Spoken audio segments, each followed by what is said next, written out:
Twins are often seen as inseparable. They're viewed as two halves of the same whole, bound to one another by a connection that most of us will never understand. And for Tasmia and Jasmia Whitehead, that bond was impenetrable. Through years of instability, conflict, and a non-stop fight for control, they forged a relationship and a codependence that would surpass sibling love and ultimately become something much darker and much more sinister. In 2010, the Whitehead twins were thrust into the national spotlight for reasons that likely no one who knew them could have ever predicted. How do two promising young women, honor roll students and athletes, end up at the center of a crime that would shock a community and stun a nation? Well, that, my friends, is a tale of troubled adolescence, family turmoil, and a power struggle that would ultimately prove deadly. This is the story of Tasmia, Jasmia, and Nikki Whitehead, a heartbreaking tragedy that I don't think anyone ever saw coming.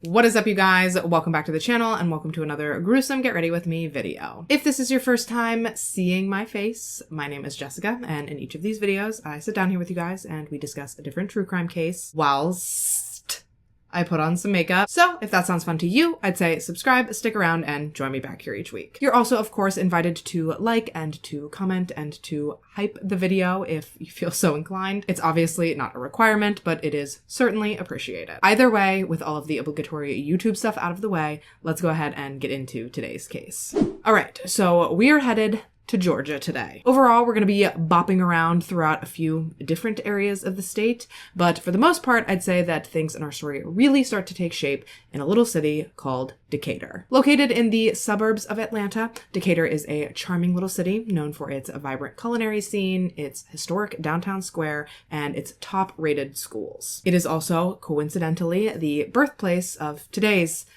cast of characters. Jasmia Kanisha and Tasmia Janisha Whitehead were born on November 27th, 1993 in Decatur to their mother, Nikki Whitehead. Now, sadly, right off the bat, the girls were not born into the most stable nor into the most traditional family dynamic. And this was something that had carried on through generations before them. Starting with Nikki's mother, so the girl's grandmother, she had actually been in prison at the time of Nikki's birth. Linda Whitehead was actually in prison on armed robbery charges at the time of Nikki's birth.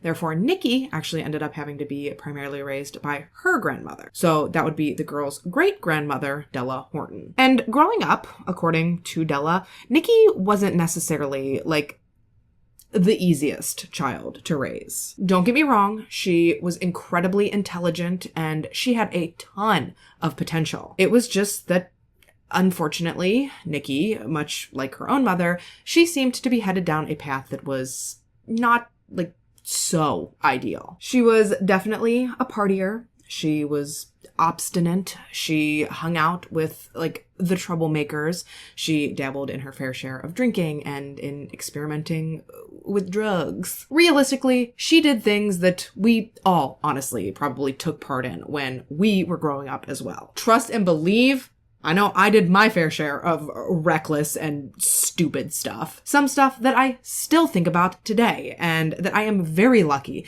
didn't lead to any more severe or life-altering consequences than it did. But when it came to Nikki specifically, it was when she was 17 years old that reality would come crashing down around her in the form of two little pink lines. Yes, at just 17 years old, Nikki found out that she was pregnant. And as we know, she wasn't just pregnant with one baby, which would have been hard and scary enough for a teenager. But Nikki, she was pregnant with twins. Double the babies, double the stress, double the scary. And as I alluded to, given her lifestyle, she wasn't exactly necessarily interested in giving up her life and her freedoms to settle down to raise a family. And that was alone nonetheless, because pretty much immediately after Nikki gave birth, Jazz and Taz's father, he bounced. And so Nikki, she did pretty much exactly what her own mother had done with her. She gave custody of the girls over to Della,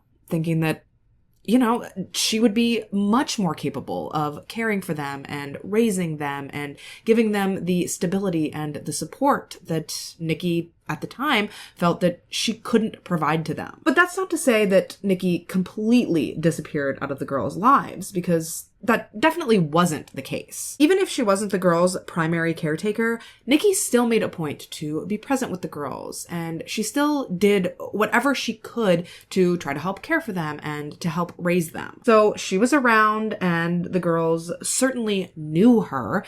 It was just that her presence very much became more of like a big sister or like a cool aunt than it ever really was motherly. Even so, from what I was able to gather, growing up and being raised primarily by Della, it seems as though Jazz and Taz were incredibly happy and that they were fairly well-adjusted kids. Della was a freaking rock star, okay? Over all these years, she was constantly stepping up and constantly trying to maintain stability and routine for all of these kids that, I mean, let's call a spade, she didn't necessarily ask for. But either way, she did her best, and with Jazz and Taz specifically, she tried to make sure that these girls were involved in everything that she could get them in. She tried to make sure that they had everything that they could ever want or need. Dance classes, sports, Girl Scouts, you name it, Della had them in all of it. And again, Nikki was contributing to all of this. As the girls got older, and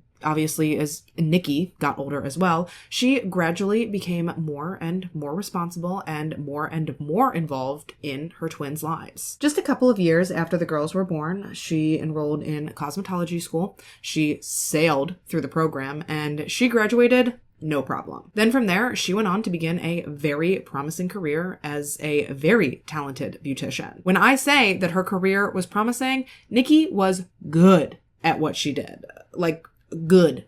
She very quickly built herself up quite the booming business. She was now making enough money to support not just herself, but also to help out with the girls. And she loved being able to do this. She basically had them decked out in all of the latest fashion and the latest accessories at any given moment. We are talking hair done, nails done, just everything did. And at least at this point in their lives, some people could argue that these girls, they deserved these things, that they had earned them. Like I mentioned, they were involved in damn near every activity under the sun. Tennis, church, music lessons. They had immaculate grades. They were always on the honor roll. They were basically a fan favorite amongst their teachers. At the risk of repeating myself, the Whitehead twins, at least at this point in our story, they were seemingly very happy and very well-adjusted little girls. Sure, was their upbringing a little unconventional?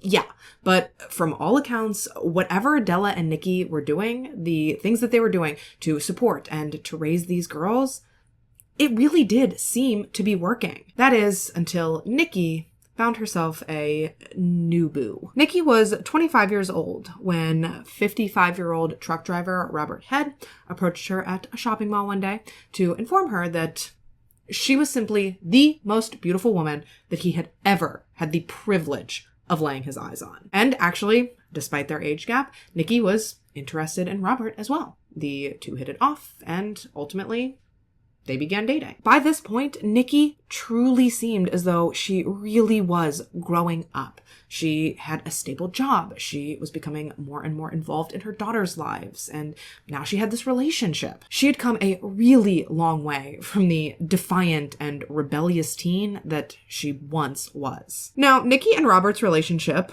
much like everything in this story, was a little unconventional, I guess you could say. Obviously, I mentioned that he was a truck driver, which meant that he was away working a lot, as in like a majority of the time. And so this led he and Nikki to decide to have somewhat of an open relationship. Basically, when he was gone, Nikki was allowed to do what she wanted with whomever she wanted.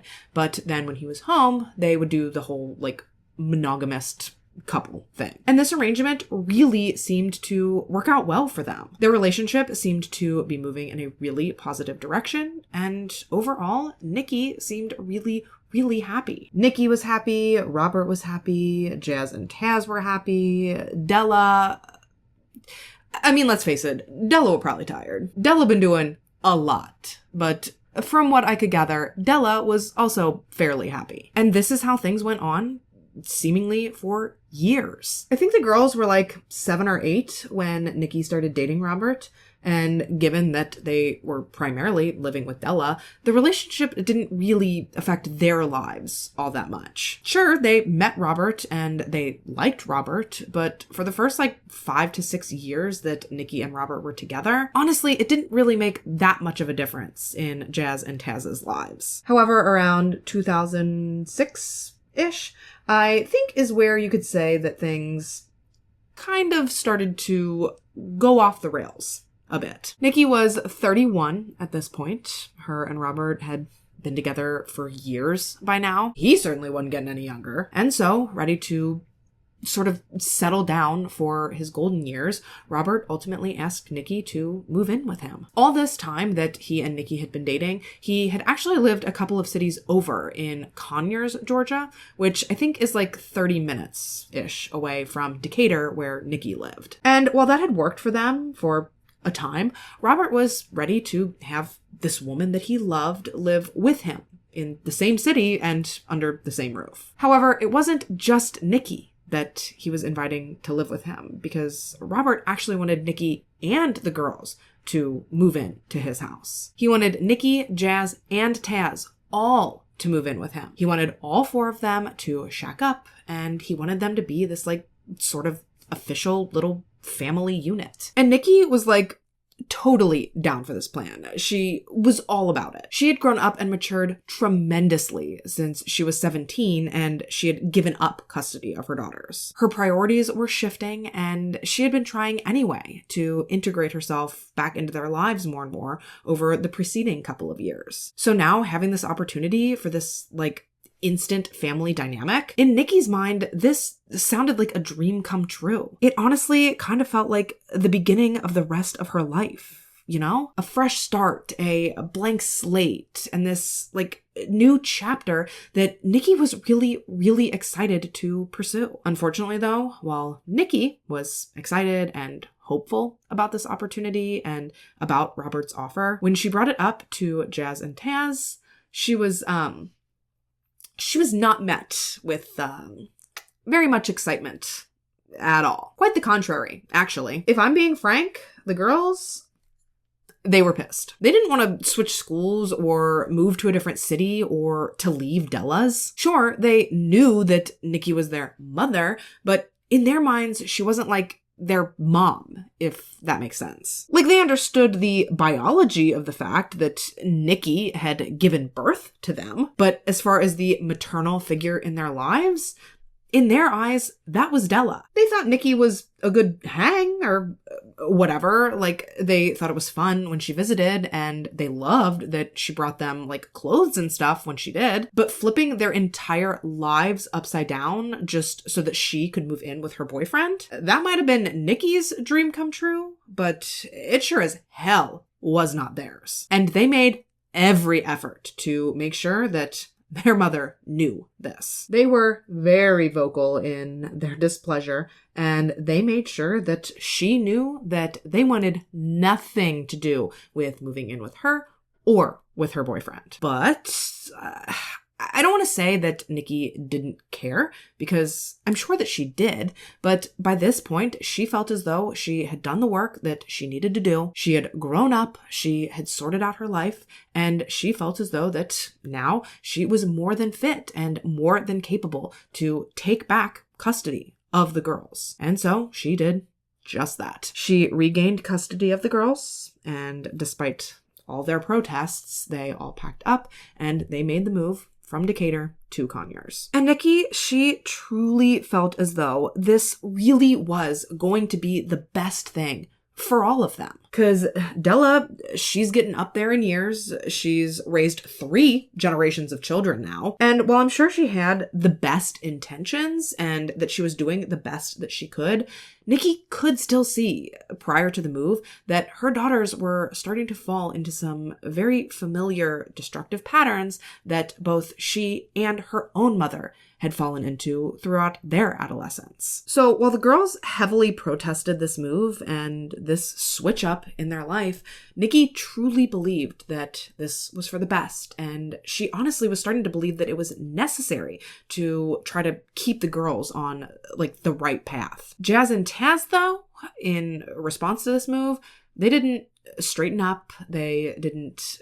clean up their act. Instead, they doubled down. It was as if they were committed to making sure that Nikki was going to regret what she had done. If they had anything to say about it, she was going to rue the day that she had taken them from Della and that she had carted them out here to Conyers to live with her. They were pissed, and they found it almost audacious that Nikki would have the gall to try to instill these rules and these boundaries and these curfews and expectations onto them. In their opinion, they had watched Nikki with their own 4 eyes skirt her responsibilities to party and to have fun for the better part of their entire lives. So for her to tell them that they couldn't cut loose or party or have fun themselves, frankly, they found this hypocritical and they found it ridiculous. Of course, as adults, we understand where Nikki was coming from and why she was doing what she was doing. She was trying to break this generational curse of teen pregnancies and chaos and instability. Della wasn't going to live forever. How many more generations could she really take on or step in to raise? Nikki didn't want that for her daughters. She was well aware that she hadn't always made the best choices or always had her priorities straight. But that was why she was trying to put her foot down and to enforce all of these rules and trying to set these boundaries. Yeah, maybe it sucked for the girls now in the short term to have to move away from their friends and their school and what they were used to. Yeah, I'm sure that was hard. But Nikki truly believed that in the long run, this was going to be a net positive overall. Devastatingly, though, that simply would not be the case. Pretty much from the minute that they all started unpacking boxes at Robert's, girl, it was a mess. Remember, Robert's gone like 70, maybe 80% of the time. So the vast majority of the time, it is just going to be Nikki and the girls at this house. And these girls, they were ruthless towards their mother. It started out, likely how you'd imagine, nonstop bickering, arguing, fighting. You can't tell us what to do. We don't want to live here. We hate you. Just like average badass little kid type stuff. But it didn't stay that way. Rather, these girls very quickly escalated from verbal abuse and torment to straight up physical assault. Basically, any time that Nikki would do or say something that the girls didn't like or didn't agree with, they would not hesitate to just throw fucking hands at their own mother. And these attacks were crazy. Like, we're talking serious physical violence.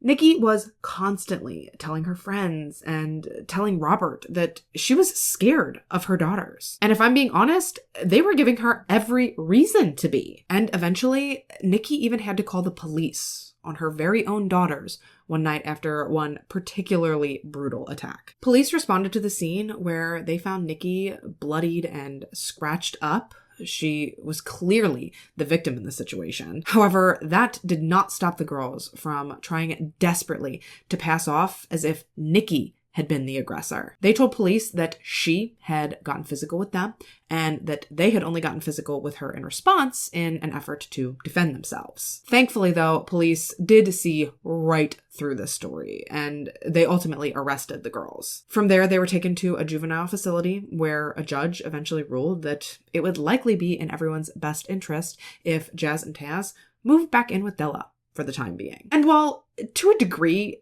I can understand this. Clearly, tensions are high, and clearly there is some stuff in this family that needs to be worked out. So perhaps it was best to create some distance while the dust settled, and then perhaps they could revisit unification in the future. The problem was that this was exactly what the twins had wanted all along. So from where they were sitting, all this judge did was play right into their hand. They now had literal, concrete proof that if they acted crazy as shit, more or less, they were going to get their way. And you can't blame them for thinking that, because it's exactly what happened. They had attacked their mother, jumped her, beat her. They drug her around the house by her hair. And as a punishment, they got sent back to live with their great-grandmother, whom they had been fighting to go back with ever since they'd moved out. Again, I get where the judge was coming from. I really do. But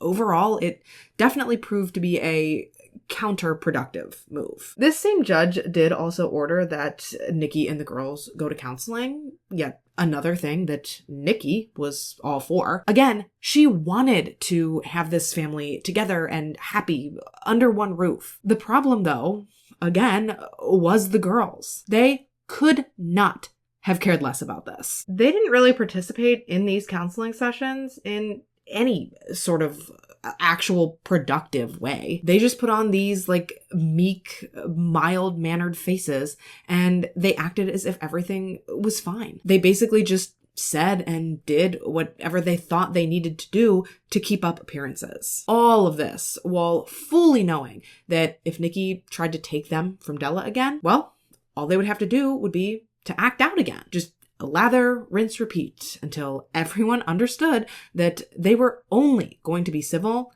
if they got their way, i.e., if they got to live with Della. And this is exactly how things would go on with this family, again, for the next couple of years. The girls would move back in with Della.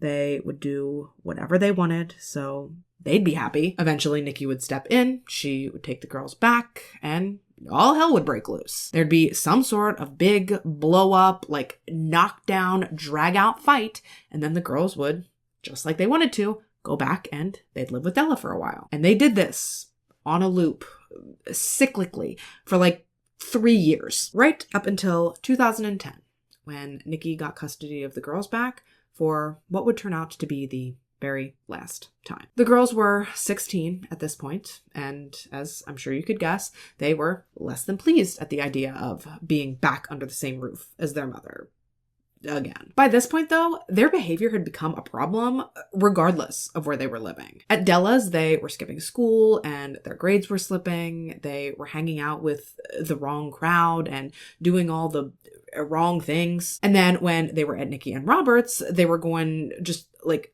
straight up guerrilla warfare on their mother. Wherever they were, these were two badass little kids that needed a lot of help and a lot of therapy. Yeah, maybe as little girls, they had seemed happy and they had seemed well-adjusted. But as they were progressing into their adolescence and into their teen years, their lack of structure and lack of stability and all this bouncing around from home to home and never knowing where they were going to be at any given time, very clearly, this was doing a hell of a number on them. The family was living in almost exclusively madness and pandemonium, so everything going on between all of them was likely doing quite the number on everyone involved. But once again, they had been court-ordered back into Nikki's care. This time it was just on a 2-week trial basis, just to see how things went, as if there was really any question as to how things were going to go, but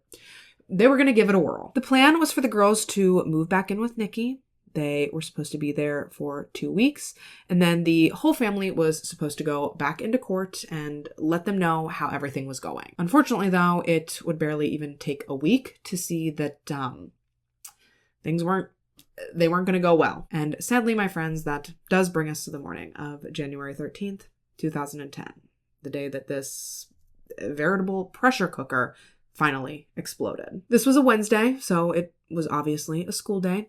However, that morning, for whatever reason, Jazz and Taz, they weren't really feeling it. Nikki tried to get them up and she tried to get them to start getting ready for school, but they didn't want to. And as we know from everything we've covered up to this point, if the girls didn't want to do something, they were going to pretty much go as far as they needed to not have to do it. But Nikki was stubborn as well. She was standing firm and she was holding her ground, telling her daughters that she didn't care what they wanted to do, that they were 16 and that they had missed enough school. I think they'd even been involved with the truancy office at one point or another. So Nikki is not putting up with this. And of course, as was typical for any disagreement that Nikki had with her daughters, this very quickly escalated into an argument, which then evolved into an all-out screaming match, which then ultimately turned physical. This time though, this fight, it went further than I think really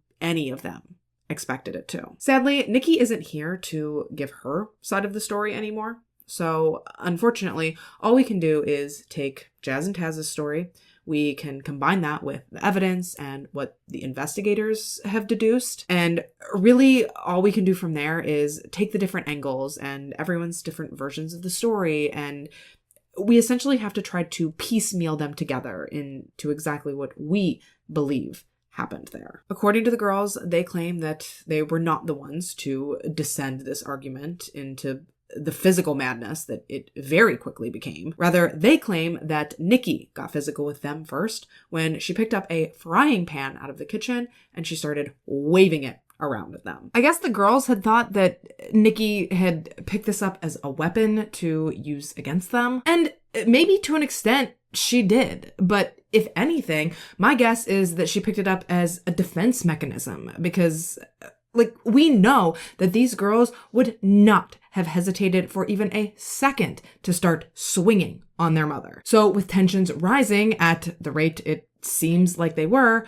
honestly, having something to defend herself probably was not such a bad idea. Regardless of that, though, the girls claim that they felt incredibly threatened by this and that they saw this as a genuine threat to their safety. And so, apparently, this is when both of the twins, these two 16-year-old girls, probably 90 pounds each, soaking wet, they jumped on their mother. They wrestled the pan out of her hands, and then they just started wailing on her. Evidently, though, at some point, Nikki did manage to get away from them. At least she did in the girls' version of the story, because they claim that when Nikki got away, that is when she grabbed a knife out of the kitchen knife block, and she then began waving that around at them. And again, in my opinion, if Nikki really was the one to introduce a knife into this scenario, my guess is that it was only in response to the real and true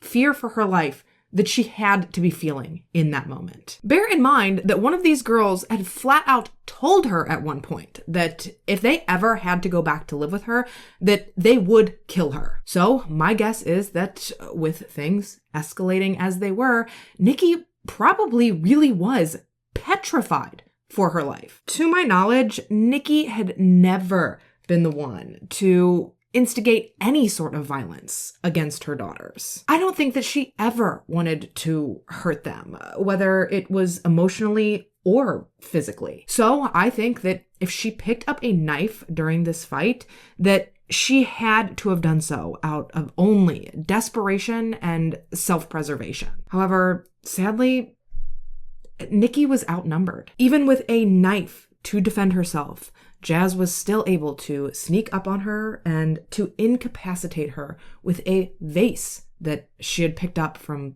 somewhere in the house. She snuck up behind Nikki while Nikki was undoubtedly preoccupied dealing with Taz, and she literally bludgeoned her over the head with this piece of decor now turned weapon. She hit Nikki so hard with that vase that not only did it split into two pieces, but Nikki also lost her grip on the knife, and she ultimately dropped it on the floor when she too fell. And sadly, once Nikki had lost control of the knife, that is when Taz picked it up, and she began stabbing her mother with it. Taz stabbed Nikki while Jazz picked up this award medal thing, the kind that you get from sports. She picked this up and she began using the neck strap on it to strangle Nikki. And again, Nikki did manage to actually break free from the girls. She ended up escaping the house completely,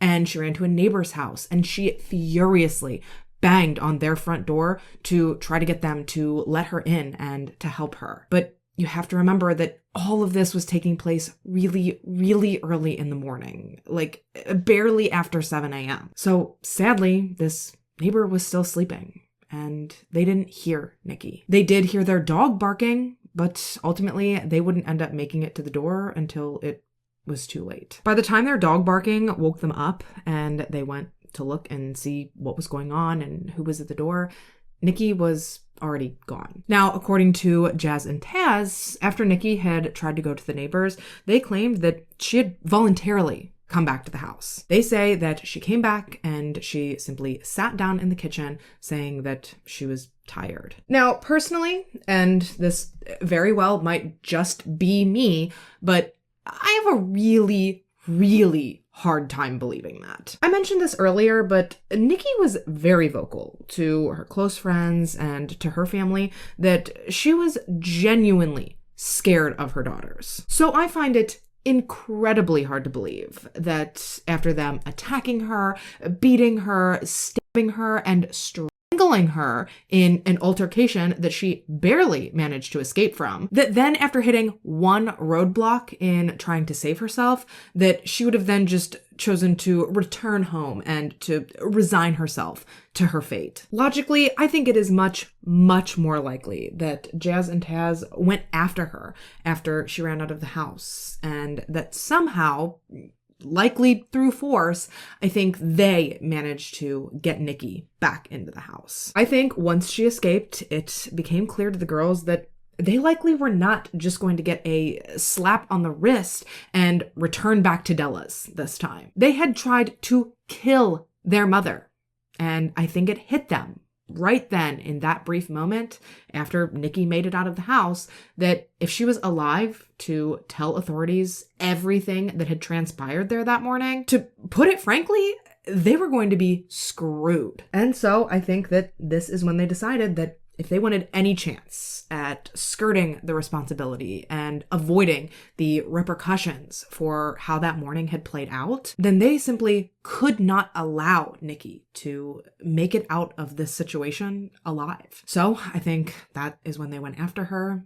Like I said, however they managed it, they somehow got her back in the house.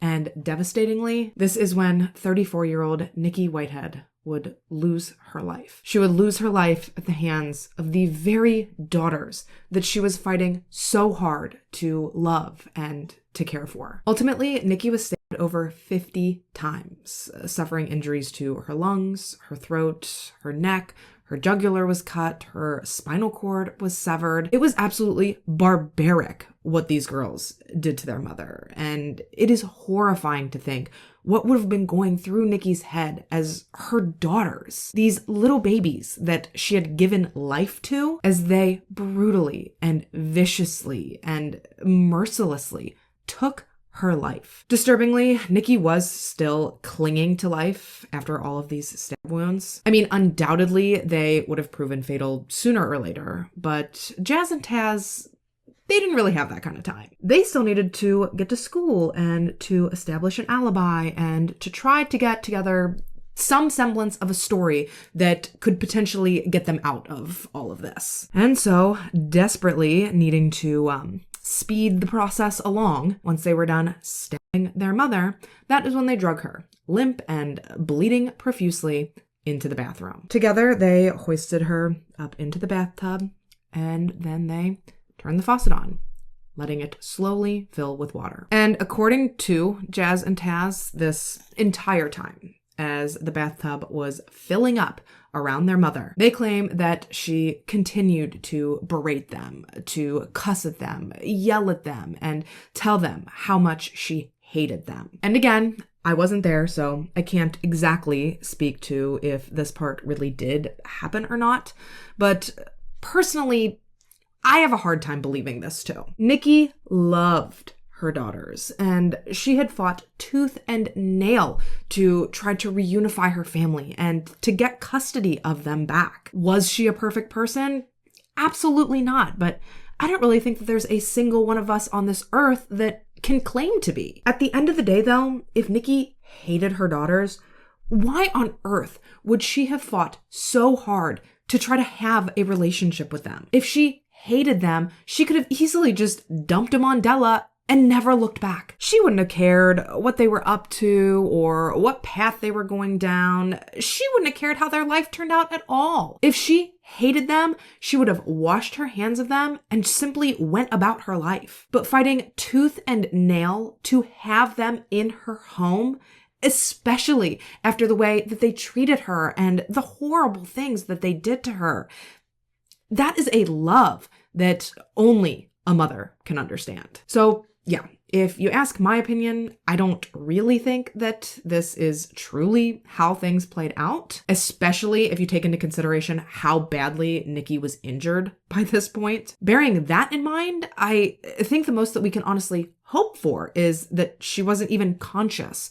by this point, that she wasn't lucid and wasn't aware of the fact that her daughters were about to let her drown to death, which, by the way, is exactly what they ended up doing. They filled the bathtub up all the way, they let her slip down into the water, and they left her there.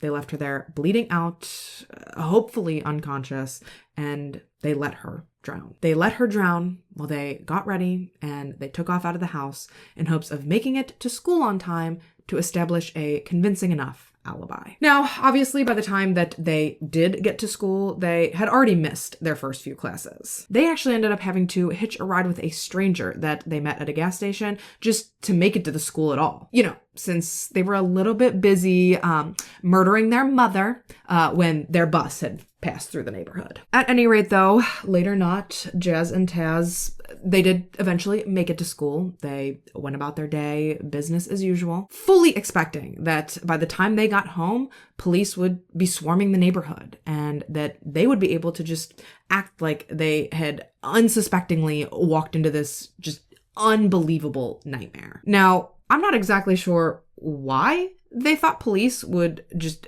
be at their house when they got home. I mean, it's not like they called 911. And outside of them, I don't know who they thought was just going to go in their house and discover Nikki and alert the proper authorities. The only other person that lived at the house, as we know, was Robert. And as I've mentioned like a billion times by this point, he was a long-haul trucker. He was barely ever home. But nevertheless, they were shocked when they got home from school and they found that everything in the house, the blood, the mess, Nikki's body, it was all exactly as they had left it all those hours ago. And now, again, much to their dismay, it was their responsibility to try to figure out what their next moves should be. At first, they thought, maybe they would try to clean up some of the mess. They hid the knife and they hid Nikki's purse and her phone, and they tried to towel up some of the blood. But it became very evident to them very quickly that they were in way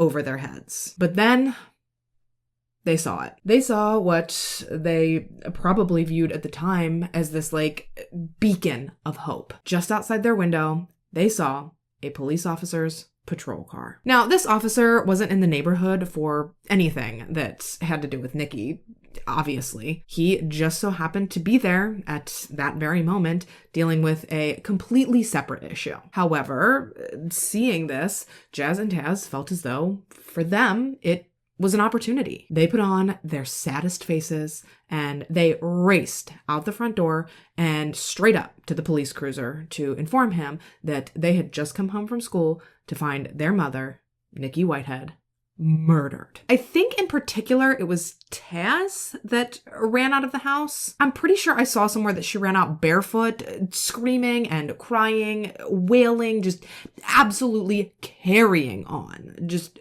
doing the most to try to get this cop's attention. And I mean, it worked. Within no time, the cop was out of his cruiser and he was following Taz straight into the scene of her and her sister's crime. And boy, what a crime scene it was. Surely As you can imagine, the house was in absolute disarray. There were things that were broken, there were things that were turned over, there was blood everywhere. Of course, as we know, a massive struggle had taken place there earlier that day, but even without knowing the ins and the outs of the story, it was still pretty obvious to police that that was what had happened. Upon examining Nikki's body and seeing just how barbaric and just how brutal the attack on her truly was, police almost immediately began theorizing that whomever had killed Nikki, they figured that it had to have been someone that she knew very personally. The obvious passion and the obvious hatred and the obvious rage that had been behind this attack, well, that kind of overkill is almost always only ever seen in like very intimate attacks between people who are very close or who have a lot of history. That said, though, the idea that her own daughters could have done this to her, these girls who, according to police, seemed genuinely shocked and horrified over their mother's death, honestly, at first, police really did not expect anything to be going on here with the girls that wasn't like, above board. They were hysterical. They were hyperventilating. They could barely respond to police's questions or barely even talk to them at all. They actually had to have their hysteria addressed by medical professionals prior to them ever even sitting down in an interrogation room to give police an official statement. Like when I tell you that these girls were giving the performance of a lifetime, I mean it. They knew that their lives and their freedom depended on how well they sold their grief and their shock. And so they gave it their everything. The problem was, though, that as police peeled the layers back on Nikki's case, a lot of inconsistencies started to come to light that pretty much all but put the cuffs on the twins themselves. For starters, the pool of suspects, people that were close enough to Nikki to explain this kind of overkill, that was more of a puddle than it was really a pool right from the jump. Of course, there was Jazz and Taz, there was Robert, and I believe there was like one other guy that Nikki sort of had a relationship that police ended up looking into. But Robert, he had been off working in another state at the time that Nikki was killed. And the other guy, not only was he also like genuinely shocked and appalled at the news of Nikki's death, but he also had like a rock solid alibi. And like I said, outside of the twins, those were pretty much the only two other persons of interest that police could ever even come up with. So they bring the girls in for questioning and so that they can get their official statements. And as they're sitting in the interrogation room waiting for officers to come in, police notice that they're acting like a little weird. They were rocking back and forth and wailing and crying, yelling out, saying things like they wanted their grandma and they wanted their mom. And like, yes, they're kids. I know we know what they did, but police aren't like sure yet. So being sad and upset and reverting back to some childlike tendencies, that all wasn't necessarily too outside of the box for police to believe was genuine. More so, what had police looking at the girls kind of sideways was that, one, they were sitting in this interrogation room for quite a few minutes, and neither of them made so much as a single move to take off any of their like winter outerwear. They were both still sitting there, not only still in their coats,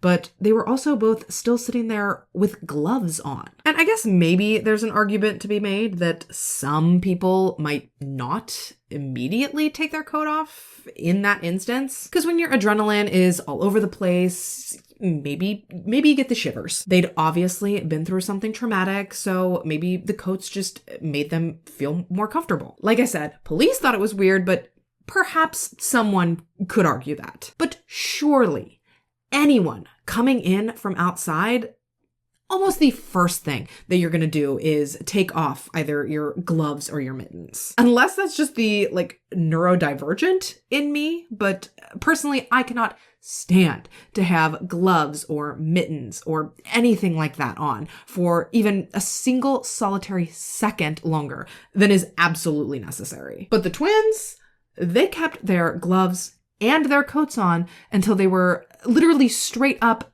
told to remove them. And when they did finally take off their coats and such, police were shocked to see that both girls were covered in scratches and in marks that almost appeared to be bite marks. And when asked where these injuries had come from, the girls actually tried to claim that they had gotten into a fight with each other in which they had obviously then sustained all of these marks. Well, most of these marks. Prior to this moment in questioning, one of the girls had actually been seen by police as well as by medical staff biting herself at times, which, when asked why, she explained that it was a coping technique that she often did when she was either stressed or upset. However, now, seeing these marks and knowing full well that whomever had attacked Nikki would likely have marks just like these all over them, well, that little coping technique was now starting to look a lot more like a technique to try to conceal evidence. So police are hella suspicious of the twins by this point. In a matter of hours, they went from feeling sorry for these girls and the tragedy that they were experiencing to having the girls land at the tippy top of their suspect list. The problem, though, was that outside of these defensive wounds and outside of, I guess we'll call it police's hunch, they really didn't have any physical evidence to tie these girls to this crime. At least not as much as they felt like they needed in order to make murder charges stick. And so, for the time being, they actually ended up having to let them go. They were released back into Della's care, which, again, was all they ever really wanted. And so, again, for the time being at least, they were being rewarded for having done the unthinkable. But, as I'm sure you would expect, this stint at their great-grandmother's was gonna be a pretty short one. This time around, Della's house was more or less a temporary landing zone for the girls, while police built and solidified their case. They started by trying to verify the timeline that the girls had given them regarding the morning of Nikki's murder. According to the girls, they told police that they had left the house at their regular time, that they had gone to school right on schedule, and that just nothing about that day for them had been out of the ordinary. At least not until they got home and they found their mother dead in a bathtub. However, as we know, when police went to pull the girls' attendance records and to get the security footage from the school, they found out that the girls hadn't strolled into school until sometime after 10 in the morning, meaning that there were several hours of that morning that apparently the girls couldn't account for. Police had also collected a substantial amount of evidence from around the house, all of which they sent off for forensic testing. They had also photographed the markings on the girls, and they had sent those off for dental analysis and comparison. We've already discussed the fact that they'd ruled out any other potential suspects, so now really all that was left to do was to sit around and to wait for the lab results to confirm what we already know and what police were pretty sure that they also already know. And this took months, mind you. 4 whole months. 4 months that the girls got to return to their lives.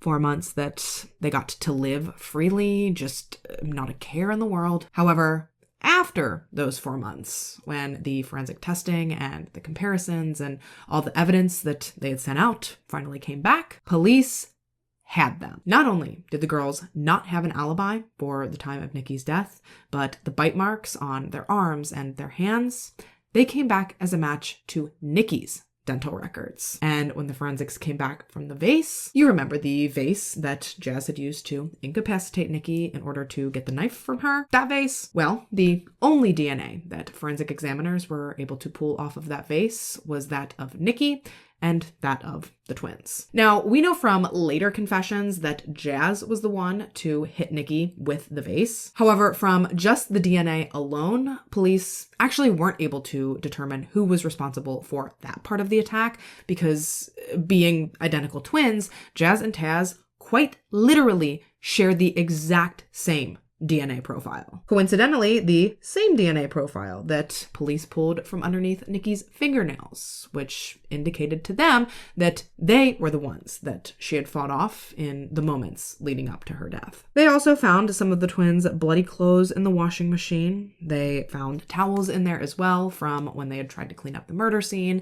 They found a pair of bloody boots in the house that also belonged to one of the twins. Truly, these girls could not have been more sloppy and disorganized in their efforts to try to conceal what they had done. And so now, with all of this extremely damning evidence, police were finally able to arrest Jazz and Taz in May of 2010. They were both taken into custody and they were charged with malice murder and felony murder, as well as aggravated assault. For the jail time leading up to their court dates, police finally separated the girls. They were held in separate facilities pending their trials. Trials that, mind you, took a whopping 4 years to even get dates set for. Meanwhile, the girls did everything that they possibly could to try to maintain their innocence and to try to stick to their story, and they continued to swear up and down that they were not responsible for their mother's death. That is until they were, I believe, advised by a lawyer to plead guilty to a lesser charge. My guess is that they all saw the writing on the wall, and they likely started to realize that a trial, it was not going to pan out well for these girls. Not considering the fact that their story was full of just gigantic, gaping, like Buick-sized holes. And so, ultimately, after waiting 4 years for their trial dates to be set, before either of them even stepped foot in a courtroom or in front of a jury, the girls changed their pleas from not guilty to guilty of voluntary manslaughter. They were sentenced to 30 years in prison with the possibility of parole in as early as 2017. However, that hearing did come and go, and both girls were denied their first opportunity at freedom. They were also eligible for parole, I believe, last year in 2025. However, according to the Georgia Department of Corrections website, it appears as though they are both still currently serving their sentences. So that likely means that they were denied parole that second time as well. And so from what I can tell, it seems as though they're probably going to end up serving their full sentences, meaning that they are slated for release on May 19th, 2040 at the tender age of 46 years old. And actually, with that, you guys, we are about wrapped for today. Rest in peace to poor Nikki. This poor woman was just trying to be a good mother. She was trying to right generational wrongs and to set her daughters up for successful lives. Was she perfect?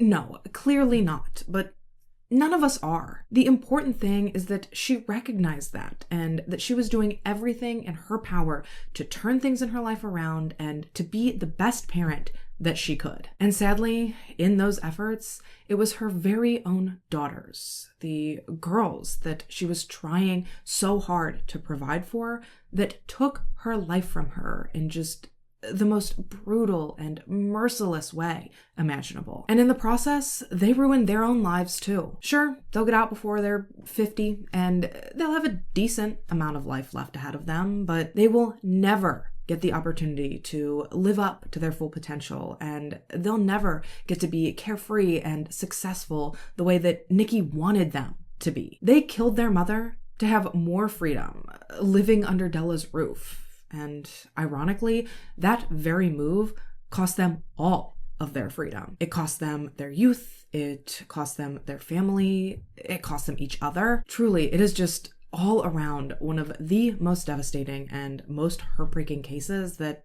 I think we've ever covered. So, yeah.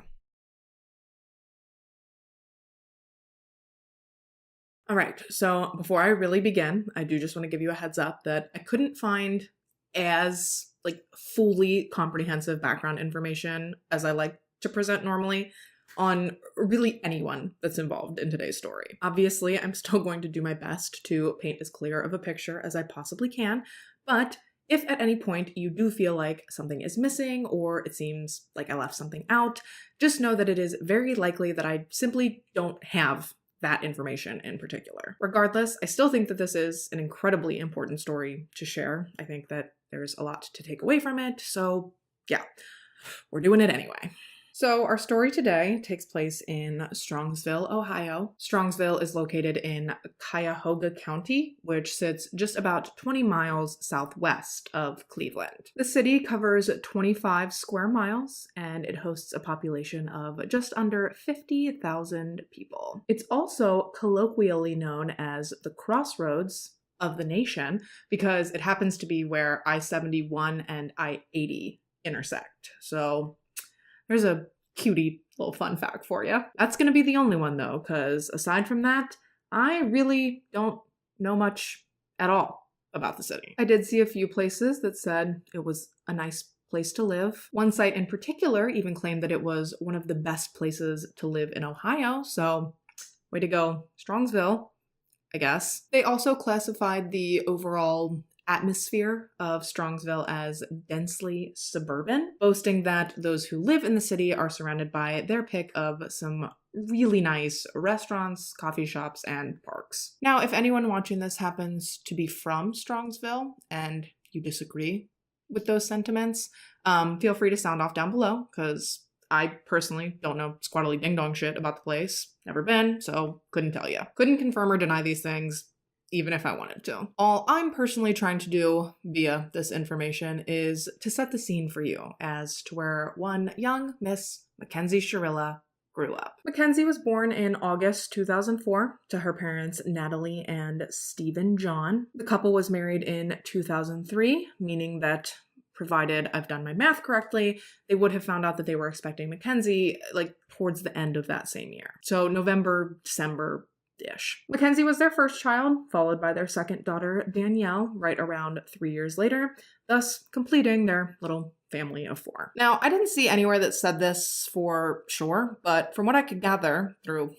my mediocre research capabilities, it does appear as though Mackenzie lived in Strongsville throughout most, if not her entire life. Again, I didn't see anywhere that stated that specifically, but I would at least be willing to bet that she's lived in Ohio her entire life, because both her mom and her dad are from Ohio. So I feel like it's a safe assumption to make that she's a Buckeye through and through, just born and bred. Mackenzie attended Strongville City School District right up through Strongsville High School, where she graduated just a few short weeks before everything we're about to discuss. And as I think is the case for most people, to look at her social media, it would appear as though she was living a fairly stereotypical high school life. I don't know enough definitively to classify her as rich or not, but I can say that it does certainly seem as though her family was comfortable at the very least. Based on the photos I was able to find, she seemed to always have her hair done, she always had her nails done, she seemed to have designer fashion items,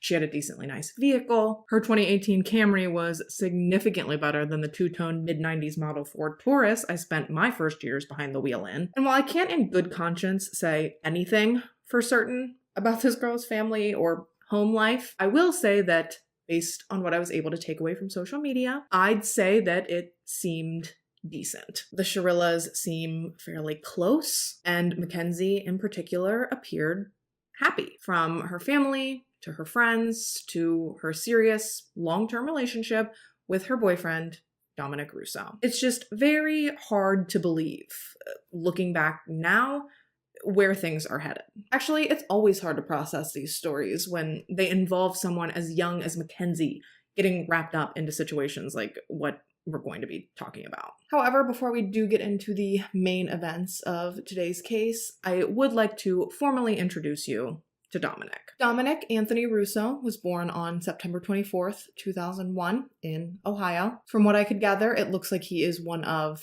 I believe, 7 children that were born to his mother Christine and his father Frank. And in mid-2022, which is when a majority of our story today takes place, Dominic had recently graduated from Strongsville High School, which I have to assume is where he and Mackenzie had met for the first time. Full transparency though, I actually don't know much at all about how they met or how their relationship began.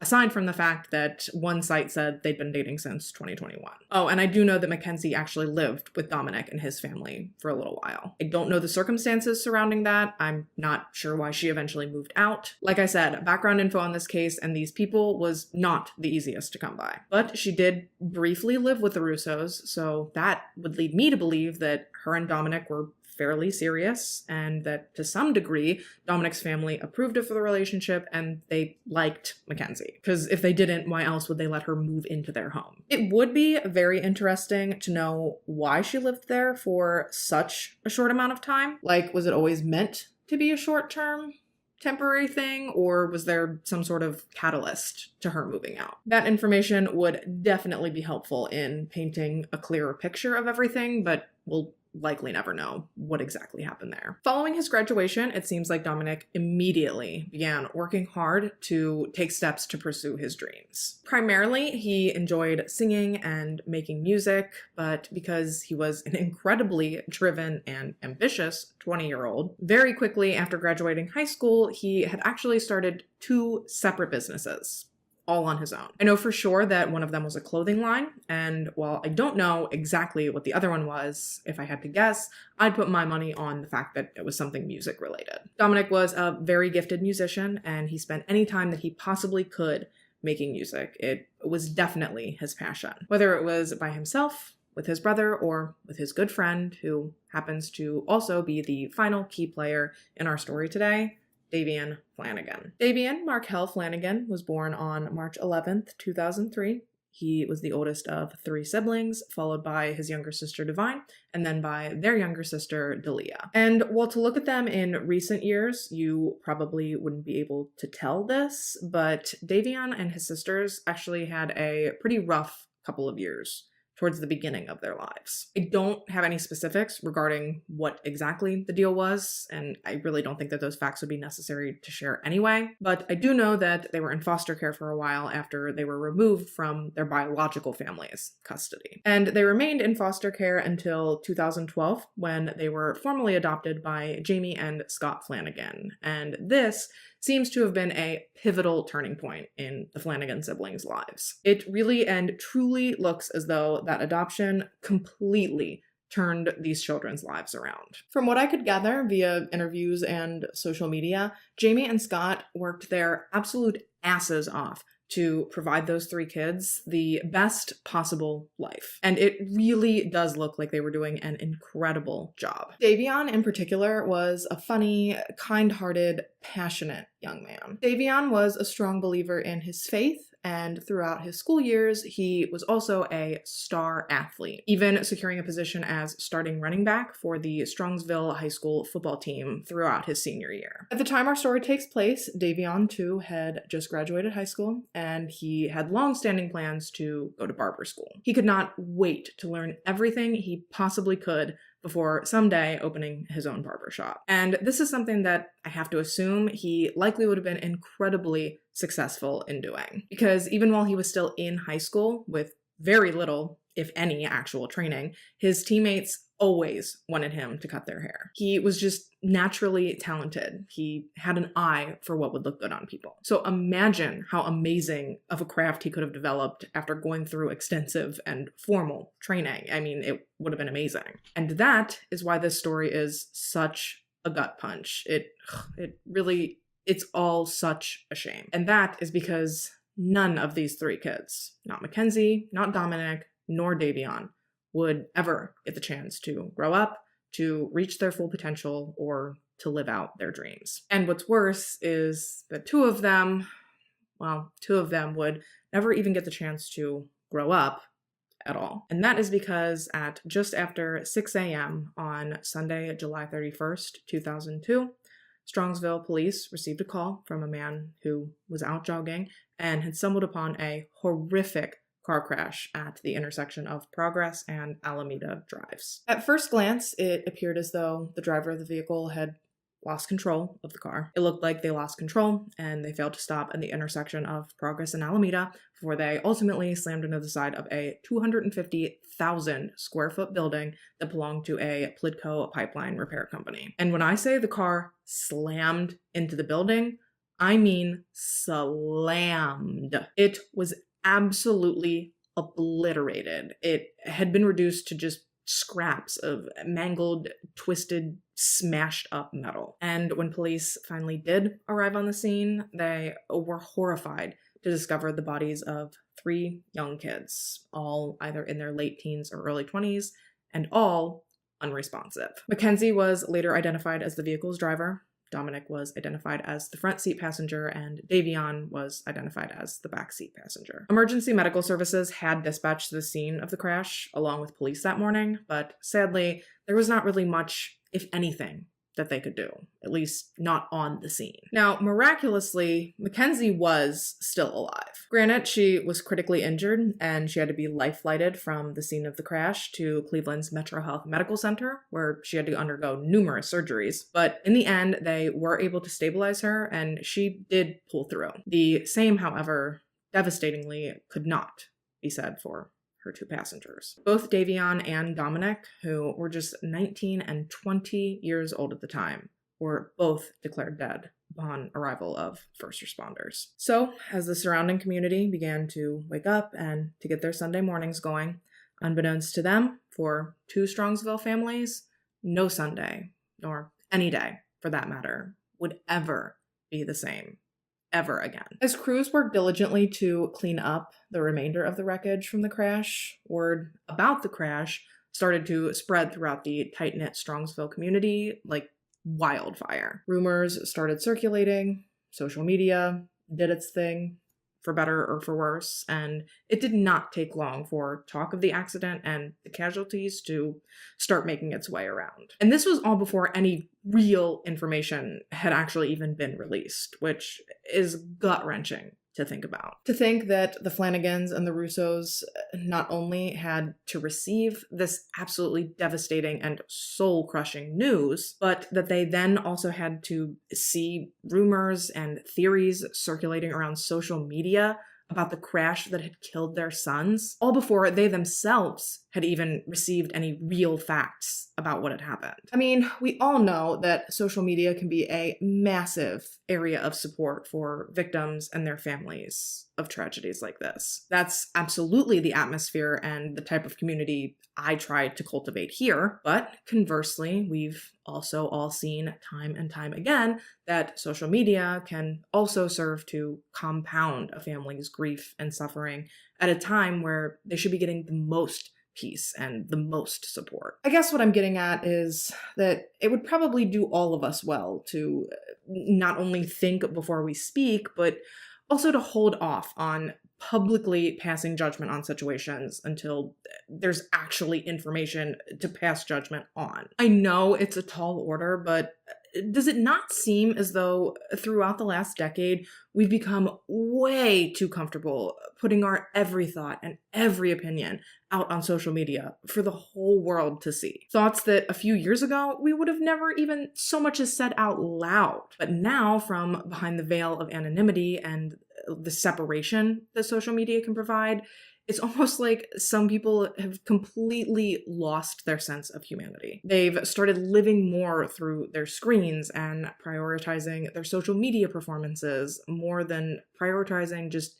being a good human. Take Natalie Sharilla, for instance. Allegedly, following the wreck, Natalie called Christine Russo, Dominic's mom, and one of the first things that she said to her was, "Please don't believe the things that are being said on social media." As if, in the wake of finding out that her son is gone, Christine's gonna be monitoring social media pages for the town's latest hot goss. Get a fucking grip on your life, lady. Now, Natalie Sharilla does deny the fact that she said these things to Christine, so I'll let you come to your own conclusions regarding what kind of person you think Natalie is as our story progresses. But for now, before I get wildly ahead of myself, let's get back to the actual accident. Now, I mentioned a few minutes ago that while initially it was obvious that Mackenzie had failed to stop at the end of Progress Drive before she plowed over Alameda Drive and through the Plitko building's landscaping and then into the side of the 250,000 square foot brick building, it was not necessarily immediately obvious why this had happened. However, it did not take long for police to start coming up with a few theories. And most of these theories centered around the crash not being the innocent tragedy it may have appeared to have been at first glance. For starters, within the absolute wreckage that was left of Mackenzie's 2018 Toyota Camry, police discovered a scale meant for weighing out various types of drugs, and they also found a small bag of psilocybin mushrooms, otherwise known as psychedelic mushrooms or magic mushrooms. So understandably, this discovery quickly led police to wonder if perhaps drugs had played a role in this horrific crash, this absolute tragedy that had taken the lives of these two young men. And this hypothesis was actually confirmed later at the hospital when a sample of Mackenzie's blood came back with levels of THC that were well above the legal limit of someone operating a vehicle in the state of Ohio. And as word started to spread and rumors started to rumor about Mackenzie being high at the time of the wreck, well, it didn't really seem to come as much of a shock to people who personally knew her. According to statements I've seen floating around from people who claim to have known Mackenzie personally, allegedly, she's been experimenting with drugs for quite some time. Some people have even said since as early as middle school. Obviously, take that with a grain of salt, as it's just something that I've seen floating around from someone who claims to have known her personally, so I can't speak to the validity of it. But I can tell you that Mackenzie herself does more or less confirm this later on, but for now, I digress. Oh, and I do feel like it's important to clarify quickly that although the psilocybin mushrooms were found in Mackenzie's possession at the time of the crash, it does not appear as though that flagged on her blood test as something that was present. Either way, though, as people began rapidly hearing confirmation that drugs may have played a role in this crash that robbed these two innocent young men of their lives, understandably, people were pissed. The community was infuriated by the notion that Davion and Dominic may have lost their lives simply because this, I'm sorry, but seemingly selfish and entitled girl decided to get behind the wheel of her car, effectively assuming responsibility for all of their safety, while she was under the influence of drugs. I mean, it makes the whole thing even more tragic, because if that was the case, would that mean that this whole thing could have been prevented? Well, little did the public know that the more that police looked into this whole thing, the more inconceivable and sinister it was all starting to look. All while Mackenzie was discharged from the hospital, she got out, she returned to social media, she returned to actual social events, and just a few weeks after the July 31st wreck, someone even spotted her behind the wheel of a car again. Yeah, dude, people were not having it. Because think about it, from where the public was sitting, it looked like she'd killed these two men, accident or not, and instead of facing any consequences, it seemed like she just slithered right out of the hospital and right back into her normal life. It truly seemed like she didn't give even a half a hot damn about what had happened or what she'd done. She went to a concert, she dressed up and attended a Halloween party at OU with her friends. She spoke openly to a modeling agency via public Instagram comments about hoping to potentially work with them in the future. Yeah, she crashed through the Plidco wall and just straight into Delulu land. Because not only was she doing these things in general, but she was voluntarily posting all of it on the internet, documenting it publicly for the whole world to see. And sure, everyone's got to try and move on at some point, but we're talking this shit was weeks after this wreck. She was still in a wheelchair when she went to whatever concert it was she went to. And the stuff that she was choosing to post on social media was just so incredibly tactless and insensitive. At one point, she posted a TikTok over a sound effect that said something along the lines of, "I'm one of those girls who can do a lot of drugs and not die." And at the end, she did this like Jim Carrey Grinch-esque smirk into the camera, as if to say, like, yeah, and I've already proved that, or something along those lines. And that TikTok can only be rivaled by a TikTok like photo slideshow that she posted of thirst trap photos. Is that what the kids call them nowadays? I love the young people. whatever. The point is, she posted these pictures of herself and she had them cycling over a song by an artist named Marina, I believe. And geez, I'm too millennial for this, but the song is called Bubblegum Bitch, and the specific lyrics that she chose to pair with this cycle of photos of herself states as follows. Got a figure like a pinup, got a figure like a doll, don't care if you think I'm dumb, I don't care at all, candy bear, sweetie pie, wanna be adored, I'm the girl you'd die for.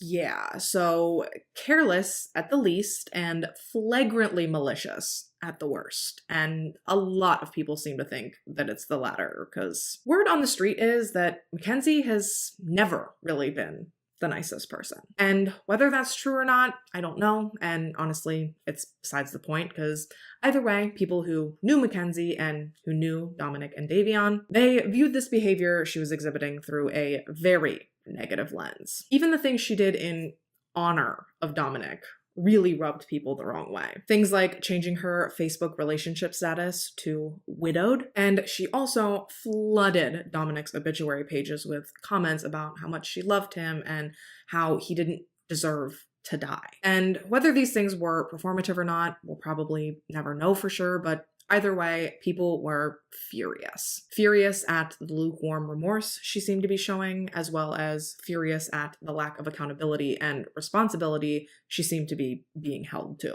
And for weeks, this behavior led people to believe that she really was going to walk away from this horrific tragedy without so much as even a slap on the wrist. And I don't blame them for thinking that, because it really did look that way.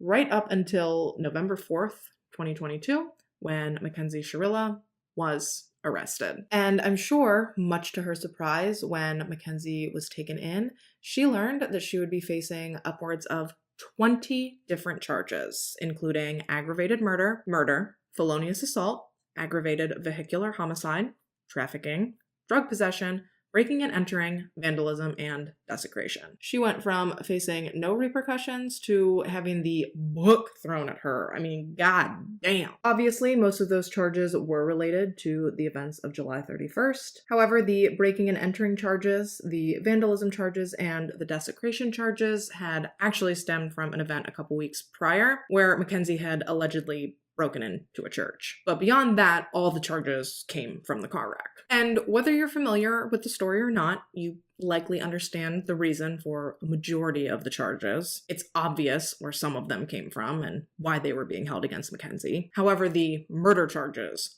really threw some people for a loop. Maybe even some of you. So if you need to pause the video and go grab some ice for your whiplash, I do understand. I mean, we know she wrecked the car under the influence of drugs, so accident or not, because two people did lose their lives, the aggravated vehicular homicide charge is probably what you'd expect. What exactly these specific circumstances qualify as seems to differ slightly from state to state, but we're in Ohio for this particular case, and in Ohio, these circumstances are classified as aggravated vehicular homicide, which by definition is when a person causes the death of another person as a proximate result of operating a vehicle under the influence of alcohol or drugs. A classification that clearly fits what this situation appeared to be at first. So where, you may be wondering, did the murder charges come from? Did the prosecution stretch before they made that leap? Well, you could say that. Following their investigation into the crash, investigators became convinced that Mackenzie, this freshly 18-year-old girl, well, they theorized that she had intentionally and deliberately wrecked her car into the Plitko building that morning in an effort to murder her boyfriend, 20-year-old Dominic Russo. Yeah, I'm sorry about the damage being done to your cervical spine throughout this video. But it's fine. I know a good chiropractor. I'll hook you guys up. In the meantime, though, let's break this down. How exactly did the Strongsville Police and the Cuyahoga County Prosecution's Office come to this conclusion? Well, for starters, it did not take many statements from Dominic's friends and family members for the picture-perfect relationship that Mackenzie portrayed she shared with Dom to disintegrate into thin air. Personally, I've always been a firm believer that the more you post about how much you love your significant other on social media, the more of a hot fucking mess your relationship probably is behind closed doors. Obviously, that's just my personal opinion, and I know that there's exceptions to everything, but according to Dominic's friends and family, that was exactly the dynamic of Mackenzie and Dominic's relationship. Picture perfect on Facebook, toxic ass mess IRL. Evidently, Dominic and Mackenzie fought non-stop, and they broke up and got back together constantly. You know, they just weren't the most stable couple, which realistically, who is at 17 and 20? I don't know about you, but I'm not really expecting well-rounded, sophisticated, mutually respectful love from couples that are in their late teens or early 20s. Again, I know there's exceptions to everything, and that's all fine and dandy, but in this case specifically, Dominic's friends and family were actually able to provide multiple specific examples to back up these claims. Some even complete with audio recordings. For example, there was one audio file recovered from Dominic's phone on which you can apparently clearly hear Mackenzie and Dominic arguing. I guess Dominic wouldn't let her in his house, probably because she was acting crazy. She was banging on the door and yelling at him. She was giving him time limits and counting him down as a threat. She even told him that if he didn't open the door in like X amount of seconds, that she was going to key his car. She was calling him names and telling him that if he didn't open the door, the two of them were going to have a serious fucking problem. It very much seems like she was trying to assert her dominance over the situation and over Dominic as well. Basically, she was throwing a big-ass destructive fit to try and get her way. I just can't imagine why he wouldn't want to let her in. Seriously though, Dominic seems to have remained incredibly calm throughout this exchange. I only heard a tiny snippet of the recording, but it definitely came across as if Mackenzie was the one that was attempting to escalate the situation. But even knowing about this situation, which admittedly doesn't make her look great, it also doesn't necessarily lend in any way to the narrative that Mackenzie would have purposefully wrecked her car in an effort to murder her boyfriend. The next thing might, though. Let me set the scene. It's mid-July, so just a few weeks before the morning of the crash. Dominic and Mackenzie are in the car. They're driving down the highway, so if I had to guess, I'd say they were probably cruising right around, 70? When all of a sudden, this innocent little afternoon drive, out of nowhere, turns into an all-out brawl. The argument got so bad that Dominic actually ended up calling his mom, as well as a friend of his, in an effort to try to get someone to meet him somewhere to pick him up. He simply could not stand to be around or to be dealing with Mackenzie anymore,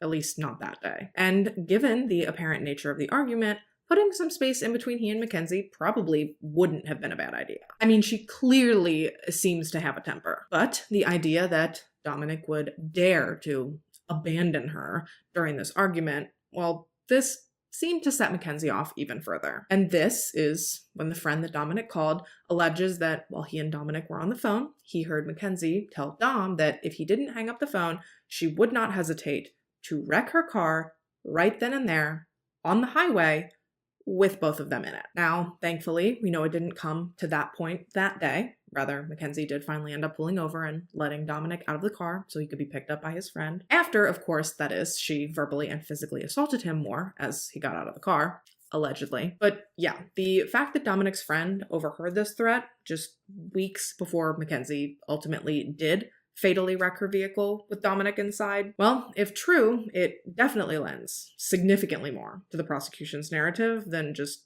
some miscellaneous argument stories. But even so, you can't take someone to trial based on two hearsay stories, which is where Mackenzie's 2018 Toyota Camry comes back into the picture. So ever since as far back as I think like the 90s, some vehicles have been equipped with what's called an EDR system, and that stands for Event Data Recorder, basically a black box. And this wasn't standard by any means in vehicles until much more recently, but from what I was able to Google, over 90% of vehicles that are produced now are equipped with an EDR. So most newer vehicles on the road do have one. And what an EDR does is it captures and stores vehicle data from several moments before, during, and after any crash where either an airbag is deployed or there is a sudden excessive vehicle deceleration, like say, slamming into the side of a building. So once suspicion started to arise around the nature of the wreck, obviously, police were quick to turn to the data that had been collected by Mackenzie's Camry's EDR. Data that, let me tell you, certainly did not help any sort of case for the wreck actually being an accident. I mean, there was never any question that speed had clearly played a part in the seriousness of the crash. I mean, you could tell that just by the state of what was left of Mackenzie's Camry. But I genuinely do think it came as a shock to everyone to find out that not only had Mackenzie's EDR clocked her speed at the time of the crash at 100 miles an hour, but it also showed that she never once even attempted to engage her brakes. Didn't even give him like a tiny little tippy tap. Nothing. On the contrary, she actually had her gas pedal pushed all the way down to the floorboards. She was quite literally pedal to the metal, I'd assume in an effort to accelerate as fast as mechanically possible before she slammed into Plitko. And that in and of itself is horrifying to imagine, but when you pair it with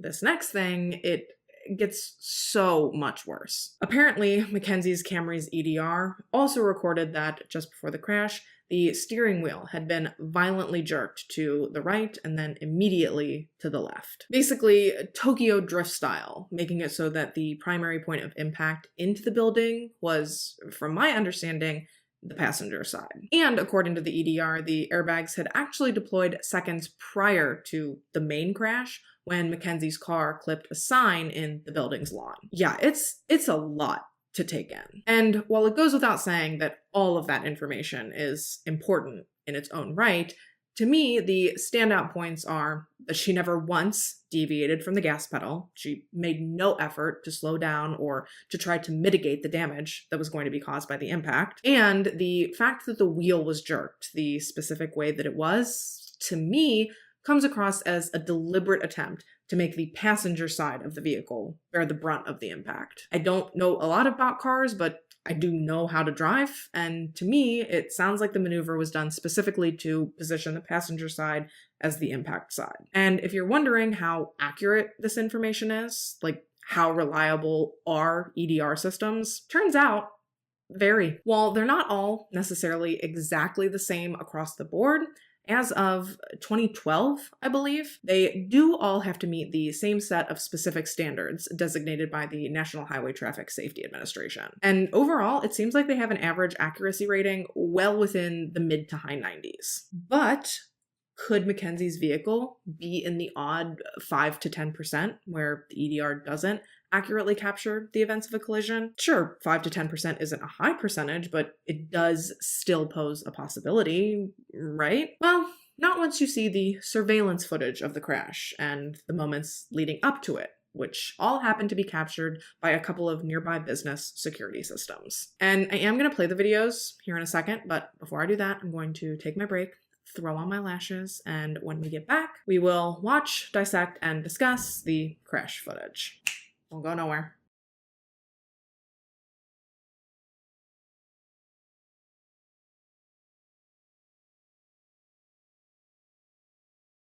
Okay, so we're back, and before I do play this video, I don't want you to be like too worried or too apprehensive. It's not gruesome. You're not going to see the actual moment of impact. It's just basically the few seconds leading up to it. The footage is from two separate cameras. On the first camera, what you're going to see is Mackenzie's Camry heading southbound on Strongsville's Pearl Road. She's driving perfectly controlled. She seems like she's doing things perfectly intentionally. She's going the speed limit. She properly signals her turn off of Pearl Road and onto Progress Drive. Then that's when we switch cameras, and you don't immediately see Mackenzie in the frame of the second camera. It's a little further down the road, down Progress, than where Pearl intersects into it. But by the time she comes into the view of the second camera, she has accelerated significantly. You see her fly by the second camera. You kind of see the veering and the jerking of the steering wheel that the EDR picked up.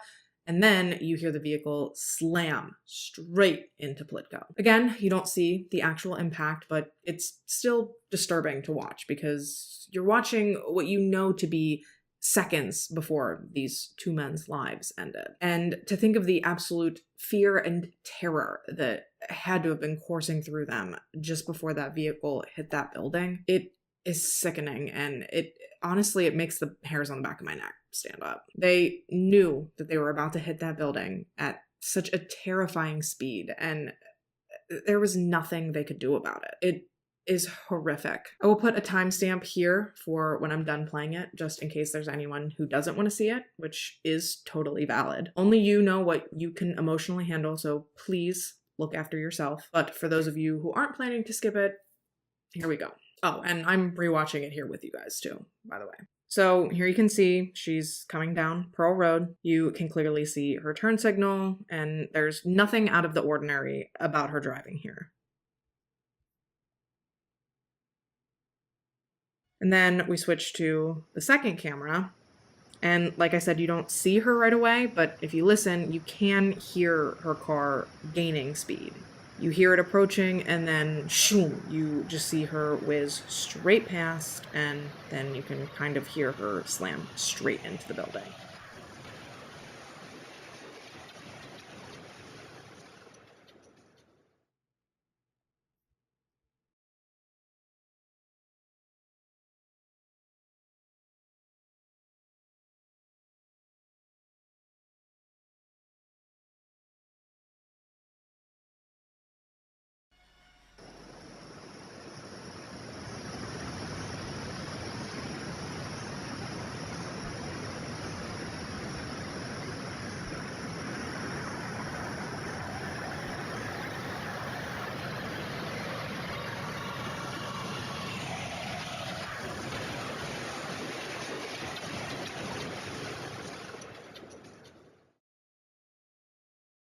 Yeah, it really is just awful to watch. And what's really crazy is that investigators actually ended up scrubbing through some of the footage from those same cameras from the days leading up to the crash. And one eagle-eyed investigator actually wound up noticing a clip from a day or so prior that Mackenzie actually appeared to drive again through the very same area. And that may not seem like anything major upon first thought, but investigators actually took this to mean that Mackenzie had been scoping out the area ahead of time, that she was planning out what she was going to do that far in advance, and that she'd been actively trying to scout out the perfect location to wreck her car and to kill her boyfriend. And I'm not gonna lie to me, that part sounds a little far-fetched. I mean, she does live in Strongsville, so I mean, it's plausible that she was just driving through the area, right? I'm sure we've all driven through plenty of random areas around our cities before. And while I can only speak for myself for sure,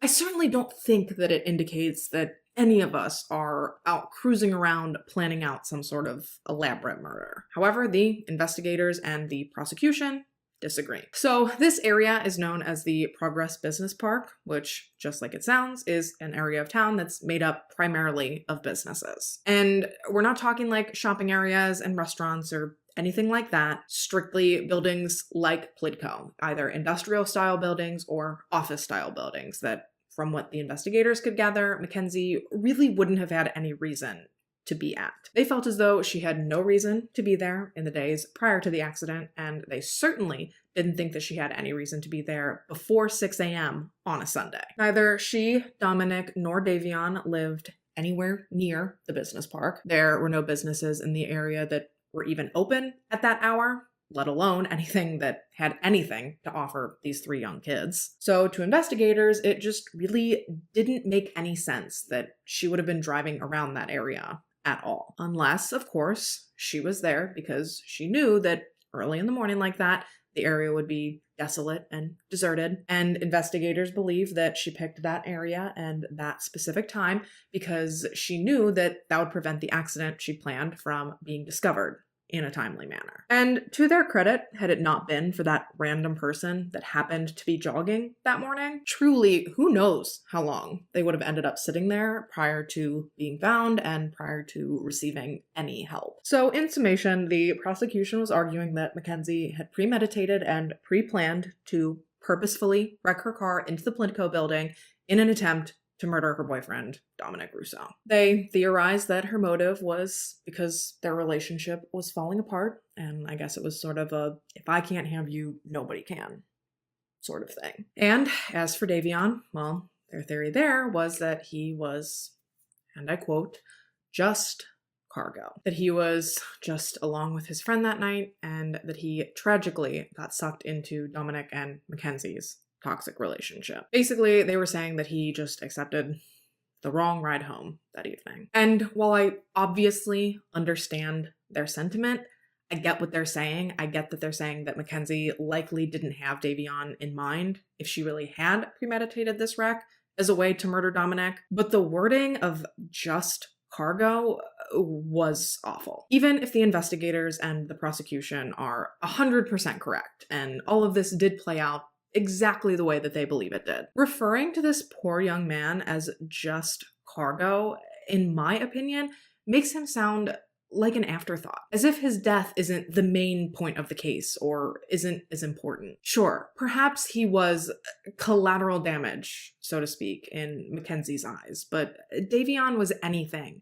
but just cargo. He was a wonderful, kind, talented, intelligent, and gifted young man. And just because maybe he wasn't part of Mackenzie's sick and twisted alleged plan, well, that certainly does not make him any less important to the story. And I'm sure it wasn't meant to come across that way, but for Davion's family to have to hear him referred to as just cargo is infuriating. It comes across as extremely dismissive and disrespectful, at least in my opinion. Now, whether or not Dominic and Davion's families believed Mackenzie had purposefully caused the wreck from the get-go, whether they were convinced she had after the fact because of the evidence they were shown, whether they came to the conclusion on their own because of Mackenzie's behavior following the crash, or whether it was some combination of all of the above, eventually the families did end up agreeing with the prosecution's notion that Mackenzie had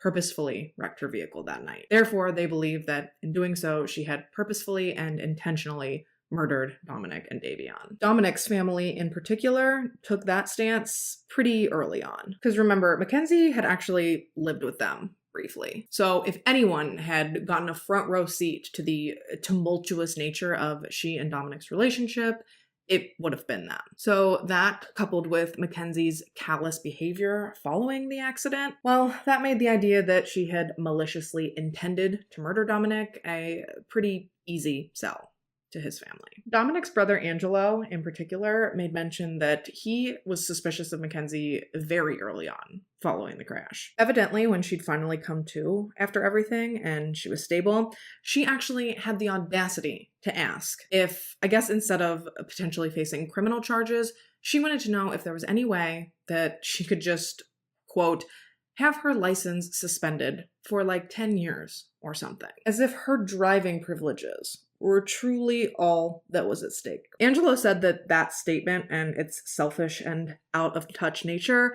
to him, sums Mackenzie up perfectly. And that also happens to be pretty on par with the statements I've seen floating around out there from people who claim to know Mackenzie personally. From what I could gather, the general consensus is that she's allegedly an aggressive, manipulative, mean, selfish person. People claim that she has never had to face any real consequences for her actions. And I mean, quite frankly, she sounds like a mega brat, if I'm being honest. I don't know her, duh, so I can't say in good conscience that those characteristics capture who she is adequately. However, Divine Flanagan, Davion's sister, well, she does know Mackenzie. She has for a few years. And in her victim impact statement, she too stated that for as long as she had known Mackenzie, she had never seen her take accountability for anything. She said that she's always gotten away with her behavior and that she has always taken the easy way out of things. And this is where I'm going to start to come across as bitchy, but I feel like her mom is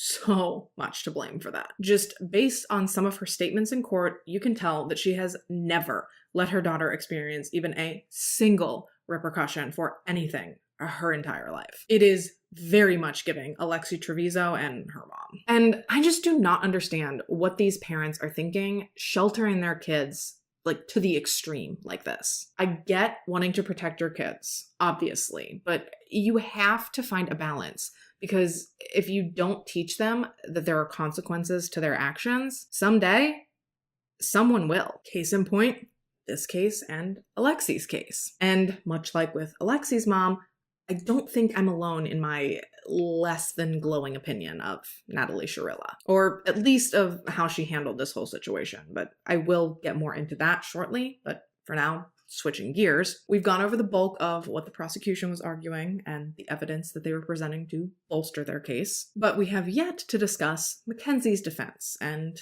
their strategy. What did that look like? Well, Mackenzie in particular didn't really have a story. Rather, to this day, she claims to have absolutely no memory of the crash, nor of the moments leading up to it. Yet she can say with 100% confidence that she did not do it on purpose. And I don't know about you, but does that kind of sound, I don't know, almost like an oxymoron? Because if you don't remember the lead up to the accident, how can you say for sure that you didn't wreck the car on purpose? I mean, overall, I guess it's really neither here nor there, but it was definitely something that gave me pause. And as far as Mackenzie's formal court defense, her defense attorney, Jim McDonnell, well, he was really leaning hard into sort of a no defense. And what I mean by that is he seemed to really bank on his belief that the prosecution would not be able to prove their case for murder beyond a reasonable doubt. And actually, he was so confident in this that when Mackenzie was offered a plea deal under his guidance, she actually turned it down. And I'm not sure exactly what the parameters of the deal were, just that if she pled guilty to the murder charges and the drug possession charges, then I'm assuming she would have been guaranteeing herself less time than she was potentially looking at if she did go to trial. I'm not sure of the exact sentence they were offering her though. And it doesn't really matter because, like I said, she declined the prosecution's deal and instead she did opt to take her chances in a trial. Oof, and not just a trial, but for some reason, she opted for a bench trial. So she decided to put her fate solely in the hands of a single judge rather than in the hands of a jury. And okay, so theoretically, I understand why someone might think it would be easier to convince one person of their innocence than it would be to convince 12 people. But personally,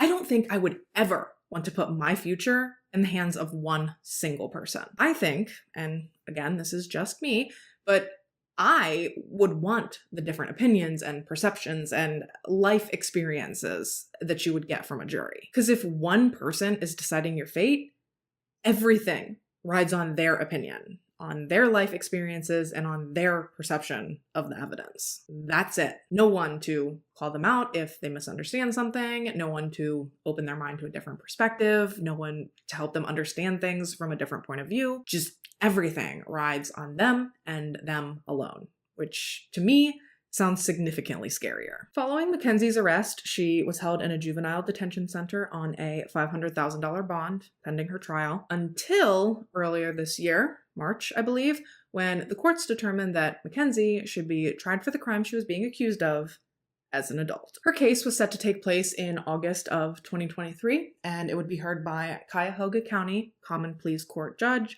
Nancy Margaret Russo. No relation to Dominic or his family in any way, just Russo seems to be a fairly common name in the area. I read somewhere that there are like 6 judges and a county auditor, all in Cuyahoga County with the last name Russo. So yeah, if Judge Russo was related to or personally knew Dominic's family in any capacity, she would have been forced to recuse herself. So yeah, it's just a coincidence. And I don't know much about this Judge Russo outside of what I know about this case. So I don't know if she has a reputation for being like tough on crime or whatever people who run for judge positions claim to be. But the look on Mackenzie's face when she found out who her judge was going to be, she went from primping her hair on the Zoom call and acting like she didn't have a care in the world to looking like she'd just seen the ghost of Christmas past. This was her before she heard who her judge was, and this was her after. She definitely looks scared for her future when she hears who's going to be in charge of deciding her fate. But that's the risk you run when you opt for a bench trial rather than a jury trial. Mackenzie's trial began on August 7th, 2023, so just over a month ago,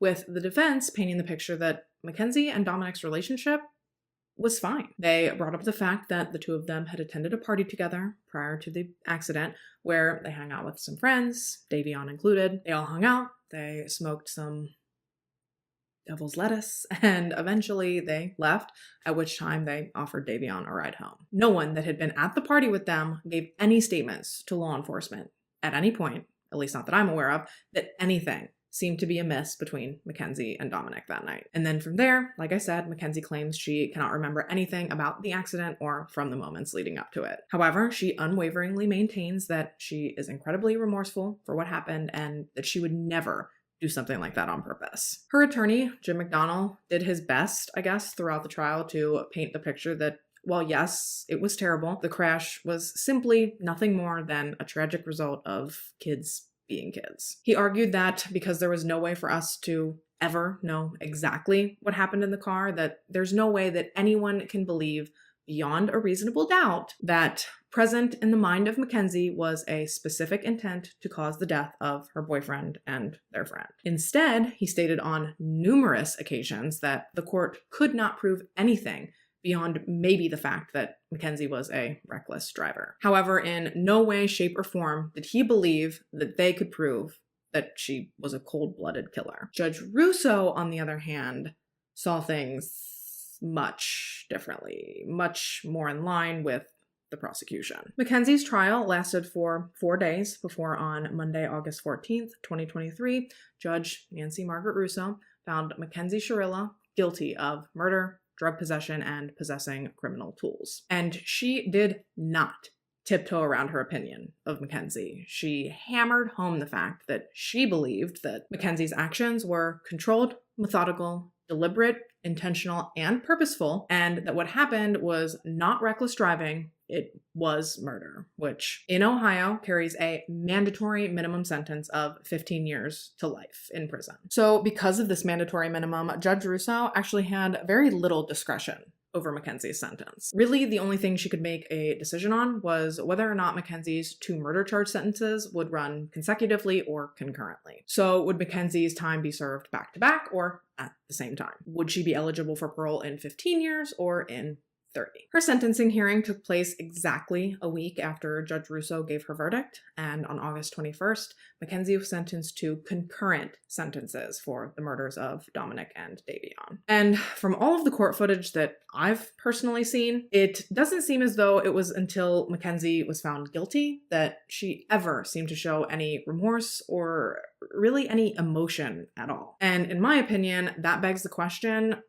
who was she really crying for in that moment? At her sentencing hearing, members of Dominic and Davion's families were given the opportunity to address the court and to address Mackenzie, an opportunity that multiple members of both boys' families did take. Davion's mother and sister, as well as Dominic's mother and brother, all took to the podium and gave incredibly beautiful and eloquent and heartfelt speeches honoring the boys. And these speeches serve to give the court the tiniest snippet into what this tragedy had done to them and to their families. I'm going to link a video with their statements in it down below because truly, I think that they're worth listening to. Sure, I could go over their statements here, but personally, I think it does Dominic and Davion much more justice to hear about them straight from the mouths of those who knew them and who loved them the most. Who am I to shorten, condense, paraphrase, or even repeat word for word these statements that I have to imagine they probably agonized over for such a long time. As for Natalie Sharilla's statement, though,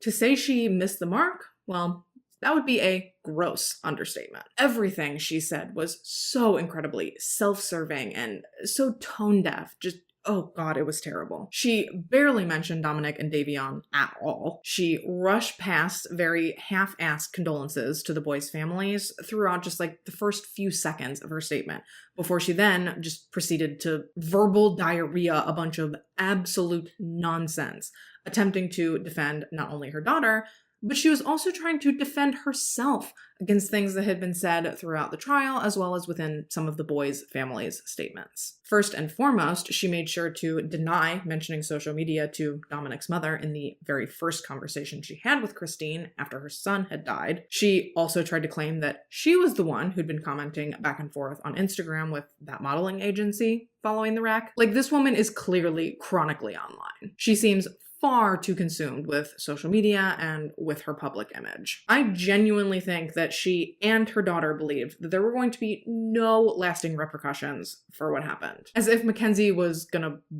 run off to LA and kick up a modeling career in the wake of killing 2 innocent people by driving like an asshole. The delusion does seem to run deep in this family. From there, she went on to argue just how much Mackenzie loved Dominic, how he was her whole world, and how she never in a million years would have intentionally hurt him, that she'd been a shell of a person following his death. She even claimed that Mackenzie would not have gone out to all the social events she had following the crash had it not been at Natalie's behest. She claimed that she could not stand seeing her daughter so sad, and that when she got the invitation to go out to OU and party for Halloween, Natalie had been the one to urge her to go out. She wanted her to go out and to have a moment of fun, away from all the heartache. But answer me this, Natalie. Do the Russos and the Flanagans get to go out and have a moment of fun? Do they get a moment away from everything? Because the last time I checked, the answer was no. Sure, they'll have happy times again in their lives. I'm sure of it. Perhaps they've already had some in the wake of this nightmare. But even so, every single happy moment that they've had since then, or that they'll ever have again, is now marred by the fact that one of their loved ones, who should be there, isn't. So maybe Mackenzie should have just stayed home and skipped the parties for a while, because it really wasn't a good look. Okay? Ooh, that was the worst part about Natalie's statement, and I don't even think that I mentioned it. Throughout the entire statement, she aggressively said, okay, every 7th word. Okay. It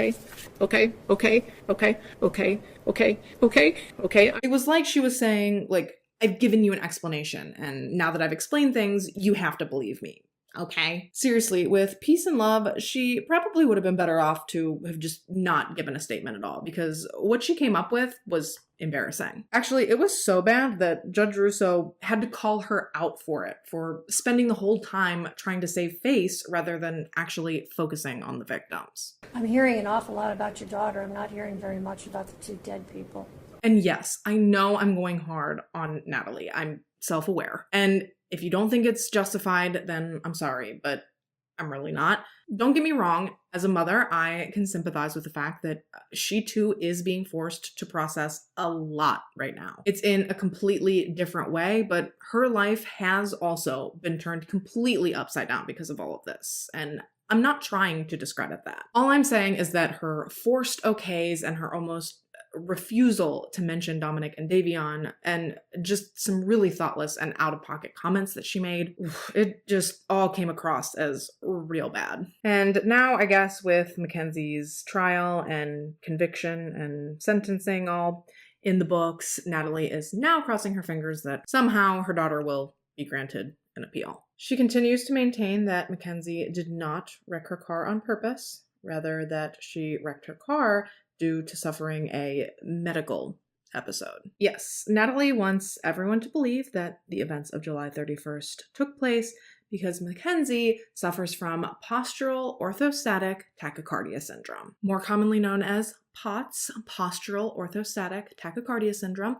is a condition where excessively reduced volume of blood returns to the heart after an individual stands up from either lying or sitting down. As a result, people who suffer from this frequently experience symptoms such as lightheadedness, rapid heartbeat, or even fainting spells if they stand up suddenly. And from my understanding, these symptoms are fairly quickly relieved by just lying back down. And please don't take that to mean that I'm discounting POTS as a condition or trying to make it seem like it's not a big deal. I'm sure that it significantly complicates the lives of those who suffer from it. That said, though, I fail to see how, even if Mackenzie does have POTS, how that's relevant to the car wreck. Unless Mackenzie suddenly stood up in her car while she was driving down Progress? Or am I not understanding POTS correctly? Can the symptoms just randomly come on in addition to when transitioning from sitting or laying down to standing? And that's a genuine question. If anyone does know more about POTS than I do, please feel free to sound off down below. But if the symptoms can strike at any time, wouldn't that be something that Mackenzie would have had to disclose when obtaining her driver's license? Don't they ask you when you get your license if you have any medical conditions that may interfere with your driving? I hope so, because it seems dangerous to haphazardly put people out onto the road who are prone to spontaneously passing out behind the wheel. And no, I'm not saying that people who have POTS shouldn't drive, not at all. I'm simply saying that whether or not Mackenzie actually even has POTS, I think that they're reaching with that argument. Regardless, though, I personally don't think that Mackenzie has a real great shot with any appeals. I think, given that prior to turning onto Progress Drive, she was clearly in her right mind, driving the speed limit and properly using her turn signal. Plus the fact that there wasn't a single skid mark on the road leading up to the crash site, which helps to support the EDR findings that Mackenzie never once hit her brakes. I just don't see what argument Mackenzie's team could possibly present that would adequately negate all of those factors. Which brings me to the part of the video that I have been absolutely dreading. My personal opinion. Okay, so after hours of research into this case, where I have personally landed doesn't exactly fall in with the majority of opinions on this case. But before I elaborate on that, I want to make it abundantly clear that I absolutely do think Mackenzie is 100% to blame for Dominic and Davion's deaths. She deserves to be in prison, and she deserves to be held accountable for destroying so many people's lives. I unwaveringly and wholeheartedly think that she did wreck into the Plitco building on purpose. So overall, I'd say that I agree with 95% of what the prosecution theorized. The only thing I don't feel totally comfortable saying, for sure, is whether or not Mackenzie actually set out that night to murder those boys. Take your hands off the keyboard. Let me explain. I just think it seems unlikely that someone could plan and execute a murder like this with so many factors that you can't control. To plan it and to have it play out perfectly and to walk away from it unscathed, that's a lot of credit to give to some dumb 17-year-old. Throughout all the research I did into this case and into what happened, personally, I found myself leaning more towards a very slightly different situation. Personally, what I believe happened is that after the party, while in the car on the way home, Mackenzie and Dominic got into some sort of fight. Because remember, according to their other friends from the party, everything between them seemed fine. So I think they got into a fight in the car. I think Mackenzie started up with her bullshit. She started calling him names and doling out empty threats. But I think that this time, Dominic was so over this song and dance that either he didn't react at all, or maybe on the other end of the spectrum, maybe this time he gave her a piece of his mind right back. Either way, though, I think to one degree or another, Mackenzie was not getting the reaction out of him that she was trying to elicit. And I think that is when she escalated things and began accelerating towards Plitco. I think it started out as a way to sort of, I don't know, I guess prove her point, like to make him listen. I feel like he had probably just heard all of her threats so many times before that likely they didn't have the same impact on him as they once had. So she started speeding the car up to show him that he should believe her threats because they were not empty. Actually, you know what I keep coming back to is, to me, this whole thing is giving Christian Andriacchio and Whitley Goodman vibes. Like the whole gun to the head, do you love me thing. Not that I believe that that situation ever actually happened, but you get what I'm saying. While I don't know that consciously Mackenzie had in her head at that moment that she was going to kill Dominic and Davion, I do absolutely believe that she deliberately, intentionally, and purposefully wrecked her car into Plitco without so much as an ounce of concern for what the outcome would be. I don't know that she intended to kill them, but I also don't think she cared at all if any of them survived. Does that make sense? Like, truly, the difference between my theory and the prosecution's theory is, like, wafer thin. And I could absolutely be wrong. maybe she did premeditate this. It's possible. I surely can't say for sure that she didn't. I have zero insight into the horror show that seems to be Mackenzie Shirilla's brain. I just think that the idea that she planned this and then executed it and managed to make it out alive, I'm just not convinced of that aspect. And I know a lot of people theorize that this whole thing was a failed murder suicide, that she actually wasn't planning on surviving the crash, but that she happened to because she was in the safest seat in the car. But I'm pretty sure that psychological evaluations following the crash refute the idea that Mackenzie was suicidal at all. Plus, in my opinion, I think she's too narcissistic to kill herself, but that's just me. And I'm sure that people will argue that if it wasn't premeditated, how do I explain her scouting out the location ahead of time? To which I say, how can we definitively say that that's what she was doing? Because I don't know about y'all, but when I was in high school, there was this like random big ass loop of road that my friends and I always used to drive around all the time. We'd either drive around it and smoke pot, or we'd drive around just to hang out, listen to music, and chit chat when like nothing else was going on. And much like the Progress Business Park, none of us lived anywhere near it. There certainly wasn't any real like main attraction or anything that would serve as a reason for us to be there. It quite literally was like a barren loop of a few different streets lined with hella trees, a few random houses, and an industrial plant. So was the business park area similar in that it was simply an area that local kids drove around sometimes? Were the three of them maybe headed somewhere secluded that they knew of, where maybe they could go and do those mushrooms Mackenzie had on her? Again, in all of my theorizing and hypothesizing, please don't lose sight of the fact that I do believe the crash was malicious. I think it was on purpose, and I think she deserves to be in prison. Personally, I think she seems like an entitled brat. I don't think she seems like a very nice person at all, but I just don't know if I believe that she pre-planned their deaths ahead of time. To me, I just don't think that theory extinguishes any and all reasonable doubt. But with that, you have to take into consideration that there's a lot of information I'm not privy to. I wasn't at the trial, and it wasn't televised or broadcast in any way. So despite the plethora of information I do have, there is still likely considerably more that I don't have. And I know my opinion is unpopular, and I fully intend on receiving a lot of flack for it, but just remember, the only difference between my theory and the prosecution's theory is, did Mackenzie actually have the conscious thought of, I'm going to wreck this car to kill them? Other than that, I don't believe Potts is to blame. I don't think the crash was an accident, and I don't think that she can't remember. And I certainly don't think that her vehicle malfunctioned, which is a whole other theory I've seen floating around. I guess I'll give you the SparkNotes version of that quickly.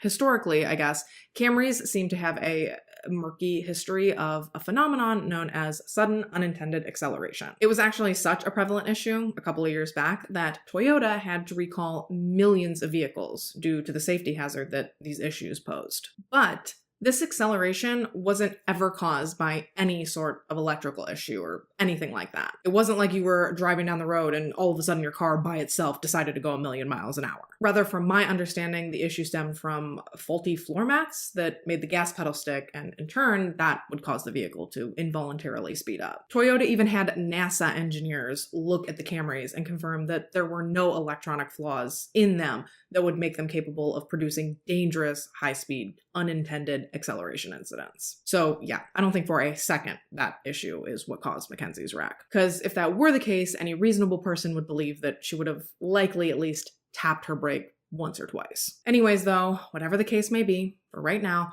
Mackenzie F. Shirilla is incarcerated at the Ohio Reformatory for Women in Marysville, Ohio, where she will remain until at least 2037. And in my opinion, whether or not she intended for the boys to die, I believe 100% that she made a conscious effort not to stop the car from slamming into the building. Therefore, I believe she is currently exactly where she belongs. And without going off on too much of a tangent, I feel like where this case parallels other cases, like Alexi Treviso's case, is just the apparent lack of understanding that your actions have consequences. I'm not trying to sound like a senior citizen here, but kids nowadays really don't seem to grasp that. Whether we're talking about something as simple as the things you post on social media to something as serious as murder. The things you do in this life have consequences. Sure, some more serious than others, and some that actually affect people more than just you. I just don't understand what the disconnect is. Why kids lately don't seem to understand that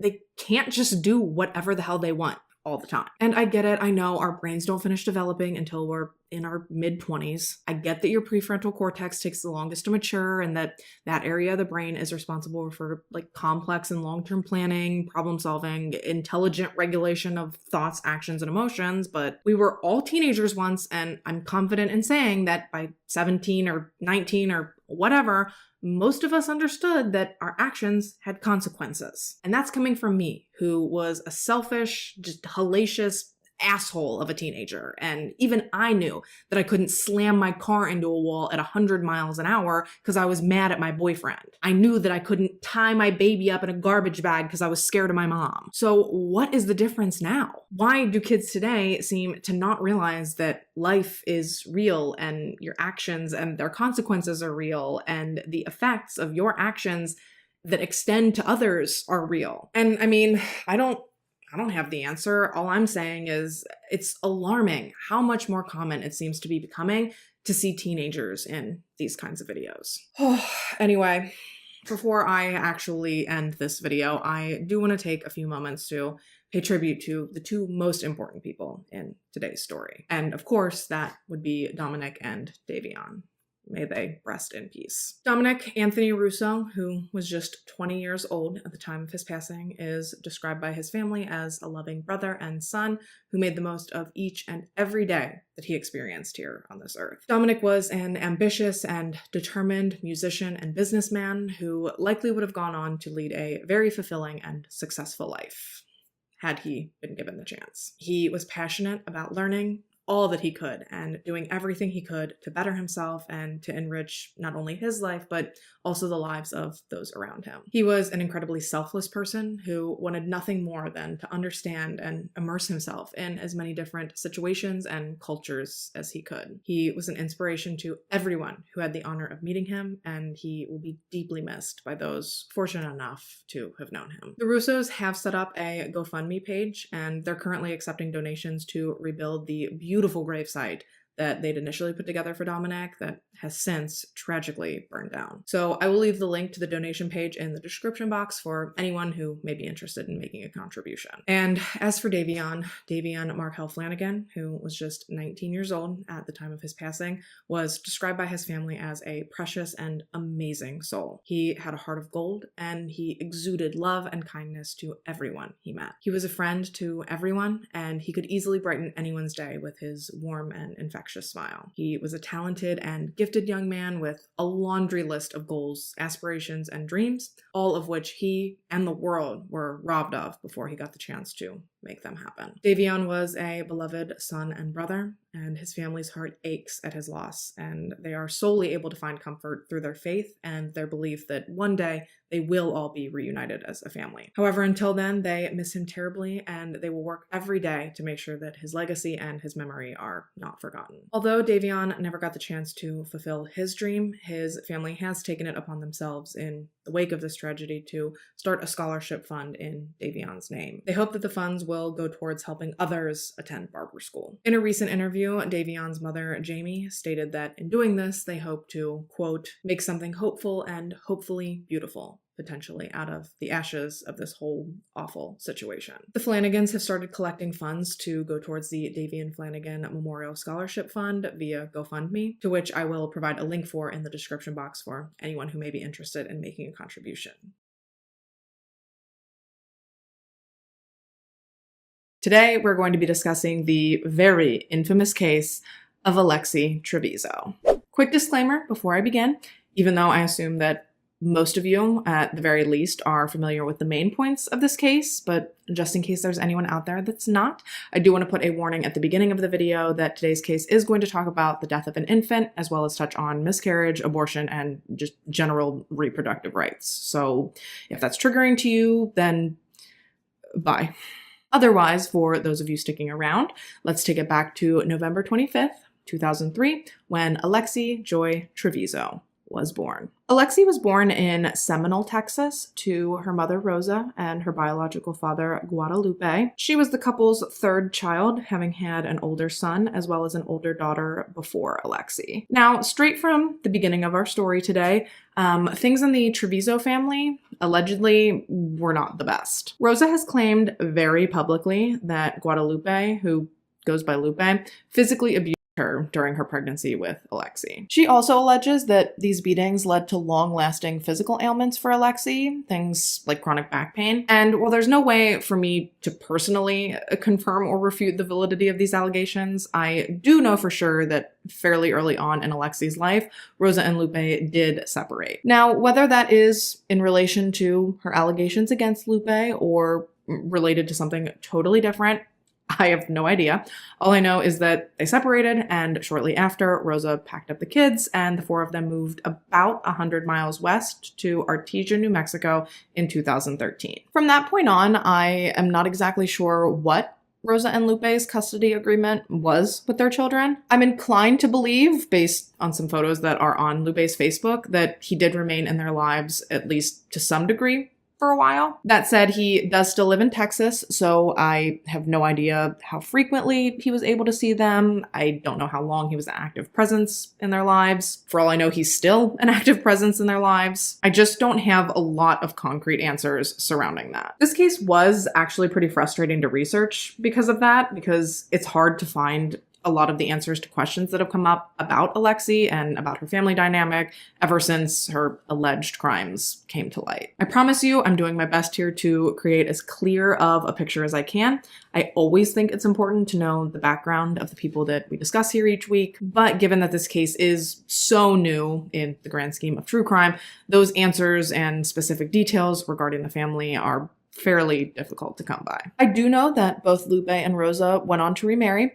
It looks like Lupe went on to have a few more children with his new wife, and then from what I could gather, Rosa and her new husband, Ricardo Rodriguez, I don't think that they ever had any children together, but they did combine his children from his previous relationship together with Rosa's children, thus creating a cute, like, little blended Brady Bunch style family vibe. And then within that family vibe, Rosa and Alexei were particularly close. They were always together. Rosa always made sure that she was present at any of Alexei's extracurriculars. They were so close that some people even thought that they were too close, like almost maybe codependent. I've heard people describe Rosa as sort of a helicopter mom, sort of controlling over Alexei and where she went and what she did.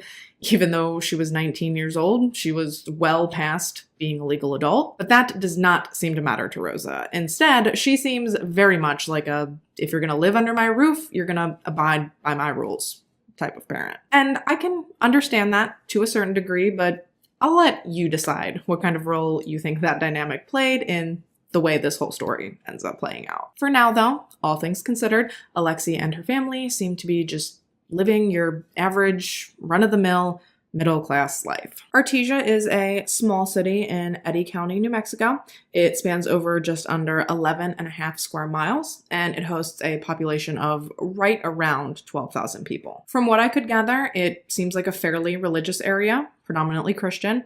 I think that I heard that there's somewhere like more than one church per square mile, so it's a very traditional value kind of place. It's also like a big sports town, high school sports. It's one of those places that holds its varsity athletes on a very high pedestal. At the time our story takes place, Alexei was a senior at Artesia High School. Go Bulldogs! She was a member of the school's choir, she was a cheerleader, and she was in a long-term relationship with her boyfriend, Devin Fierro. Basically, she was living the quintessential, stereotypical, almost like movie-like high school experience. She was pretty, she was popular, she was the cheerleader dating the football player. She was in honors classes, she had a 3.8 GPA, she was all set to start college at New Mexico State University this fall. I don't think that anyone would have believed that rather than walking across the stage at her high school graduation back in June, that Alexei would instead be staring down the barrel of a first-degree murder charge. It's honestly pretty difficult to wrap your head around the fact that we're even sitting here talking about her today. Talking about this 19-year-old girl who, to hear her described, just seems so completely normal. From her brown hair and brown eyes to her textbook cookie-cutter high school experience, nothing about Alexei would have made any of us stop and think that someday we'd be listening to her story on my channel. Sure, she was a little bit older than some of her classmates, but that was just because she had a late birthday, and also at her mother's behest, she was forced to repeat second grade. But beyond that, nothing about this girl seemed out of the ordinary in the least. That is, until late 2022, when rumors started rumoring around Artesia High School that Alexi might be pregnant. Alexi's friends did ask her about this. They asked her if she was pregnant, but each and every time the topic got brought up, Alexi vehemently denied it. She swore up and down, left and right, backwards and forwards that she was not pregnant.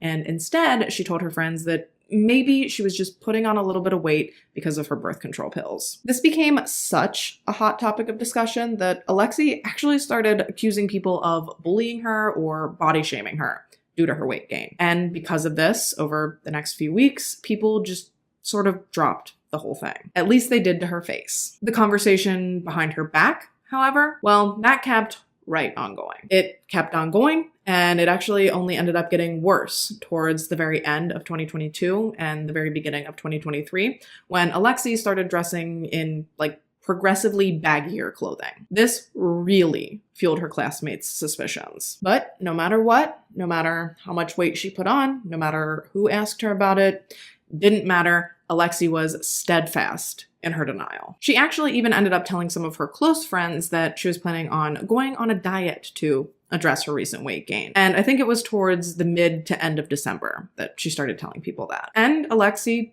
would lose the weight. In fact, she would lose it very quickly. However, diet and exercise would not be how she managed to resurrect her slim figure. January 26th, 2023 started out like pretty much any other average day did for Alexi and her family. It was a Thursday, so I assume she went to school, then she went to cheer practice, and then she came home for the evening. She was a little tired and a little sore following her cheer practice, so she did decide to turn in early for the evening, but other than that, nothing unusual. However, shortly after she did go to bed, Alexi woke up in excruciating pain. Based on what I know, I have to assume that she was feeling some abdominal pain, but from my understanding, most of the pain that she was feeling was located in her lower back. I did mention earlier that Alexi supposedly suffered from chronic back pain due to issues from Rose's pregnancy with her. However, this pain, I guess, was significantly worse than anything Alexi was used to. Around 11:30, the pain ended up getting so unbearable that Alexi actually woke up her mom and asked her to take her to the hospital. Rosa and Alexi arrived at Artesia General Hospital right around midnight, which technically would have been the very early morning of Friday, February 27th. Alexi was ultimately admitted to the hospital for her severe back pain because after being triaged, the doctors were concerned that she might either be suffering from a lower urinary tract infection or potentially even something more serious, like either a kidney stone or maybe even a full-blown kidney infection. So she was admitted, and the staff began a routine workup, hoping to quickly determine the cause and treat the cause of Alexi's pain. She presented with a slightly elevated heart rate, and when asked to rate her pain, she rated it as a 10 out of 10 on a pain scale. Something that immediately struck the hospital staff as odd, though, was that Alexi refused to allow anyone to examine her beyond that point, beyond either visually or beyond taking her vitals. Basically, she did not want anyone touching her. She was treated with a few medications to help ease her symptoms. I believe she was given morphine for her pain, Zofran for nausea, and she was given sodium chloride, which I assume was for dehydration, considering the fact that she'd spent hours being physically active at cheer practice the previous afternoon. And then on top of that, doctors also asked Alexi if she was pregnant or if there was a chance that she could be pregnant. And this is a very routine question. If you're a woman, a young lady, or a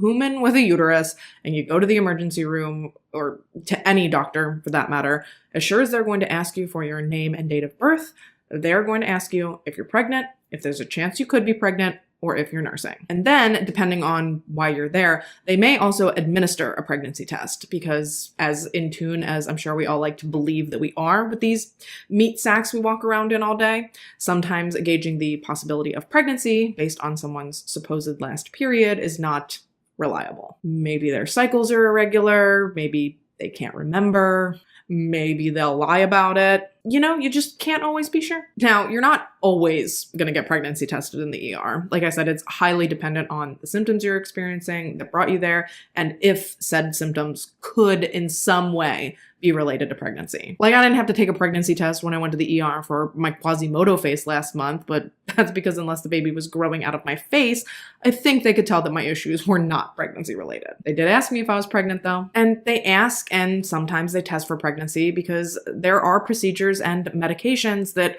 are contraindicated for pregnancy, like x-rays, for example. And since Alexi was there for back and abdominal pain, which could obviously hold pregnancy implications, ultimately, they did end up administering a urine test to Alexi. Now, I have no idea if they administered this test before or after she received all of the medications. I'm not sure if they had the results back before or after they administered them.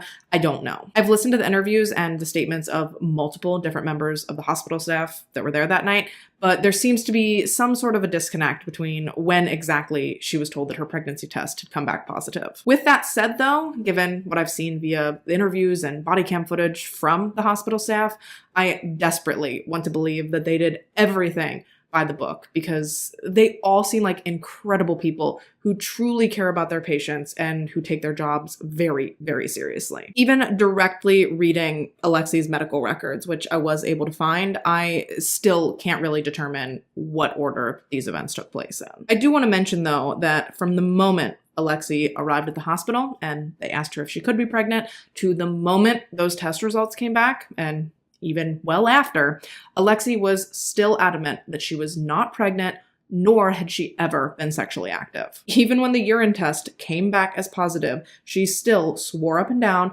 that something had to be wrong because she absolutely, unequivocally could not be pregnant. In fact, she even went on to tell some of the hospital staff that she was currently on her period. I do want to point out here though that even though a urine test is not as precise as a quantitative blood test, I'm pretty sure that if you get a false result from a urine pregnancy test, it is much more likely that you're going to get a false negative from testing too early than it is that you're going to get a false positive. Again, I'm sure false positives can happen. Actually, I know that there are some medical conditions, I think it might be certain types of cancers, that will cause a urine pregnancy test to yield a false positive result. But in a healthy young teenager, I'm going to guess that false positive pregnancy tests are rare. Nevertheless, though, Alexi maintained that she was a virgin and that because of that, there was just absolutely no way that she could truly be pregnant. And as assured as Alexi was that she wasn't pregnant, Rosa was thrice that. She is very clearly, in my opinion, one of those parents that preaches abstinence because, we all know how effective that is. The hospital staff was even talking amongst themselves pretty much right from the start about how uncomfortable the dynamic between Alexi and Rosa was making them all. Rosa was clearly enraged at the idea of Alexi being pregnant, and in their opinion, Alexi seemed nervous and scared of the idea of upsetting her mom. Bottom line though, they needed to know what was going on, whether Rosa was going to like it or not. So to definitively answer the question once and for all, hospital staff ordered a quantitative HCG test. In other words, they ordered a blood test to measure the specific level of HCG in Alexi's blood. This test helps to give doctors a much more precise reading on the gestation of a pregnancy, so it was going to help them determine approximately how far along Alexi might be. They also requested an emergency ultrasound because given the amount of pain Alexi seemed to present with and her positive urine test, the hospital staff started to worry that she could have an ectopic pregnancy, which is when a fertilized egg grows outside of the uterus, typically in a fallopian tube. And if that was the cause of her pain, it was incredibly time sensitive because if a tube ruptures, it can lead to massive bleeding and it can be life-threatening. So at this point, they're waiting on an ultrasound technician to get to the hospital. It's not a typical service that they need in the ER overnight, so they don't have a sonographer on the overnight staff. So they're waiting on that as well as they're waiting on Alexi's blood test. However, before the results or the sonographer arrived, at around 1:40 in the morning, Alexi told her mom, as well as some of the hospital staff, that she needed to poop, like emergently. She can actually be seen on hospital surveillance, running to the bathroom and holding herself. And if you've ever had a baby, you know damn good and well what it means when all of a sudden you have to poop. When I was in labor with my first, that was exactly what I told one of my nurses when I was crowning. I'd had an epidural because baby, and I asked the nurse if she could help me to the bathroom because I had to poop, and she told me she would help me, but that she wanted to check my progress first. And sure enough, she was like, "Oh, honey, you don't need to poop. It's time to meet your baby." But considering the fact that Alexi wasn't pregnant, hospital staff did not examine her before allowing her to shuffle off to the restroom. And the last thing that I want to do when covering this case is criticize anything about how the hospital staff handled the situation that night. They've been through enough, but I will say that this is probably one of the only places that I wish they would have done something differently. Obviously, hindsight's 2020, but I just wish they would have thought, like, here we have this girl presenting with severe back and abdominal pain. She just tested positive for pregnancy, and now, like that, she has to poop so bad that she has to hold her butt while she's running to the bathroom. I really don't know what the right move would have been here. I don't know what they could have done differently. Obviously, she would have had to consent to a pelvic exam or to a cervical check, and likely she would not have done that with Rosa breathing down her neck.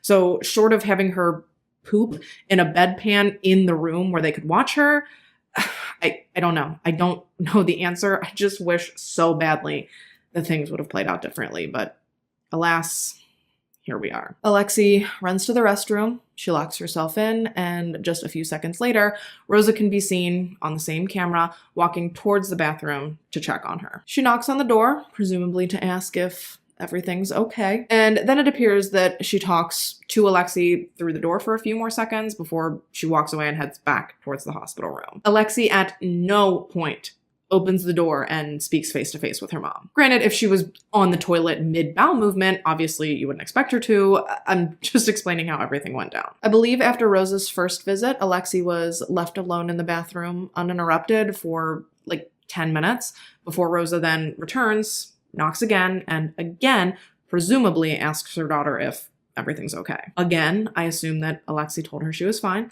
and again, Alexi does not open the door or attempt to speak face-to-face with her mother. Just like before, Rosa makes her way back to the hospital room. However, at this point, staff are starting to get concerned with what might be happening on the other side of that bathroom door. Eventually, the staff became so concerned that they started checking on her, knocking on the door, just as Rosa had, and asking her if she was okay and if she needed anything. She told them as well that she was fine, but their concern and suspicion continued to grow as they began to hear the toilet flush repeatedly, as well as the paper towel machine cycle repeatedly. From that point on, the staff pretty much stayed right outside the door. They continued to knock periodically and ask Alexi if she needed anything and if she was okay, but each and every time, Alexi's answer remained the same. She was fine, and she did not need anything or anyone. I believe at one point she tried to tell them that she was just constipated and that that's what was taking so long. And they really did try to be respectful, and they tried to give her her privacy,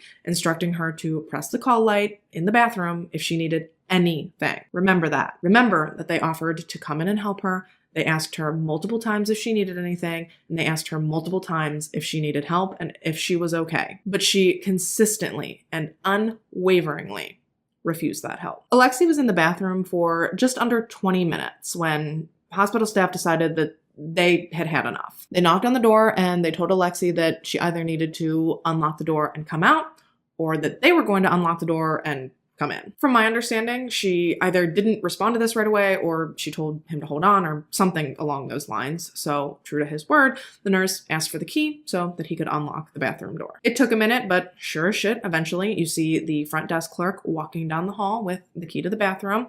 However, just as she passed the keys off, Alexi herself unlocked the door and finally emerged from the bathroom. She walked out, cool as a cucumber, and she walked past the hospital staff just the same, as if all she truly had done within that bathroom was take a fat dump. But all it took was a brief glance into that bathroom by the hospital staff for them to know that something far more serious than a bowel movement had just taken place in there. There was blood smeared all over the bathroom. It was on the floor, it was on the toilet, it was on the wall. It was very clear that something about Alexi's bathroom trip was not right. Initially, the hospital staff actually thought that Alexi might have panicked when she heard the results of her pregnancy test, and that thereupon she had done something to herself while in the bathroom to attempt to induce a miscarriage. Immediately, the staff approached Alexi and they asked her about the blood in the bathroom, and stone-faced, serious as a heart attack, she tried to tell them that it was just blood from her period. What? I am 30 years old. I've been having periods for probably almost as long as this girl has been alive. And when I tell you that in all my years of menstruation, I have never, not once, ever gotten blood all over the bathroom while on my period. Not even when I was learning to use a menstrual cup. If you know, you know. The fact that she expected these trained medical professionals to believe that her period was the cause of the literal bloodbath that she left behind in that bathroom. There was so much blood left behind, even after she had clearly made an attempt to clean it up. There was so much blood that they said they could smell it from outside of the bathroom. The fuck kind of unearthly, like, Stephen King-esque periods is she trying to pass off that she has? It should go without saying that they were absolutely not buying what she was selling. They were so skeptical of her story that one of the nurses actually ended up going into the bathroom and looking in the trash can to see if she'd left anything behind. But upon a cursory glance, it actually looked to him like the can was completely empty. He couldn't see any garbage, and the can liner that was in the can appeared to be totally clean. I cannot even begin to imagine how confusing this whole situation must have been for these poor healthcare workers. As if these people haven't gone through it enough over the last few years, and now they gotta do. Let's stay on track. So they check the bathroom.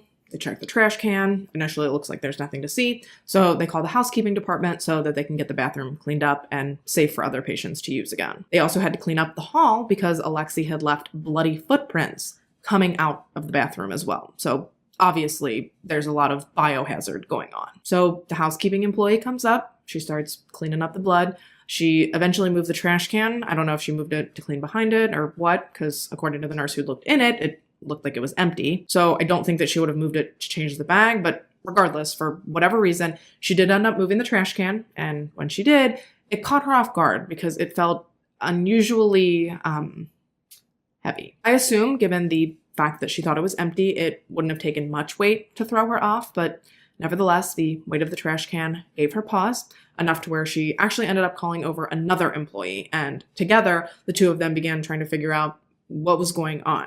Why was this apparently empty trash can so heavy? So they removed the top liner, the one that everyone thought looked empty, and beneath that, they found a bunch of bunched up empty garbage bags. Like someone had taken a bunch off the roll and balled them up and then arranged them in like a solid layer underneath the top liner. So they pulled out all the empty bags.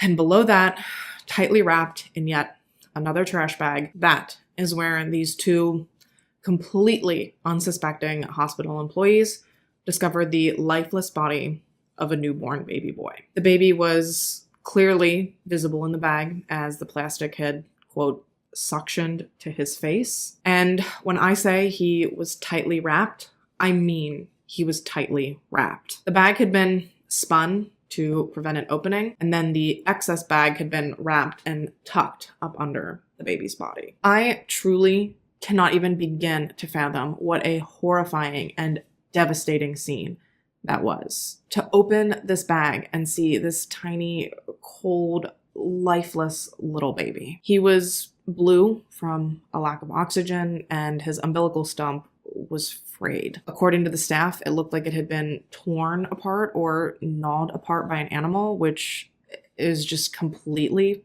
nauseating. And you can tell just based on the grainy, silent CCTV footage from the hospital that these employees are every bit as traumatized and horrified by this as you would expect them to be. I cannot even put into words how much respect I have for all healthcare workers, but most certainly for these people. The composure they maintained and the quick, decisive, purposeful action they took. I've witnessed a few medical emergencies firsthand before. Obviously nothing compared to this, but when I tell you the way that my trauma response is to just completely freeze, I cannot imagine the level of shutdown that would have come over my body had I been in the position of these doctors and nurses. But they held it together. They kept their wits about them, and they were able to put their emotions aside while they tried everything they possibly could to bring this poor, innocent, defenseless little baby back. However, unfortunately, despite their best efforts, too much time had elapsed between Alexei placing this baby boy in the garbage bag and the housekeeping personnel discovering him. There was just simply nothing that could be done. So at 2:28 a.m. on Friday, January 27th, 2023, this tiny little baby was officially declared deceased. He weighed 5 pounds, 9 ounces. He was just under 19 inches long, and he had a full head of thick, dark hair. Obviously, there was no way to be sure what had happened until an autopsy was performed, but just to look at him, he had no obvious signs of any medical issues or any physical trauma. And yet, here he lay in front of this group of medical professionals. A lifetime of experience between them all, yet none of them could comprehend what they had found themselves at the center of in that very moment. Meanwhile, back in Alexei's room, following delivering her baby and quite literally throwing him in the garbage, she underwent an abdominal ultrasound as well as a pelvic exam, all without a single word to hospital staff that, "Oh, BT dubs, I just had a literal fucking baby a few minutes ago." Alexei's pelvic exam revealed that not only was she heavily bleeding and passing what appeared to be tissue, but it also revealed that her cervix was wide open. And hearing that made me wonder, say they hadn't found the baby at this point. Did she not think that these doctors and nurses would be able to tell just based off of ultrasounds and physical and pelvic exams that, by the way, now she was more than happy to submit to? You know, unlike when she first arrived at the hospital and she was still pregnant and she refused to let anyone touch her. Yeah, she was over that now, obviously. But did she truly think that they would not be able to tell just based on the state of her body that she had very, very recently given birth? Your uterus is like 500 times larger than it normally is following the birth of a full-term baby, and it's like 15 times heavier. You don't think they're gonna notice that on an ultrasound? It takes 6 weeks for that bad boy to shrink back down to normal size, not 35 steps from a bathroom to a hospital room. It also takes roughly 6 weeks for your cervix to slam back shut. Did she not think they were gonna notice that during her pelvic exam? Frankly, I am stupefied that she walked out of that bathroom thinking, problem solved. It serves as proof, in my opinion, just how little she truly understood about her own body. Once again, leading me to believe that she'd never learned anything sex ed-wise past don't have sex. And that's not even like the part that gets me the most. Her lack of knowledge does not even hold a candle to the complete and total emotional disconnect that she seemed to have in relation to what she'd just done. That part of the story is nothing short of bone-chilling, and it will absolutely never not shock and disgust me to my very core. Officers from Artesia Police Department arrived to Artesia General Hospital shortly after 2:30 a.m. Initially, they began speaking to the charge nurse that evening, which, from my understanding, is like the head nurse of a shift. Medical folks, feel free to correct me if I'm wrong, but they started out speaking to him, and while in the midst of kind of getting the rundown from him, one of the doctors, Dr. Vasquez, she came over and actually requested that one of the officers accompany her into Alexei's treatment room so that she could tell her and Rosa exactly what was going on. As if Alexei didn't already know. Well, I mean, I guess she didn't know that they'd found the baby, but she for damn sure knew she put him there. Regardless, like her or not, Alexei had just given birth, and they did have a moral and ethical obligation to ensure that she was medically stable. Especially considering that no one had seen hide nor hair of her placenta, which, if not delivered properly, can lead to a life-threatening infection or to postpartum hemorrhaging. So she needed proper post-delivery care. And actually, in order to get said care, they were going to have to transfer her to a totally different facility. Artesia General didn't have an OBGYN or an obstetrics team to oversee Alexei's care. So prior to the cops even arriving at the hospital, the staff had already arranged for her to be transferred from AGH to Lovelace Hospital in Roswell. There, she would have access to the type of care that she needed to ensure she was medically stable. However, before she could be transferred, she and her mother would have to be told why. But before we get into that, I'm going to take my break, throw on my lashes, and when we get back, hospital staff breaks the news to Alexi and Rosa. Don't go nowhere.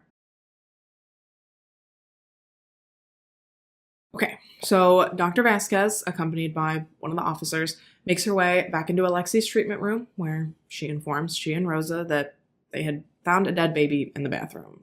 Just matter-of-factly. Honestly, though, I don't really know how else there is to say that. Like, that's not really something that can be sugar-coated, nor should it, in my opinion. Alexi deserved to face exactly what she'd done. Rosa's immediate response is simply just, oh my god, and it kind of seems like it takes her a minute. Like, she doesn't really connect the dots right away. Like, she doesn't put two and two together that Alexi is the one who birthed the baby. Instead, it almost kind of sounds like she just heard some miscellaneous piece of, like, tawdry hospital gossip. It's not until Alexi begins trying to explain herself that the gravity of the situation seems to plow through Rosa's brain. And as soon as she does realize exactly what is going on, she turns to Alexi and she says, "Alexi, I told you about this. I just asked you to tell me the truth," which is definitely an interesting response, but put a pin in that because we're going to get into my opinion and such a little later. But for now, Alexi appears to be crying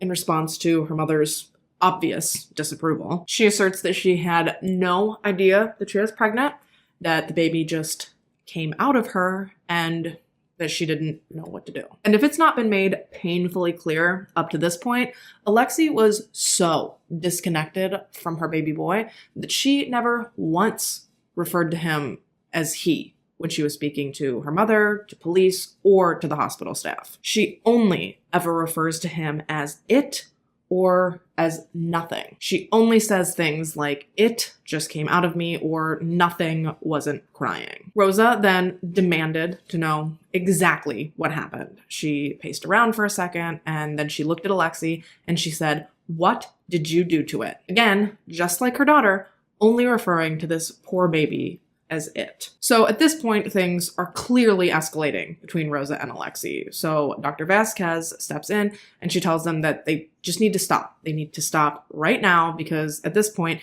the most important thing is making sure that Alexi is treated for her postpartum bleeding. They have to make sure that she's not in any immediate medical danger. Again, whether they like her or not, as doctors and healthcare professionals, they still have to prioritize her well-being. So Dr. Vasquez explains to Alexi that she'll need to be transferred to a different facility. She'd already arranged for her to be life-flighted out of Artesia General and admitted to Loveless Hospital, which is about 40 miles north of Artesia in Roswell. What's crazy about this exchange, though, is that given the dynamic between Rosa and Alexi, Dr. Vasquez almost seems to forget that Alexi is technically a legal adult. She actually asks Rosa for her permission to have Alexi transferred, at which point one of the nurses has to step in and remind Dr. Vasquez, like, she's 19, basically saying, we don't need her permission, we need the patient's, we need Alexi's. And in my opinion, this seems to kind of annoy Rosa, like having to acknowledge that she's not technically in control of what happens to her daughter. She even tries to clap back at the nurse about how, well, even though she's 19, she's still a student, as if that means literally anything, as if somehow that's going to put the ball back in Rosa's court. But obviously it doesn't. So once Dr. Vasquez has Alexi's permission to complete the transfer,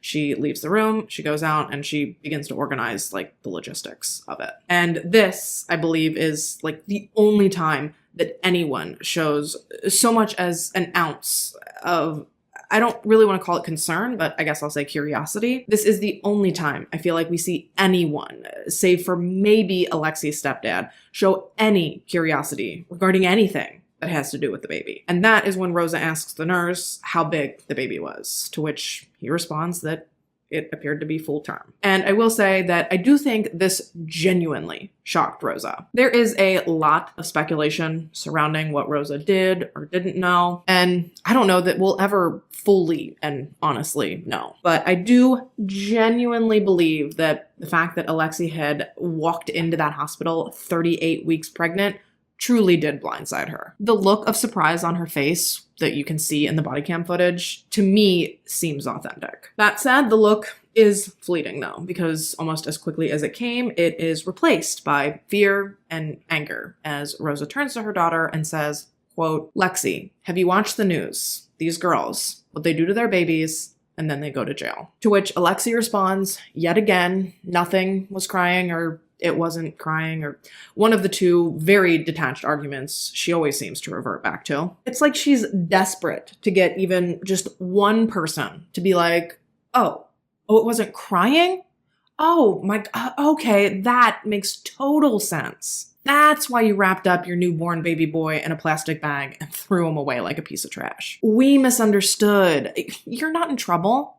Fucking Delululand, USA, population this broad. Well, population she and her mother, because Rosa, at one point, asks Alexei if she wants to get in trouble because she can get in trouble now for this. Hello? Do you not see the wall of cops surrounding you? Ma'am, that ship has sailed. She's already in trouble. It's as if Rosa had spent her entire life shielding Alexei from any real world, like outside consequences. So if in fact Alexei did what she's being accused of, if she did murder her newborn baby in the bathroom, is that maybe why she did it? Has she been so sheltered from consequences all her life that being in trouble with her mom at the time was the worst situation she could have possibly imagined? Obviously, I can't speak to what Alexei's home life was, but I think it's safe to say that based on the body cam footage, some of which we haven't even gotten into yet, it is fairly obvious, in my opinion,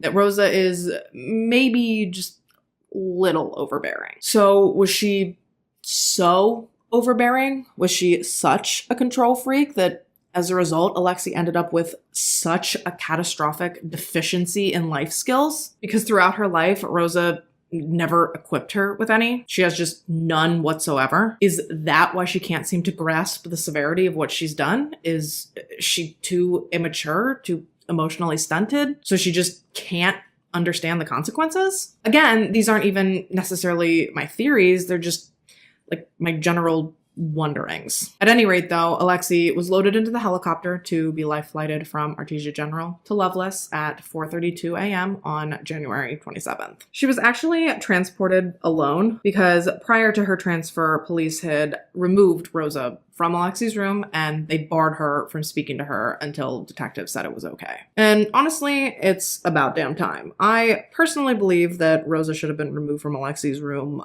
a lot sooner. I think the dynamic between she and Alexei was clearly not conducive to a productive healthcare experience, and I'm within my right to hypothesize that the outcome of this story would have been different had Rosa not been there. Just like the hospital would have been well within their right to boot Rosa out of that room at any time. Hospitals can legally restrict visitation hours, they can limit the number of visitors a patient has, or they can deny family access to a patient based on safety concerns. So from my understanding, if the dynamic between Rosa and Alexei was impeding Alexei getting adequate healthcare or impeding her from being honest and transparent with her medical team, the hospital staff could have asked Rosa to bounce. And like I said, I think there's a chance that this whole thing would have played out differently if they had. Now, that doesn't even begin to excuse whatever happened in that bathroom, not by a long shot. But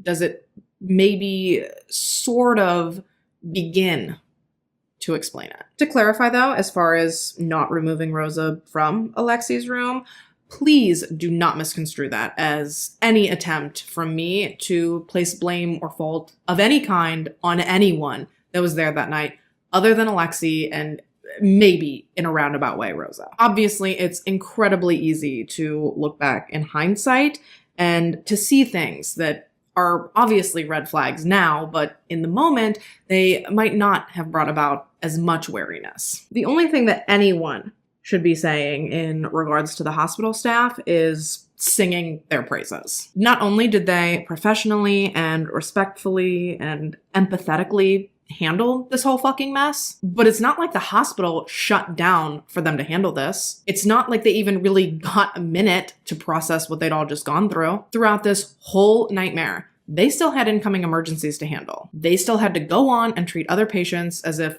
nothing remarkable had happened there that evening. The first time I watched the body cam footage, I don't know why, but I was like taken aback watching one of the CNAs that had discovered the baby with Leela, the housekeeping employee. She was talking to police, and in the middle of her conversation, she just had to answer the phone and carry on with her duties like normal, all while carrying this huge emotional weight on her. And I know that seems like such a mundane thing, but I don't know, it was just admirable the way they were all able to just continue doing their jobs so stoically in the wake of everything that was going on. They truly are heroes, and they deserve nothing but empathy and respect for what they went through and for how they handled this situation. Even as word spread through the hospital and new players got thrown into the mix, as far as I am aware, everyone treated Alexi with respect and with dignity, well beyond what I would have been able to provide her with. Even listening to, in my opinion, a very clearly bullshit story about how her baby fell out in the toilet and never took a breath, they didn't scoff at her, they didn't roll their eyes, nothing. They simply just listened. And you know what? Same with the police that were there that night and the investigators that interviewed the hospital staff later. They showed so much kindness and compassion to each and every member of Artesia General that was there the night that Alexi was. It goes without saying that this story is horrific, but seeing these people come together and support one another did at least put a small break of light in the depressing abyss that was researching this case. Anyways, as Alexi was being loaded into the helicopter, one of the officers went into the Artesia General waiting room and spoke to her family. It was Rosa's husband, so Alexi's stepdad, Devin, the baby's father / Alexi's boyfriend, and Devin's mom, Melanie. And truly, if I could sum up, in my opinion, the tone of the room, I think I would choose apathy, at least as far as the baby was concerned. The cop walked into the waiting room and he was immediately accosted by Rosa, asking about Alexi. What's going to happen with her? Is she going to go to jail? Is she being arrested? Just blah, blah, blah, blah, blah, blah. And well, sure, as a parent, I can guarantee that I would have the same questions, but it just seems to me like every time the cop mentions the baby, Rosa bypasses anything that has to do with him, and she somehow circles back to Alexi. Even when the officer mentions that the baby was a boy, I think he says something along the lines of, we'll have to send him off for autopsy, and no one even bats an eyelash. No one was like, oh my God, he was a boy. Devin wasn't like, oh my God, I had a son. Just nothing. Christ, the only person that seems to show even a shred of emotion or distress is Alexi's stepdad. And he's the only one that's not biologically related to the kid. Which is why I will always die on the hill that biology does not necessarily make a family, or a parent, or in this case, a grandparent. That said, don't you dare let Rosa hear you refer to her as a grandparent. She seemed very taken aback and very offended at the idea of being a grandparent. When the officer in the waiting room tried to clarify her relationship to the baby, he asked her, you'd be grandma? And she snapped back with a quickness that, no, she was mom. She was Alexi's mom. Yes, but you're also a grandmother now. You know, of that baby who's dead now that you're casually pretending does not exist. And the cop basically says just that. Maybe not in so many words. Rather, he said, so you'd be the decedent's grandmother? To which Rosa's like, oh, well, yeah. And this has definitely been a heavily scrutinized topic within this case. I mean, every inch of this case has been picked apart down to the molecular level, but I do agree that this does seem to be very telling as to Rosa's attitude around Alexi being sexually active and having been pregnant. It's very much giving, I'm too young to be a grandmother type energy. Hi, newsflash, Rosa. According to Planned Parenthood, most teens start having sex around 17, and given that Alexi was 19 and Devin was 18, it was more likely than not that they were bumping uglies. And since they have opposing biological parts, it's actually perfectly possible for her to be a grandmother, you know, biologically speaking. But she was not having it. And she also was not going down solo. She was very quick to pull the classic, if I'm going down, I'm taking you with me, making damn sure that the officer knew that if she was a grandma, so was Melanie, because Melanie's Devin's mom and Devin's Alexi's boyfriend, therefore the father of the baby. And y'all, when this officer clarifies with Devin that, is it true, like, you'd most likely be the father? Rosa laughs, and she almost, like, answers for him, as if to say that there is no way that her daughter could have possibly been having sex with more than one person. And I'm not saying she was, but ma'am, 3 hours ago, you acted like you'd put your life on the line and a bet that she wasn't sexually active at all. So just maybe read the room. Take a beat and let the kid answer for himself. Not to mention that the idea of someone laughing in the situation they're in the first place, gives me the willies. Now, despite the officer's initial estimate that the autopsy would only take a few days, it doesn't look like the official report was actually completed and signed off on until March 28th. I'd have to imagine that the autopsy was done well before that, because it's my understanding that the baby's remains were returned to the family and cremated sometime in February. Regardless, though, the autopsy was performed by Dr. Lauren Decker. Dr. Decker is a medical investigator and an assistant professor of pathology. She has degrees in molecular and cellular biology, chemistry, and psychology, as well as her Doctor of Medicine degree. Dr. Decker specializes in forensic pathology and advanced postmortem imaging. Following her examination of Alexi's baby, Dr. Decker concluded that he had no anatomic abnormalities nor obvious physical injuries. She concluded that the baby's adrenal glands showed microscopic hemorrhaging, which can be seen in hypoxia or lack of air. She also reported that the baby's postmortem toxicology screening showed phentermine and morphine in his system. We know that morphine was given to Alexi in the hospital for her pain.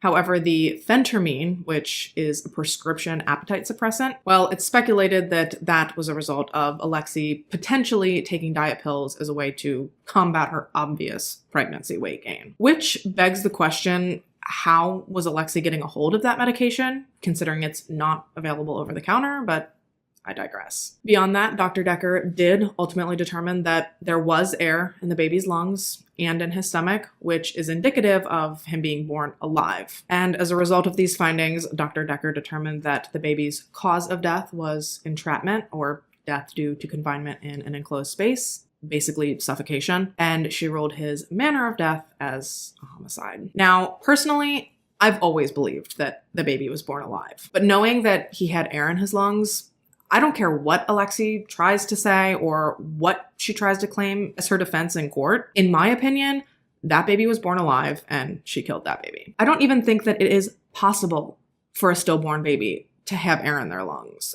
Please correct me if I'm wrong. But Mama Dr. Jones taught me that while in utero, blood is oxygenated via the placenta and it bypasses the lungs. And then once a baby takes their first breath, basically a switch in pressure changes their entire circulatory system. So personally, I would take it to mean that the air in the lungs would mean that the baby took at least one breath. Not to mention that the hospital staff described the bag as being suctioned to the baby's face, which leads me to believe that that poor little baby was gasping for air in that bag. Now, I do believe that the baby wasn't crying. That much I'll buy. My question, though, is why wasn't it crying? Was it not crying because it just takes some babies a little bit to cry? Or were that poor baby's cries being purposefully stifled so as not to alert the medical staff as to what was happening in that bathroom? Because my guess is if they could hear the paper towel dispenser, they would have certainly heard a baby cry. But crying or not, that baby took a breath. That baby could have survived. That baby was put into that bag alive and suffocated to death in that bag. It may have taken 2 months, but that has been concretely determined. All this while Alexi was discharged from Loveless Hospital, allowed to return home, and allowed to return to school. She was allowed to attend Artesia High School's prom, and she received her diploma in June, just like the rest of her peers, although she was asked not to walk at the graduation ceremony. According to her lawyer, she was asked very nicely not to attend because they, quote,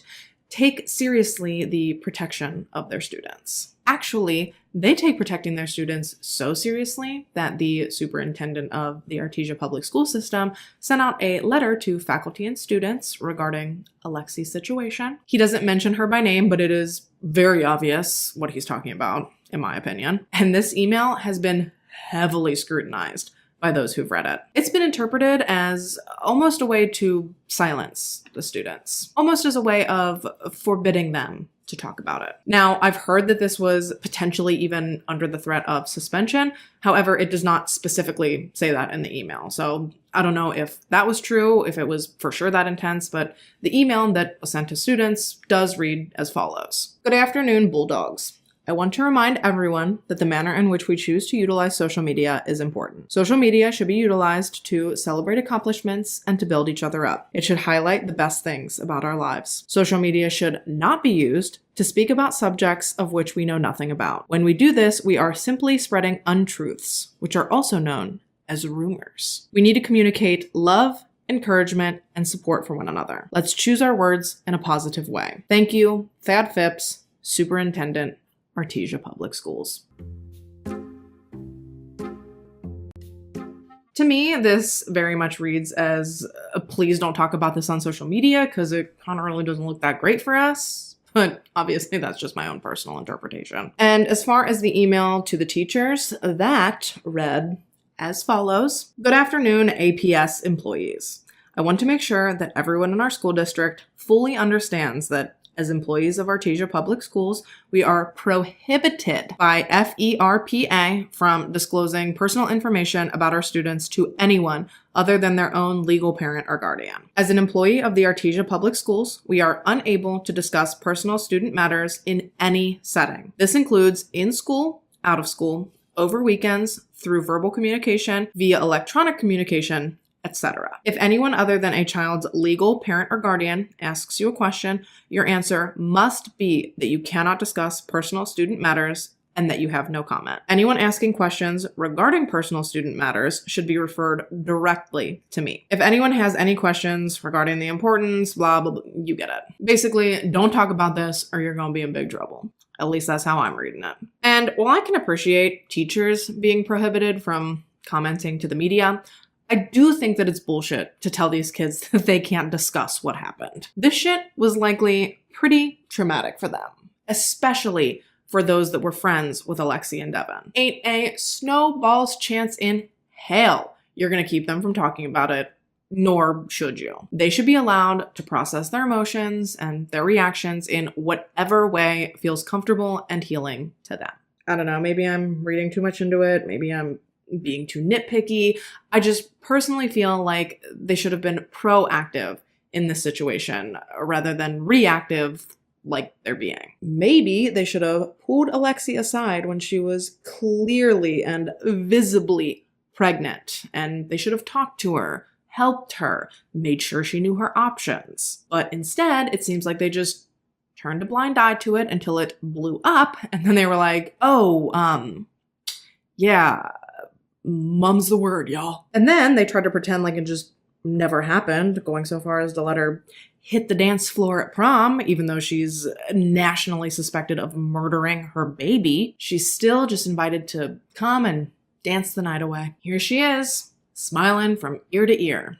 #prom. Shit just blows my mind. Alexi was finally arrested, though, on May 10th, 2023. As you'd likely expect, Rosa did not take this well. Truly, the fact that she didn't get arrested for obstruction of justice, in my opinion, just goes to show you how incredibly kind and patient these cops were. She damn near barricaded the door to her home and told officers that she was not going to allow Alexi to come out until they told her what she was being arrested for. As if, one, she didn't know, and two, as if Alexi ain't a damn adult. They don't answer to her, but as always, Rosa tries so incredibly hard to maintain control of the situation. Quite frankly, though, let's call a spade a spade. This situation has gotten so far out of her control that any attempt to rein it in my opinion, is completely futile. Bless her heart, though.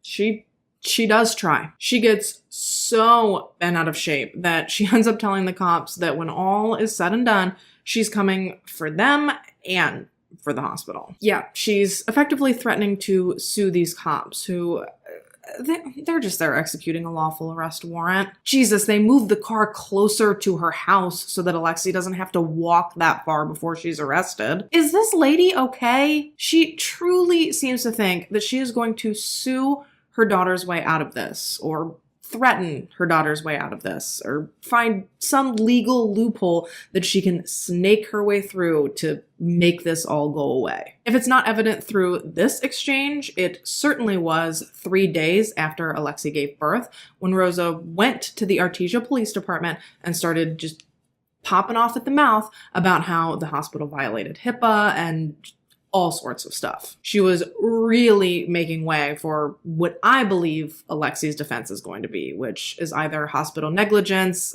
medical malpractice, something along those lines. I think somehow they are for sure going to try and shift the blame for what happened that night off of Alexei and on to the hospital staff. You know, the same hospital staff that cried in their interviews with police, the hospital staff that were devastated that they didn't get a chance to save Alexei's baby, the hospital staff that stood outside the bathroom door as she gave birth in secret and repeatedly asked her if she needed help. That hospital staff, yeah, her lawyer has already basically all but said that that's going to be his strategy. Before I get into that, though, let me finish up with Alexei's arrest, or I'm going to get so jumbled up and twisted around in this absolute mess of a story that I'm just never going to find my way back. So she was arrested on May 10th. She was booked into custody, and she was formally charged with first-degree murder, intentional abuse of a child resulting in death, and tampering with evidence. The child abuse charge would eventually be dropped, though. Alexei spent, I believe it was 6 days in jail before she was released on a $100,000 bond. However, when she was released, it was with barely any restrictions. She was still allowed to attend her classes in person. She was still allowed to graduate. She does have a curfew. I believe it's 7 p.m. to 7 a.m., but she doesn't have to wear an ankle monitor. She's not on house arrest. It is just crazy that for the next 2.5 months still, she'll just be living her life like nothing happened. I mean, she got that privilege for 5 months overall, from May to October. October is when her trial is set to begin. But as of right now, she's got half that left with just no consequences. Oh, she is required to attend counseling, but that's pretty much the only caveat to her being let out. There's a pre-trial hearing scheduled on September 11th before her actual trial is set to begin on October 2nd. Alexei is being represented by attorney Gary Mitchell, and like I stated before, based on the public statement that Mr. Mitchell made regarding this case, it definitely seems to me like they're going to try and blame all of this on the hospital. In his statement, Gerber stated that he has serious problems with the hospital care. He then goes on to, in my opinion, allude to the fact that the hospital is to blame for Alexei's baby's death due to the medication she was administered while in the emergency room prior to giving birth. And while yes, Alexei was administered medications in the emergency room, some of which can potentially cause issues in pregnancy, are we truly going to sit here and pretend that she didn't swear up and down not only that she was not pregnant, but that she wasn't even sexually active? And then we want to fault the staff for believing her? There's only so much they can do with the information they're given. And honestly, from what I could find while researching, it doesn't even seem like any of the medication she was giving would have been likely to have caused that baby's death. I think morphine is the one that makes most people clutch their pearls when they hear it, but from what I could find, morphine is most dangerous to fetal development and well-being in the first trimester, and if given at the end of pregnancy, there is a slight risk that your baby will experience withdrawal symptoms when they're born, but in my research for this particular topic, morphine in pregnancy, which was admittedly fairly shallow, but I couldn't find anything that would indicate that one dose of morphine at 38 weeks pregnant would cause spontaneous infant death. Being tied in a trash bag can, though. Oh, but according to Gary, if we knew what had truly happened in that bathroom, we would be pleased because Alexei did right by her baby. We would be pleased with what she did in that bathroom. We'd be pleased that she seemingly ran around the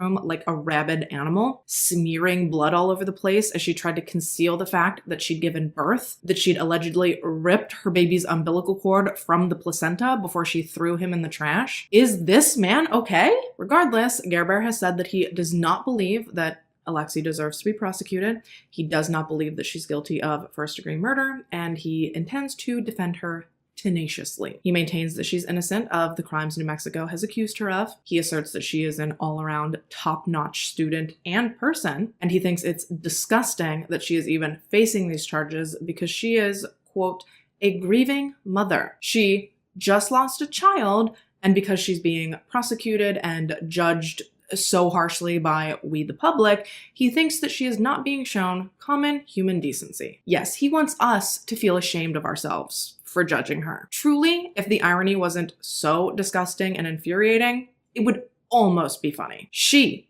deserves common human decency. Did she show common human decency when she threw her baby boy in the garbage? But we're supposed to think it's all the hospital staff's fault. We're supposed to blame them. Is that common human decency? Trying to pass the blame for what happened to this poor, sweet little innocent baby off onto the only people who truly seem to care about him? Have you no shame talking out your literal anus like this? It is crazy to me how entitled and selfish this argument makes her come across as. It makes it sound like she is the only one affected by what's going on. But sorry, newsflash, Care Bear, she is not the victim here. I know that she clearly didn't have the forethought to think of anyone other than herself, but this has implications in people's lives far beyond her little bubble. This even has further impact than the loss of that poor baby's life. The members of Alexi's care team at Artesia General, you know, the ones they're trying to blame, they and many of their colleagues will carry this experience with them for the rest of their lives. Many of them feeling immense guilt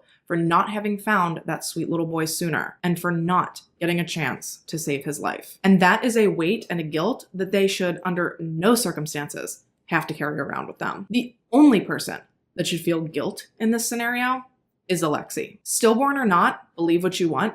Either way, she still threw her own child in the garbage. No matter how many times I say it, I still cannot wrap my brain around it. Knowing from personal experience the immediate comfort that can wash over a baby when it's placed in its mother's arms, to know that Alexi's baby never got to experience that instead he died alone and scared at the bottom of a trash can, it breaks my heart. Obviously as a human, but especially as a mother. I also had my first baby when I was 19. I also had a baby boy. And absolutely, it was overwhelming and scary and incredibly difficult. I can absolutely empathize with those feelings. I was quite literally in the exact same position. Arguably, I was in a much less stable position than Alexi was, but that is a different story for a different day. Where we differ dramatically, though, is that I can never, in my wildest imagination, envision a scenario in which that pregnancy ended with me hurting my baby. And you know what?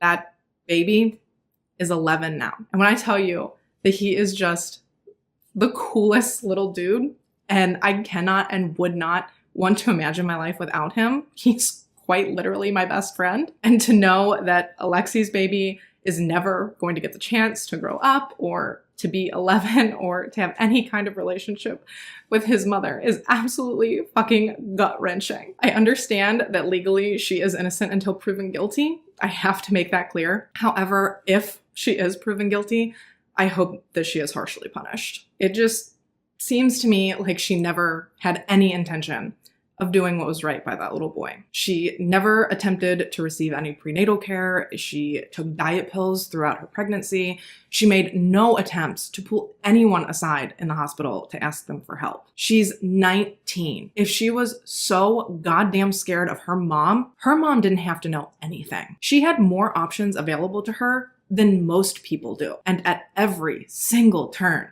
she made the wrong choice. I know what I'm about to say is going to ruffle some feathers, but it's the reality of the situation. Alexi lives in New Mexico, one of the states with the most abundant abortion opportunities in the whole country. There are no waiting periods, no required parental consent, no cutoff times. If she so badly didn't want a baby, why would she have not taken advantage of the fact that she lives in one of the few states in this country that still allows women a choice and still allows women their bodily autonomy? If you're religious and you think that my stance that abortion is healthcare and should be an option is egregious and that I'm going to hell, fine.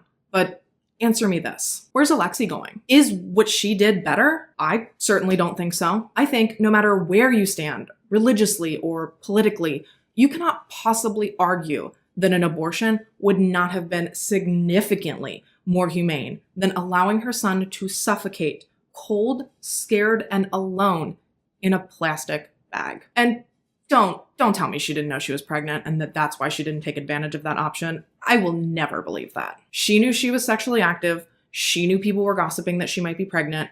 She knew she was gaining weight. You're telling me that with all of that going on, she never once took a pregnancy test? I don't buy that. Anyone with eyeballs in their face and a brain in their head could have seen that she was pregnant. Are you kidding? And you know what? On the off chance that she didn't ever take a pregnancy test, in my opinion, that was out of sheer denial. If she didn't take one, it's because she already knew what it would say and she didn't want to face it, allegedly, in my opinion. And again, for argument's sake, say she really didn't know. She was in a fucking hospital, surrounded by doctors and surrounded by nurses, all of whom were constantly knocking on that bathroom door and checking on her. If she was genuinely surprised by the birth of her baby, if he truly fell out in the toilet and truly wasn't crying, pull the fucking call cord. Crack the door. Ask for help. Artesia General is a safe haven facility. Open the door, tell them you don't want the baby and that you don't want your mom to know. Walk out the door and then never look back. It honestly and truly could have been that simple. There is no excuse in the world for thinking that the appropriate thing to do in that situation was to bundle a human baby up in a trash bag and throw him away. So, in my opinion, at the very least, she should see consequences for that. Realistically, I think she deserves far more than that would bring because, in my opinion, she knew what she did was wrong. That's why she didn't tell anybody. That's why she tried to clean up the evidence before she left the bathroom, and that's why she continuously denied help from the hospital staff. I think she genuinely believed she could throw her baby away and lie her way out of it, walking away scot-free. People who don't know that they did something wrong don't try to conceal what they did. I think she knew every bit how vile and revolting, deplorable, and reprehensible what she did was. And every time I see her referred to as that baby's mother, it makes me want to vomit. And the fact that her family has the audacity to have a shadow box shrine in their living room, as if they ever showed one real iota of concern for that baby. Ugh. And the fact that she was allowed to bond out and continue living her life as if nothing happened. The fact that right now, while I'm filming this, right now while you're watching this, and for months to come, she's still just going to be out doing her thing, living her life. And personally, I think that has the potential to set a really bad precedence going forward. That she did this, that she, at the very least, threw her baby in a garbage can and then months later was smiling ear to ear at her prom, it makes me physically ill. Oh, and I've seen some speculation that the necklace she's wearing in her prom photo is an urn necklace. And I've also heard that Devin allegedly wears one as well. Look, I don't know what in the pretrial show these people are trying to prove here, but I know I've mentioned it a few times, but it's pretty obvious, in my opinion, the narrative they're trying to construct here. Right down to the wrongful death suit that they filed against Artesia General. Yeah, that's a thing that happened. She didn't care enough about her baby to alert medical staff to the fact that he even existed prior to wrapping him up in plastic and throwing him away, but she cares enough to sue the hospital in his name to make some money. What is the boiling point of brain? I'm sorry, but in my opinion, the shadow box, the urn necklaces, if that is in fact what they are, the wrongful death suit, it's all just coming across as incredibly performative to me. I had an early miscarriage in 2018, and I would be willing to bet good money that I took that harder than Alexi took the death of her baby. And I never even got to see that baby. I never got to hold that baby. I didn't get to grow that baby for 38 weeks. And I would still be willing to bet that I authentically grieved that baby more than Alexi's grieving right now. I'd be willing to bet that the only thing she's grieving is the potential loss of her future. All that whining and crying in the hospital, in my opinion, was out of self-preservation. It was all because her future was on the line, which coincidentally is likely why she didn't want her baby in the first place, because she didn't want to jeopardize her own future. And now her future is still unsure, and she has to live with what she did and what she allegedly did for the rest of her life. And you know what? I'm sorry if it sounds mean, but I hope it eats her alive. Lifelong remorse is the absolute least she can give that poor little angel baby now. And with that, you guys, we are about wrapped for today. Let me know your thoughts on this case in the comments down below. If in fact Alexi did do what we all think that she did, Why do you think she did it? Why do you think she hid her pregnancy as if there wasn't an inevitable and unavoidable impending consequence? Do you think she did it to protect Devin and his athletic career? We know the town's religious, and we know they're absolutely feral for their sports. So with Devin being a highly ranked and highly regarded player in his sports, was she afraid that having a baby out of wedlock would jeopardize his future? Is that why she initially declined to put him on the baby's birth and death certificate? I mean, I assume that she's ended up amending that decision because the baby does seem to legally have Devin's last name. But did she only change that when she realized how big this whole thing had become? Or did she do what she allegedly did for her own self-serving reasons, to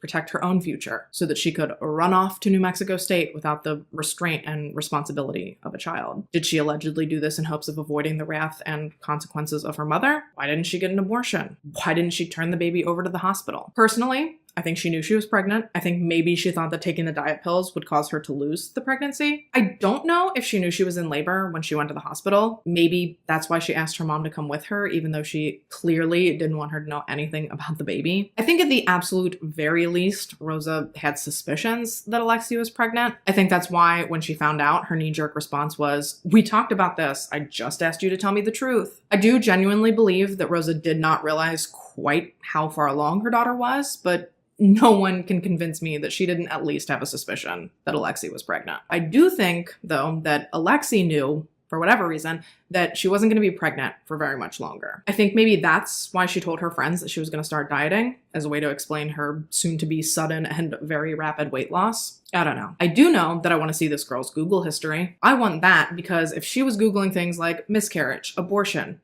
diet pills while pregnant, anything like that, I think that will obviously blast a pretty big hole in her "I didn't know I was pregnant" argument. I don't know. I could theorize and speculate all day. Bottom line, there are still going to just be so many unanswered questions. And what's really sad is I don't know what could have been done in this particular situation to have resulted in a different outcome. This mother-daughter relationship just seems so very codependent. Rosa seems so controlling. The whole dynamic just seems fucked up. But overall, I do think that we need to destigmatize sex. We need to destigmatize talking about sex, educating our kids about sex. We need to abandon abstinence-based sex ed in schools, and we need to instead teach kids how to be safe. We need to teach them what their options are if, in fact, they do find themselves in a situation like Alexi. We need to arm them preemptively with resources so they don't have to seek them out in a panic type situation. And finally, as parents, I think we need to make sure that our kids know that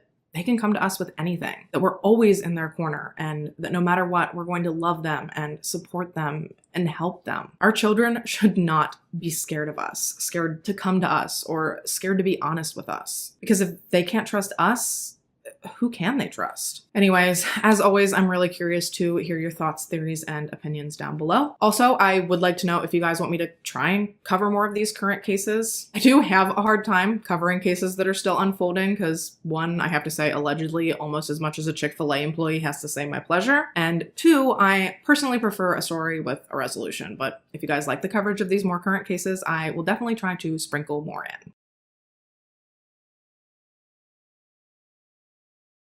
On September 22nd, 2006, 17-year-old Cassie Jo Stoddart was house-sitting for her aunt and uncle on what should have been a quiet Friday night in a quiet small town in Idaho. It was the kind of night where you'd expect nothing out of the ordinary to happen. However, by the end of that weekend, Cassie would be dead, and one sleepy little Idaho town would be completely flipped on its head. As police investigated what happened to her, they would uncover a trail of chilling clues that hinted at a twisted plan hatched long before the actual night in question. In a community known for its safety, the horror of Cassie's murder left everyone asking the same question. How could something so shocking and so bone-chillingly contrived possibly happen here, and to someone so undeserving? This is the story of Cassie Jo Stoddart, a case that reminds us to be careful who we trust, because we never truly know what people are capable of.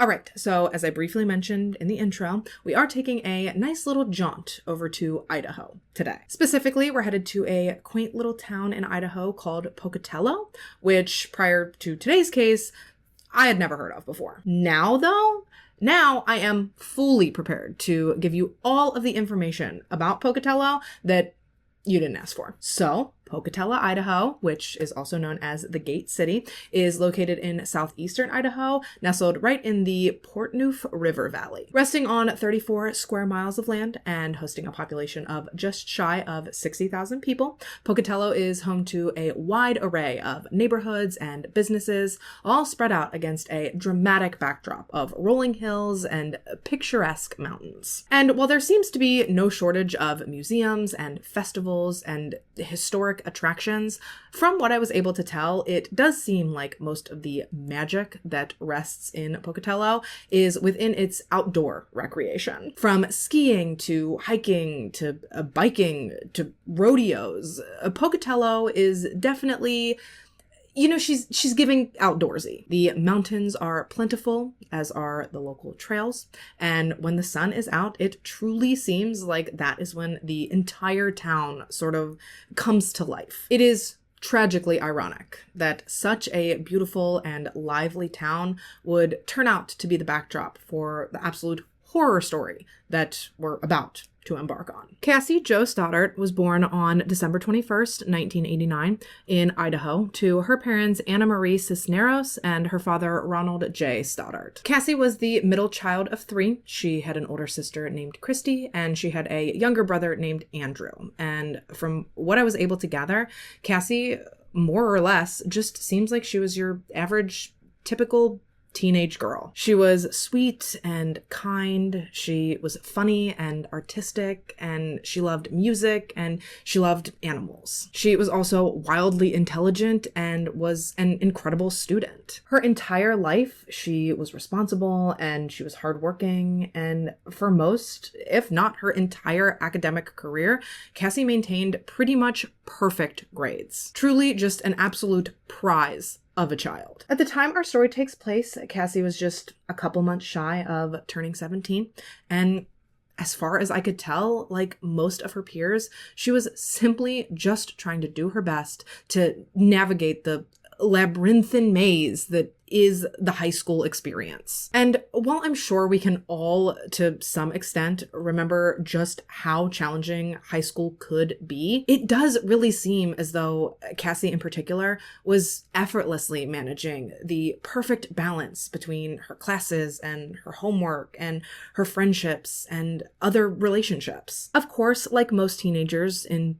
any small town, as Cassie was progressing through her high school career, she was starting to sort of picture and to plan what could possibly be coming next for her. She was starting to think about colleges, and she was thinking about taking on a part-time job. She was already working and trying to save in an effort to purchase her first car. So, like I said, she was very down to earth, she was very level-headed, and she was just a responsible young lady. Cassie's younger brother even stated in an interview once, quote, "Cassie was always the headstrong one out of all of our siblings. She was the one that I always looked up to, even though she wasn't the oldest one." And actually, it was this role model like behavior, this responsibility and this trustworthiness that Cassie regularly displayed that led her aunt and her uncle to trust her to house sit their home in late September of 2006. Like I said, Cassie had been working odd jobs on and off that entire previous summer, trying to save up some money towards purchasing herself a car. So when her aunt and uncle decided to take their daughter, Cassie's 13-year-old cousin, on a short weekend trip, they figured who better to hire to take care of their home and to look after their pets while they were gone other than their very own niece. Of course, when her aunt and her uncle presented this opportunity to her, Cassie jumped at the chance. Not only was this going to help her save for her car, but let's be real, what teenager doesn't want to play adult for a couple of days? To have a house all to yourself and to do whatever you want and to get to feel grown up like that. Don't get me wrong, Cassie wasn't planning on doing anything crazy. Like I've said about a million times by now, she was incredibly trustworthy and incredibly responsible. She even made a point to ask her aunt's permission for her boyfriend to stop by and to hang out at the house with her while she was there. Cassie had been dating her boyfriend, Matt Beckham, for about 5 months by the time this particular weekend rolled around, and true to her character, rather than just assuming that it'd be fine if he came to her aunt's that weekend, because honestly, who would have ever known any different? But Cassie instead made sure to get her aunt's explicit permission before she set up any sort of plans for her and Matt to spend any time together at that house. Cassie's aunt did give her the green light though, so ultimately that became the plan. Cassie was going to house sit and Matt was going to come over with her. They were going to hang out and they were going to watch movies that Friday night. This would have been Friday, September 22nd, 2006. That day started out basically the same as any other Friday had in recent weeks for Cassie. She got up, she got herself dressed, she went to school. There's actually even video footage of Cassie at school that day that was taken by her friend Brian Draper. See, Brian and his friend Tori Adamczyk, they were like self-proclaimed movie buffs, I guess you could say. They were always taking these random impromptu videos of themselves as well as of their friends and their other classmates. And on this day, they just so happened to catch a snippet of what would ultimately be Cassie's last day alive. And in this video, you can see Cassie just living her normal life and doing her normal day-to-day tasks. She's neatly putting her books in her locker. She smiles at the camera and she says hi to the video when Brian prompts her to. It is so eerie to look back on now though, because when you're watching this, you know that this poor girl, she had absolutely no idea that within like 15 hours, she would be dead. The video seems so normal that it's almost easy to forget how this all goes on to play out. You know, you just wish that things for her would have stayed boring and mundane and uneventful like this. Now, once school had let out for the day, Cassie's mom actually picked both Cassie and Matt up. And then from there, she drove them the 15-ish minutes from the school to Cassie's aunt and uncle's house where the kids were planning on hanging out that night. The house was located on Whispering Cliffs Drive, which, look, I don't know if it's because I know how the story plays out. Maybe I can't view it objectively now, knowing what I know. But if that is not just like one of the creepiest street names you've ever heard, I don't know what is. It just sounds spooky, right? At any rate though, Cassie's mom, she drops the kids off at the house. Cassie and Matt made their way inside where Cassie immediately attended to the animals and the things around the house that she knew she was tasked with caring for. Then once she was done and her chores, so to speak, were taken care of, from there, she and Matt just hung out in the living room. They watched some movies, they ate some popsicles. To my knowledge, they were just having a nice, low-key, relaxing little date night. It was just the two of them, right up until 6:30, maybe 7 o'clock, when they were then joined by their friends, Brian and Tori, whom we discussed earlier. From my understanding, Cassie and Matt had invited them over to hang out and to watch some movies with them that evening because, again, these two guys are huge into movies, so who better to invite over to hang out and to watch some with you? So they got to the house, Cassie showed them around for a bit, and then they all headed back to the living room where they sat down and they hung out and they watched some movies. All in all, I think Brian and Tori were there with Matt and Cassie for maybe an hour or two before they decided to take off for the night to go and do their own thing. I think the four of them had been watching one of the Kill Bill movies right before Brian and Tori decided that they'd rather actually go and see a new movie at the theater. So they dipped out, once again, leaving Matt and Cassie alone to hang out for the evening. However, what Matt and Cassie were unaware of was that Brian and Tori, they were not actually planning to go and see a movie at the actual movie theater. Rather, they were planning that very night to more or less live out their own horror movie fantasies and obsessions. Now, what exactly do I mean by that? You may be wondering. Well, for context, we're going to have to throw things back just a little bit. So I mentioned in passing-ish, leading up to this point of the story, that Brian and Tori fancied themselves as somewhat of movie experts. However, the one thing that I have really yet to specify is what type of movies they were truly into. But as I'm sure you're starting to gather, these boys' favorite genre of movie was, in fact, the horror genre. You know, something that in and of itself, not a huge deal. Like, it's really nothing to write home about, right? It's really not until you combine that fact with all the other information that there is to know about these boys that a very disturbing picture starts to take shape. Tori Adamczyk grew up in a stable home, and for most of his childhood, he seemed entirely unremarkable. Honestly, some could argue that he is still entirely unremarkable, but, you know, I digress. Honestly, one of the only things that really set Tori apart was, again, his deep fascination and his almost obsession with movies and with specifically horror films. He was rarely seen without a camcorder. He was always pitching new video projects or talking about like different movies that he wanted to make. Often described as creative, albeit a little intense. For the most part though, no one really picked up on much, if any, possible danger that Tori may have posed. Even as the years went by and his classmates started to notice him drifting more towards like the edge of the social hierarchy, with his interests starting to lean more dark and macabre, if you will. Still though, no one really seemed all that concerned for or by him. Yeah, apparently he sometimes made jokes that could make people uncomfortable. I think I even saw a few reports that he used to literally walk around the halls pretending to stab people, which might be just about the biggest deal I've ever heard, but still, for whatever reason, people just seem to write this off as Tori being Tori. Big picture, he didn't get into fights. He didn't cause problems at school.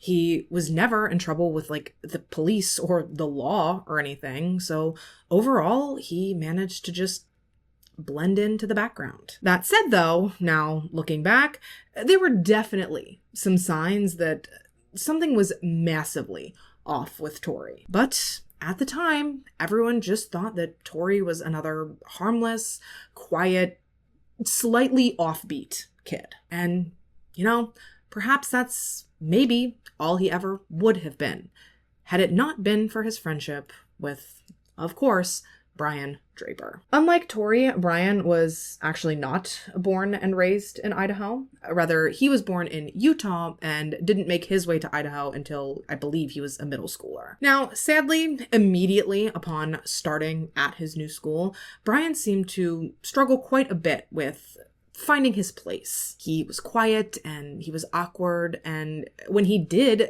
try to make any effort to stand out or to be social, oftentimes it was met with him being bullied for a speech impediment that he suffered with. And I get it, kids can be so mean, especially middle school kids. Like, I'm a full-blown adult and I would avoid a group of middle schoolers like my life depended on it if I came across them. So Brian, being in these awkward formative years, he really struggled through this period of time. He was in a new environment and a new home, Christ, a whole new state. So that, combined with not being able to really make a lot of friends, Brian felt very isolated and very alone, just very ostracized from his peers. And actually, it was during this time period in Brian's life that he started to become very obsessed with the idea of shooting up his school. Specifically, Brian apparently idolized and glorified the two boys that were responsible for the notorious 1999 Columbine shooting, spending hours reading about them and lurking in chat rooms dedicated to conversations about them. In fact, Brian looked up to these two losers so much that he and one of the few friends that he had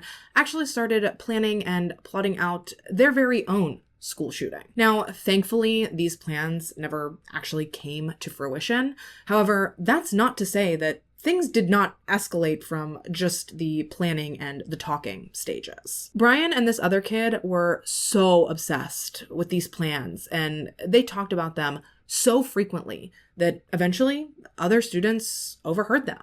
And they took their concerns about these conversations straight to the school's administration. And kudos to those kids, because a lot of times kids wouldn't do that. They would just chalk it up to a joke, or they would ignore it, or they'd be too scared to speak up. So I applaud those kids for hearing this and doing what they knew was right. You hear it all the time. See something, say something. And these kids did. And frankly, in my mind, there should be like a zero tolerance policy for stuff like this, especially factoring in that this was happening so closely on the heels of Columbine, the country's most famous and deadliest school shooting up to that point. I'm sorry, but talking about these things and having even like a loose plan, I think that should be grounds for expulsion immediately. No questions asked. And yeah, you might think that sounds extreme, but I think the penalty for these things has to be extreme. If not as extreme as I want it to be, I can say that it certainly needs to be handled with more force than how Brian and his stupid little friend were handled. Because basically, their principal called them in and just gave them a warning. A warning that they took so seriously that only a month later, another student overheard them once again talking about the same stuff. Meaning that this is a pattern now. Right? This is the second time that these boys have been overheard talking about killing their classmates. So what did the school do about it now? Nothing. Yeah, Brian even admitted to having walked through one of the school dances with a paintball gun concealed under his clothing, and still, somehow, the school was like, nah, he seems aight. What? Now, eventually this other kid was transferred to a different school, but Brian, as far as I can tell, the most he ever got as far as disciplinary actions for making these plans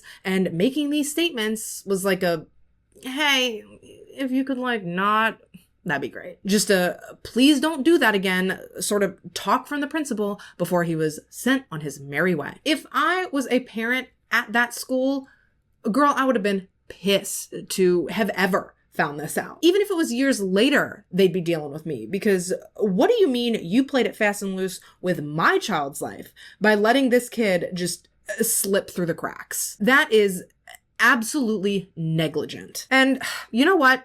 Maybe if Brian had been expelled, or if he had to switch schools or be homeschooled or anything like that, if there had been any sort of valid consequences, maybe he never would have gone on to meet Tori. And if these two had never met and never struck up the friendship that they ended up having, I genuinely believe that it's more likely than not that Cassie, she would still be alive today. I know that I'm getting ahead of myself, but I really, truly, and genuinely believe that. Unfortunately, though, that is, obviously, as we know, not how things went on to play out. Brian and Tori met and became inseparable friends right around when they began their sophomore year of high school. And while it was initially their shared love of movies that brought them together, it was their admiration of people like the Zodiac Killer and Ted Bundy, and of course, Dylan Klebold and Eric Harris that, really strengthened their bond. Classmates remember the two of them constantly quoting movies together or scribbling like gruesome storyboards in their little notebooks. One fellow student even later came out and said, quote, "It was like the worst parts of their personalities came together and just fed off of each other." Yeah, on the surface, they never got into any serious trouble, like together at school. But looking back, some of their conversations and their inside jokes, they definitely should have been taken more seriously, and they should have raised a lot more red flags than they ever did at the time. What everyone failed to realize, though, was that what these boys were planning, pretty openly and pretty brazenly, mind you, it was the stuff that nightmares are made of. For weeks leading up to the tragic events of today's case,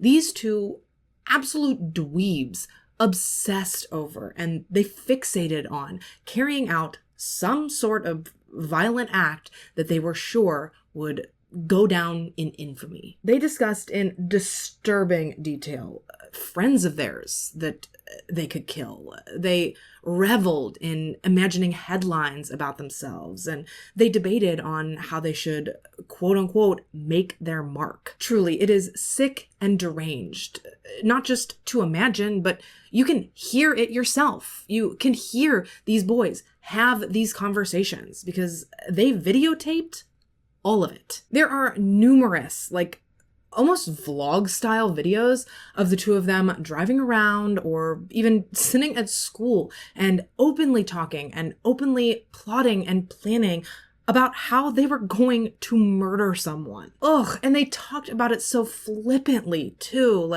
oh, we were gonna go to this girl's house and kill her, but she wasn't alone, so, and now we're thinking about going to this person's house around this time, and maybe we could kill her and her friends. It is mind-blowing to sit there and to listen to them speak so nonchalantly about the lives of all of these people, these peers of theirs. I mean, these kids were their classmates. They were their friends. And yet here they are sitting and talking about feeling, quote, horny at the idea of brutally murdering them. Like I said, it is sickening to listen to. Ultimately, though, devastatingly, because of where Cassie was and what she was doing that weekend, because these boys knew that she was going to be all alone in that big house, Brian and Tori decided that, given how accessible and how vulnerable she was, that she was going to be their victim. It did not matter to them that she was their friend. It didn't matter that she had always been kind to them or that she had not done anything to deserve what they were planning to do to her. None of those things mattered to these boys, not one single bit. When discussing their plan and how they had chosen to kill Cassie specifically, Brian and Tori filmed themselves, stating, quote, "We found our victim, and as sad as it may be, she's our friend. But you know what? We all have to make sacrifices. Our first victim is going to be Cassie Stoddard. We'll find out if she has friends over or if she's going to be alone in that big dark house out in the middle of nowhere.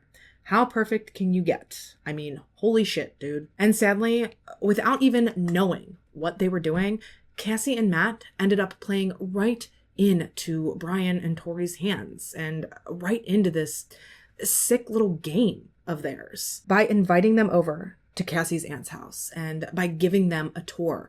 Not only did they give them the opportunity to familiarize themselves with this house, but at one point while the four of them were sitting and watching the movie, Brian actually snuck away under the guise of needing to use the bathroom. However, what he actually did when he was out of Cassie and Matt's eyesight was he unlocked one of the doors to Cassie's aunt's house, ensuring that later when he and Tori returned to carry out this heinous plan of theirs, well, now they knew that they had a point of access to the home. And once they were sure that they had all of these pieces of their plan in place, that is when Tori and Brian left the house to go to the movies, when in actuality, all they truly did was leave and then double back an hour later. This second time that they came back in, though, it was in secret. It was without Matt or Cassie's knowledge. And they now had a bag of supplies in tow. Gloves, masks, knives, everything that they thought that they would need to carry out this sick little plan of theirs. They had packed it in a bag ahead of time and brought it with them. And once they had successfully snuck back into the house, this is when they began to turn their demented little ideas into an even more demented reality. They started off slow and more psychological, I guess you could say. Rather than rushing into the house and trying to take down both Cassie and Matt at once, Brian and Tori instead hid in the basement and they made noises and they messed with the power to the house. According to their later statements, they claim that this was all done in an effort to mess with Cassie and Matt. They claim they were just trying to scare them and like to get a rise out of them. However, I have seen speculation swirling around out there that the actual reason that they did all of these things was because they wanted Matt to come down to the basement alone first to check and to see what was going on. And then I guess the assumed plan from there would have been that once they had Matt alone, they would have either killed or incapacitated him before they then turned on to Cassie. This is all speculation though, because despite the power issues and the noises and the fact that one of Cassie's aunt's dogs was very alert at the basement door during all of this, for whatever reason, Matt never opted to go downstairs and to see what was going on. So I guess we'll never really know what their exact motivation was in doing all of this. They did make mention in one of their stupid little murder vlogs that they were going to kill their friends, plural, implying that they were planning to kill both Matt and Cassie. But they talked about so many things and they made so many different plots and they had picked out so many different possible victims. So honestly, who's to say what their plan truly was by the time they actually started like doing all of these things? All I can say for sure is that if any of their motivation did truly come from wanting to scare Cassie, they definitely achieved that, because hearing all of these strange noises and having the power go on and off and having the dogs act weird, Cassie was panicked. Understandably so, she was absolutely terrified at the notion of spending the rest of this night and this weekend here alone in this big old house, given what she and Matt had been experiencing all night. Matt even tried to ask his mom if he could spend the night at the house with Cassie that night so that he could keep an eye on things and so that he could be there with her so that she wouldn't be so scared. But Matt's mom, she wasn't really a huge fan of that idea. And this had nothing to do with Cassie or anything like that. It all simply boiled down to the fact that Matt's mom, she had been a teenager before. So she really wasn't all that keen on leaving two teenagers alone together in a house with no supervision, if you catch my drift. Of course, this was not why Matt and Cassie were trying to spend the night together. It really did all just boil down to the fact that Cassie was really scared of staying there alone for the remainder of the night now. Regardless of that though, Matt's mom did tell the kids that if Cassie really didn't feel safe or if she really didn't feel comfortable staying at the house alone that night, Matt's mom said she was more than welcome to come back to their house and to spend the night there. But Cassie declined this invitation. You know, as much as she didn't want to spend the night alone there in that house now, at the end of the day, she had made a commitment to her aunt and to her uncle that she was going to stay there at their house and she was going to keep an eye on things. So in her mind, taking off out of there and opting to have a sleepover at her boyfriend's house instead, to her, it just felt like she would be deliberately going against her word and neglecting her responsibilities. And so, like I said, Cassie declined the invitation, and eventually Matt's mom picked him up from Whispering Cliffs. I think I read that he ended up going home somewhere right around 11 p.m. And after Matt left, Brian and Tori just kept on going. They kept fiddling with the circuit breakers and turning off different areas of power in the house, thinking that eventually Cassie would have to come downstairs to see what was going on. But no matter how many times they did this,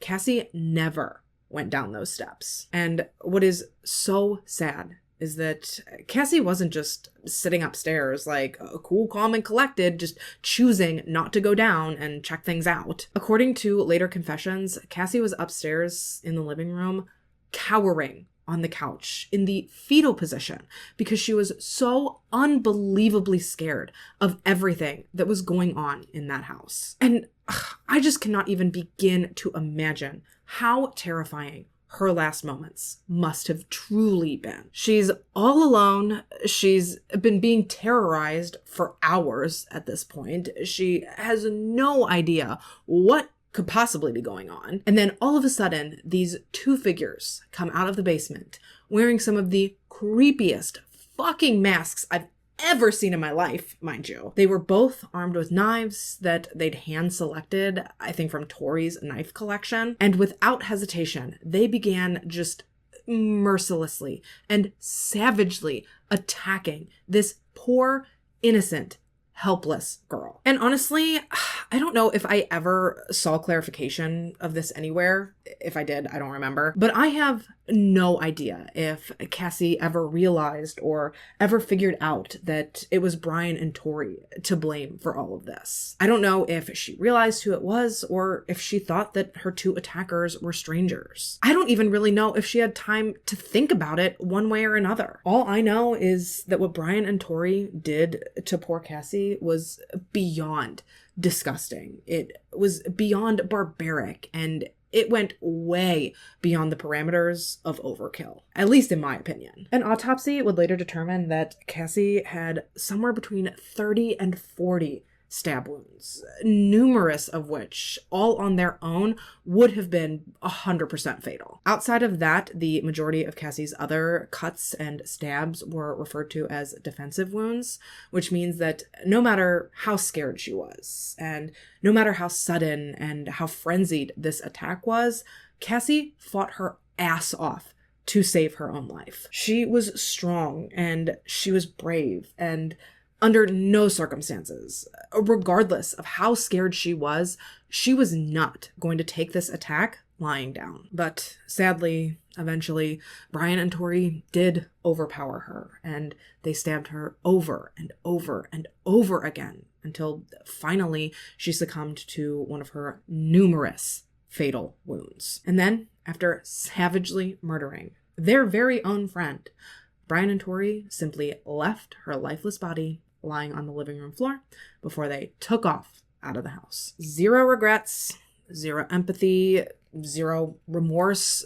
None of that was present anywhere. And that is not speculation, mind you. You can quite literally see exactly how they felt about what they did in yet another stupid little vlog that they made. They documented exactly what it was like and how it made them feel to take the life of their friend. Just killed Cassie.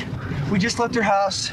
This is not a fucking joke. I'm shaking. I stabbed her in the throat and I saw her lifeless body just disappear. Dude, I just killed Cassie. Oh, fuck. That felt like it wasn't even real. I mean, it went by so fast. Shut the fuck up. We gotta get our act straight. Yeah, absolutely sick and twisted.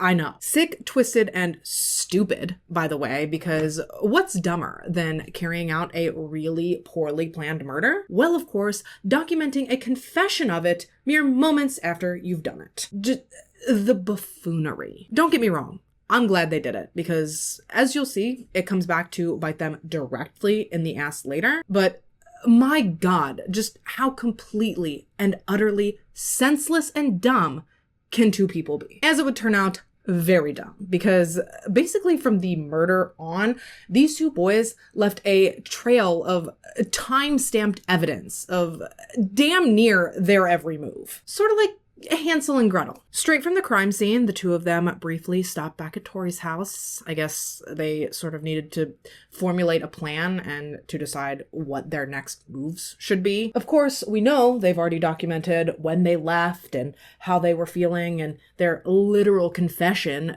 directly following the murder. Then, from Tori's house, they made their way to a convenience store where they were captured on CCTV purchasing matches around 1 a.m.-ish. So now they're documented doing that. And then they drove from the convenience store to Black Rock Canyon, where they attempted to burn a trash bag full of all of the evidence of what they had done that night. The knives, their clothes, their gloves, their masks, the videotapes. They tried to destroy all of it before they then fled the scene and finally returned back to Tori's house, where they stayed for the rest of the night. Throughout the remainder of the weekend, both Matt and Cassie's mom did make a couple of attempts to reach her. However, obviously, they were both unsuccessful. And actually, what is really crazy is that Matt and Tori hung out the day after the murder. And Matt actually asked Tori if he could take him to Whispering Cliffs to check on Cassie. I can't even imagine what would have been going through Tori's mind at that moment. Like, it was sick enough to hang out with this boy like nothing had happened when just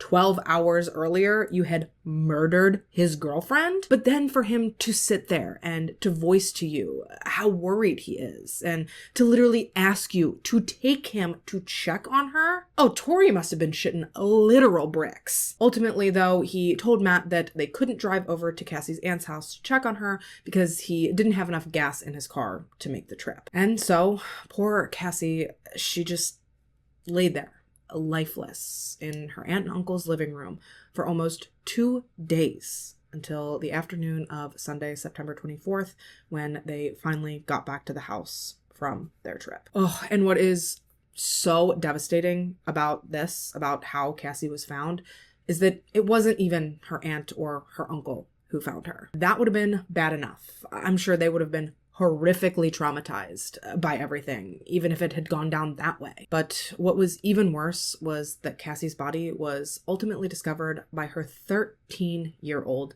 cousin. Yeah, it is so devastating. Cassie wasn't just dead, she had been savagely and brutally butchered. This crime scene was horrific, and this poor little girl thinks she's just coming home from a family vacation to go in and to see her dogs, and she stumbles across this scene that, let's face it, she is never going to get over. I mean, I don't want to get too ahead of myself, but this little girl struggled so much with what she saw that day that she eventually went on to attempt to try to take her own life, just to escape the memories of it. Now, thankfully, she did survive this attempt, but I think it really goes to show just how mind-alteringly traumatic this really was for this poor girl to find her cousin like this. Oh, it is beyond comprehension. Emergency services were contacted just before 2 p.m.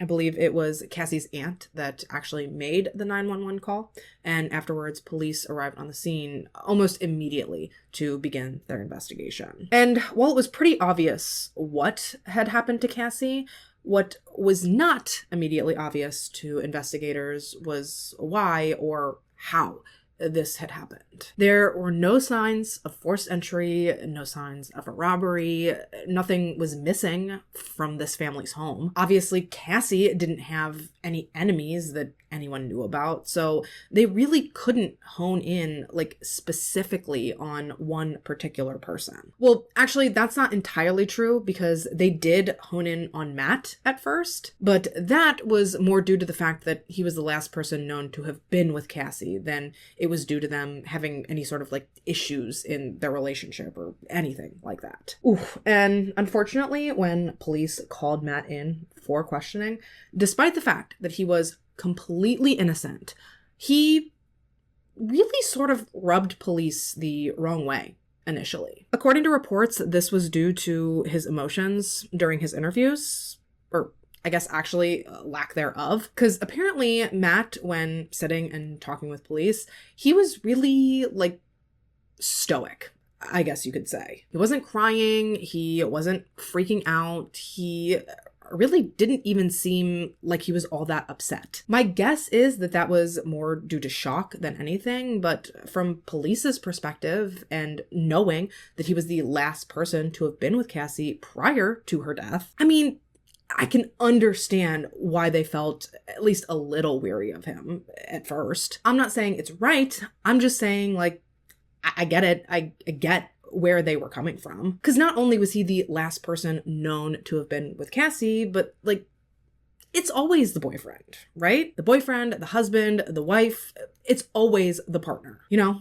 Except all the times, like this time, when it's not. Ultimately, police did rule Matt out as a suspect. They confirmed through phone records multiple phone calls that Matt had attempted to make to Cassie after she had already been killed. They also spoke to Matt's parents, who not only confirmed that he was home at the time the murder would have taken place, but remember, Matt's mom picked him up from Whispering Cliffs before Cassie was killed. So she confirmed to police that Cassie was alive and well when Matt left the house. And then on top of all of that, Matt also passed a polygraph test with flying colors. So this effectively bolstered his story and his statements. Thankfully though, by the time police were forced to rule Matt out, actually through Matt's own statements, 2 new persons of interest had now come into their crosshairs. And that was, of course, Brian and Tori. Because obviously when going through the timeline and the sequence of events prior to leaving Cassie alone in that house and prior to her death, Matt did eventually bring up and did eventually mention to police that for a brief period of time that night,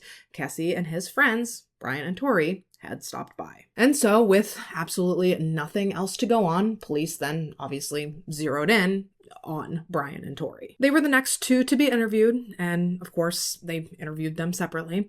However, both boys gave police more or less an identical story. But I don't mean identical in the sense of like, oh, yeah, their stories match, so they're totally telling the truth. Rather, their stories were so in sync that it wasn't giving innocent as much as it was giving, scripted. Whew. And y'all, as soon as police started asking them follow-up questions about their supposed alibi, oh my God, the way their story fell apart, it was mind-blowing. Just how completely out of their league these boys were trying to convince police of anything. According to Brian and Tori, when asked about their whereabouts at the time that Cassie was murdered, both boys told police that after leaving Cassie's aunt's house, they had gone to the movie theater where they had seen the 2006 box office smash, Pulse.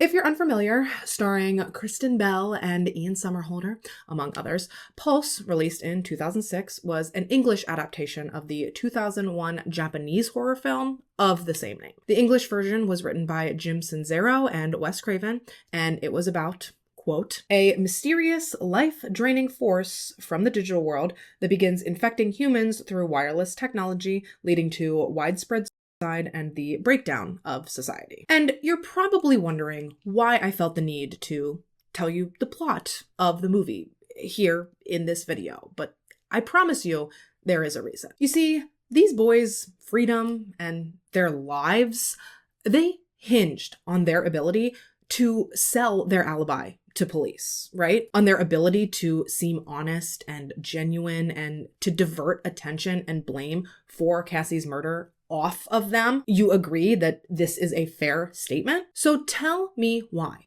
neither of these block-headed fools took the time to do any research about the movie that they had supposedly just seen. When police asked these boys, these self-proclaimed horror movie experts, to describe the plot of this movie to them, to describe the plot, to name some of the actors, to tell them anything about this movie that they had seen like 48 hours prior. They could not do it. They could not come up with anything to tell police about this movie that would have made it seem like they could have actually been there. I don't know that Tori came up with anything to tell them, and all Brian could think to tell them was that he couldn't remember anything about the movie because it had been just like so boring. Y'all, it took me 18 seconds, if that, to find out the details of the movie that I just gave you. And my life and freedom does not hinge upon my knowledge of it. So truly, I cannot get over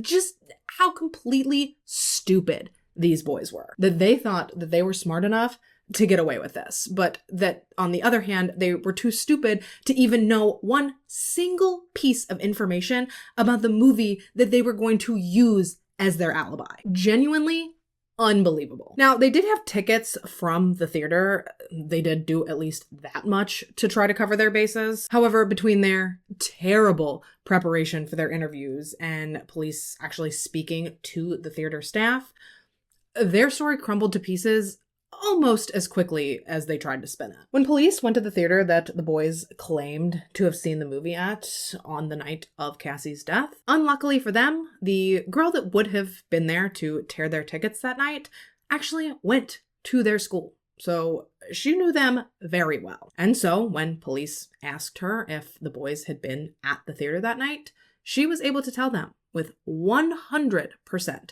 complete and total certainty that while they might have had tickets, they most certainly never stepped foot into an actual theater the night that Cassie died. And of course, this effectively shattered the boys' alibi to smithereens. Not that it was like anywhere near rock solid to begin with, but that's neither here nor there. Now, Brian did try to pivot when police confronted him with the fact that they knew he had not gone to see the movie. He tried to tell them that he and Tori had actually been out breaking into cars the night of the murder. He told police that they had only come up with the story about the movie theater to protect themselves from any possible legal ramifications that would come from that, not because they were trying to hide that they were guilty of this murder. But again, police they were not buying this story. Eventually, police requested that Brian submit to a polygraph test, which he did agree to do.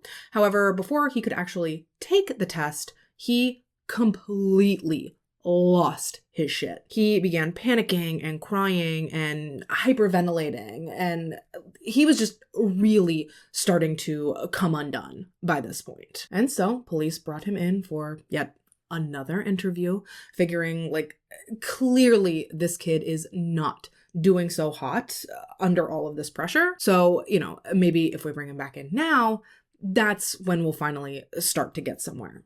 And you know what? When they got Brian back in front of them, that is exactly what happened. Brian completely broke down. He gave up on all of the lies that he and Tori had come up with to try to cover their asses, and he finally told police everything. He told police that he and Tori had initially planned just to scare Cassie that night with like the masks and the knives and all of that. He told them about the circuit box and how they made the lights flicker and how they were like slamming doors and pounding on the walls, all just trying to freak Cassie out. According to Brian, though, this prank portion, that was the extent of the plan. As far as he knew, they were just there to scare her, and it was never supposed to go any further than that. But then, apparently, when they later left the basement and they finally went upstairs, that is when Brian claims that out of nowhere,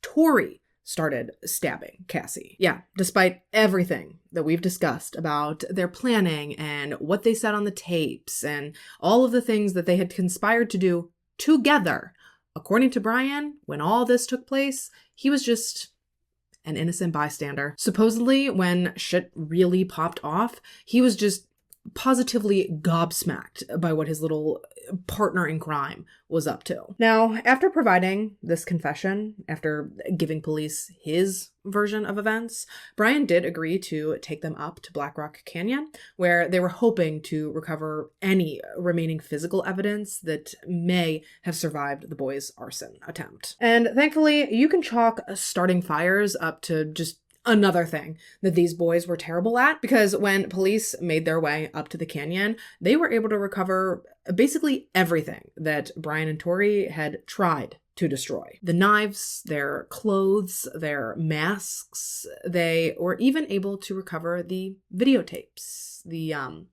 boys' movie, if you will. And while the tapes were fairly damaged from the fire, they were not damaged beyond repair.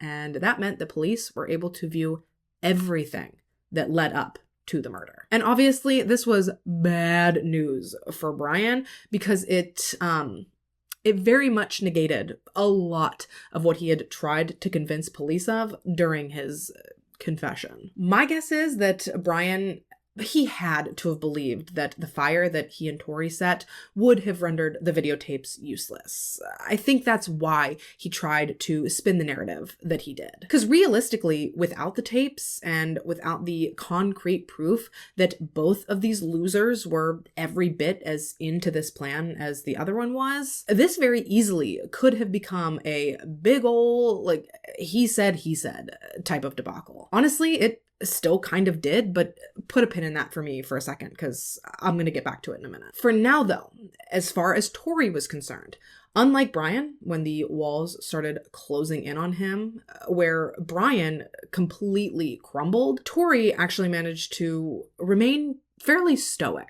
He didn't budge, he refused to break, and when police started really pressuring him to answer questions that he didn't want to, ultimately he decided to lawyer up. Not that it really mattered at that point, because they had Brian's confession, they had the murder weapons, they had the videotapes. Lawyer or not, as the saying goes, these boys, they geeses was effectively cooked. Brian Draper and Tori Adamczyk were both arrested on September 27th, 2006, and they were both charged with first-degree murder as well as conspiracy to commit murder. They were both tried as adults, which, although controversial, I feel like was absolutely just. These weren't just kids that got wrapped up in something stupid that just so happened to go too far. These were two boys who methodically and systematically planned to and murdered a completely innocent young girl, just for the hell of it. Not surprisingly, as the trials played out, both boys tried to minimize their own involvement while simultaneously trying to pass the buck onto their former friend. According to Brian, Tori had done most of the stabbing, and that while yes, he had stabbed Cassie a few times, he claimed that he only did so because Tori had told him to, and by that point, he was scared to go against him. However, on the flip side of that, according to Tori during his trial, this plan to murder Cassie, Tori claimed that the entire thing had been cooked up by Brian. He claimed that he never believed that it was real or that they would really do it, and that when push came to shove, he had not inflicted even a single wound on Cassie the night that she died. And is it not always these people who want to act so big and so bad leading up to and during their crimes? These are always the ones who, as soon as they're about to be held accountable, they turn into these sniveling, cowardly little babies who cannot just own up to what they did. Oh, there's another word for people like that. Losers. They can't just cop to doing this heinous and vile thing that on these videotapes they were so proud and so excited about. Ultimately, the forensic examination of Cassie's body indicated that she had been stabbed with 2 separate knives that night, one serrated and one not. So it was determined that it was much more likely that both boys had participated and both boys had stabbed Cassie at one point or another. Now, we will likely never know who in particular wielded which knife that night, whether Brian or Tori specifically held the serrated or the non-serrated knife, but at the end of the day, I don't really think it matters. I think the fact that they both more than likely participated in this murder, combined with their words and their actions leading up to it, shows that they were both complicit, and therefore they both needed to be held equally responsible. And thankfully, both boys' juries came to the same conclusion. At the end of their respective trials, both Tori and Brian were each found guilty of murder as well as of conspiracy to commit murder. Each boy received a mandatory life sentence in prison without the possibility of parole, which personally I think is justified given the premeditated and the particularly brutal nature of their crime. However, both boys would go on to file multiple appeals following their convictions, citing a myriad of injustices as reasons that they should receive new trials. Primarily, their arguments centered around their ages at the time of their crime. Because the Supreme Court later ruled in 2012 that mandatory life sentences without parole for juveniles could be unconstitutional, this obviously left the door open for both boys to seek, at the very least, resentencing, given that they were only 16 at the time of their crime. And while these appeals did actually lead to several hearings and to an extensive review of both of their cases, thankfully, the courts ultimately upheld both convictions as well as both sentences. Brian Draper and Tori Adamczyk are both 35 years old today. They are both still obviously incarcerated, and in all likelihood, they will remain that way until the day that they each die. Over the years, Brian has taken some responsibility for what he and Tori did. He has shown some remorse in certain interviews, and he does seem like he has at least started to recognize that he is exactly where he deserves to be, given what he did. And that's good.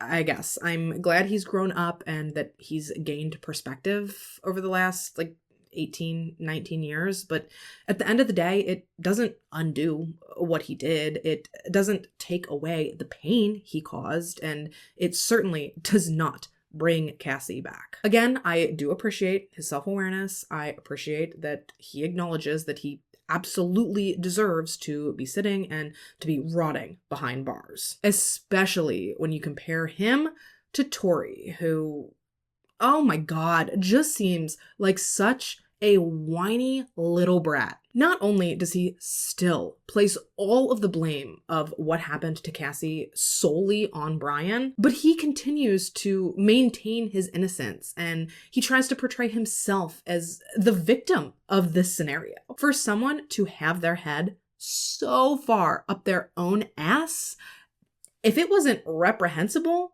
it might almost be impressive. And you know what?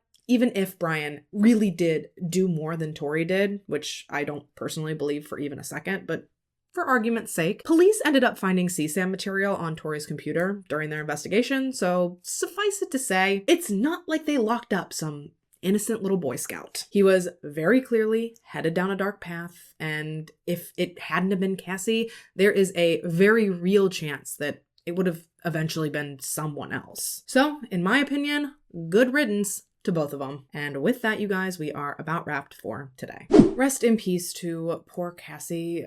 Her life was just beginning, and it is so unfair that it was taken away from her so brutally and so viciously by people that she believed to be her friends. Sadly, because of the nature of her death, a lot of times she is remembered through headlines and through court transcripts, but she deserves so much more than that. She was a daughter and a sister and a friend. She was the kind of person who lit up a room with her kindness and whose laughter and creative spirit were contagious. Cassie had dreams and she had goals for her future, and undoubtedly she would have achieved each and every one of them had she been given the chance. And while her story ended tragically, and it ended way too soon, even all these years later, her memory and her spirit remain alive and well with her family and her friends and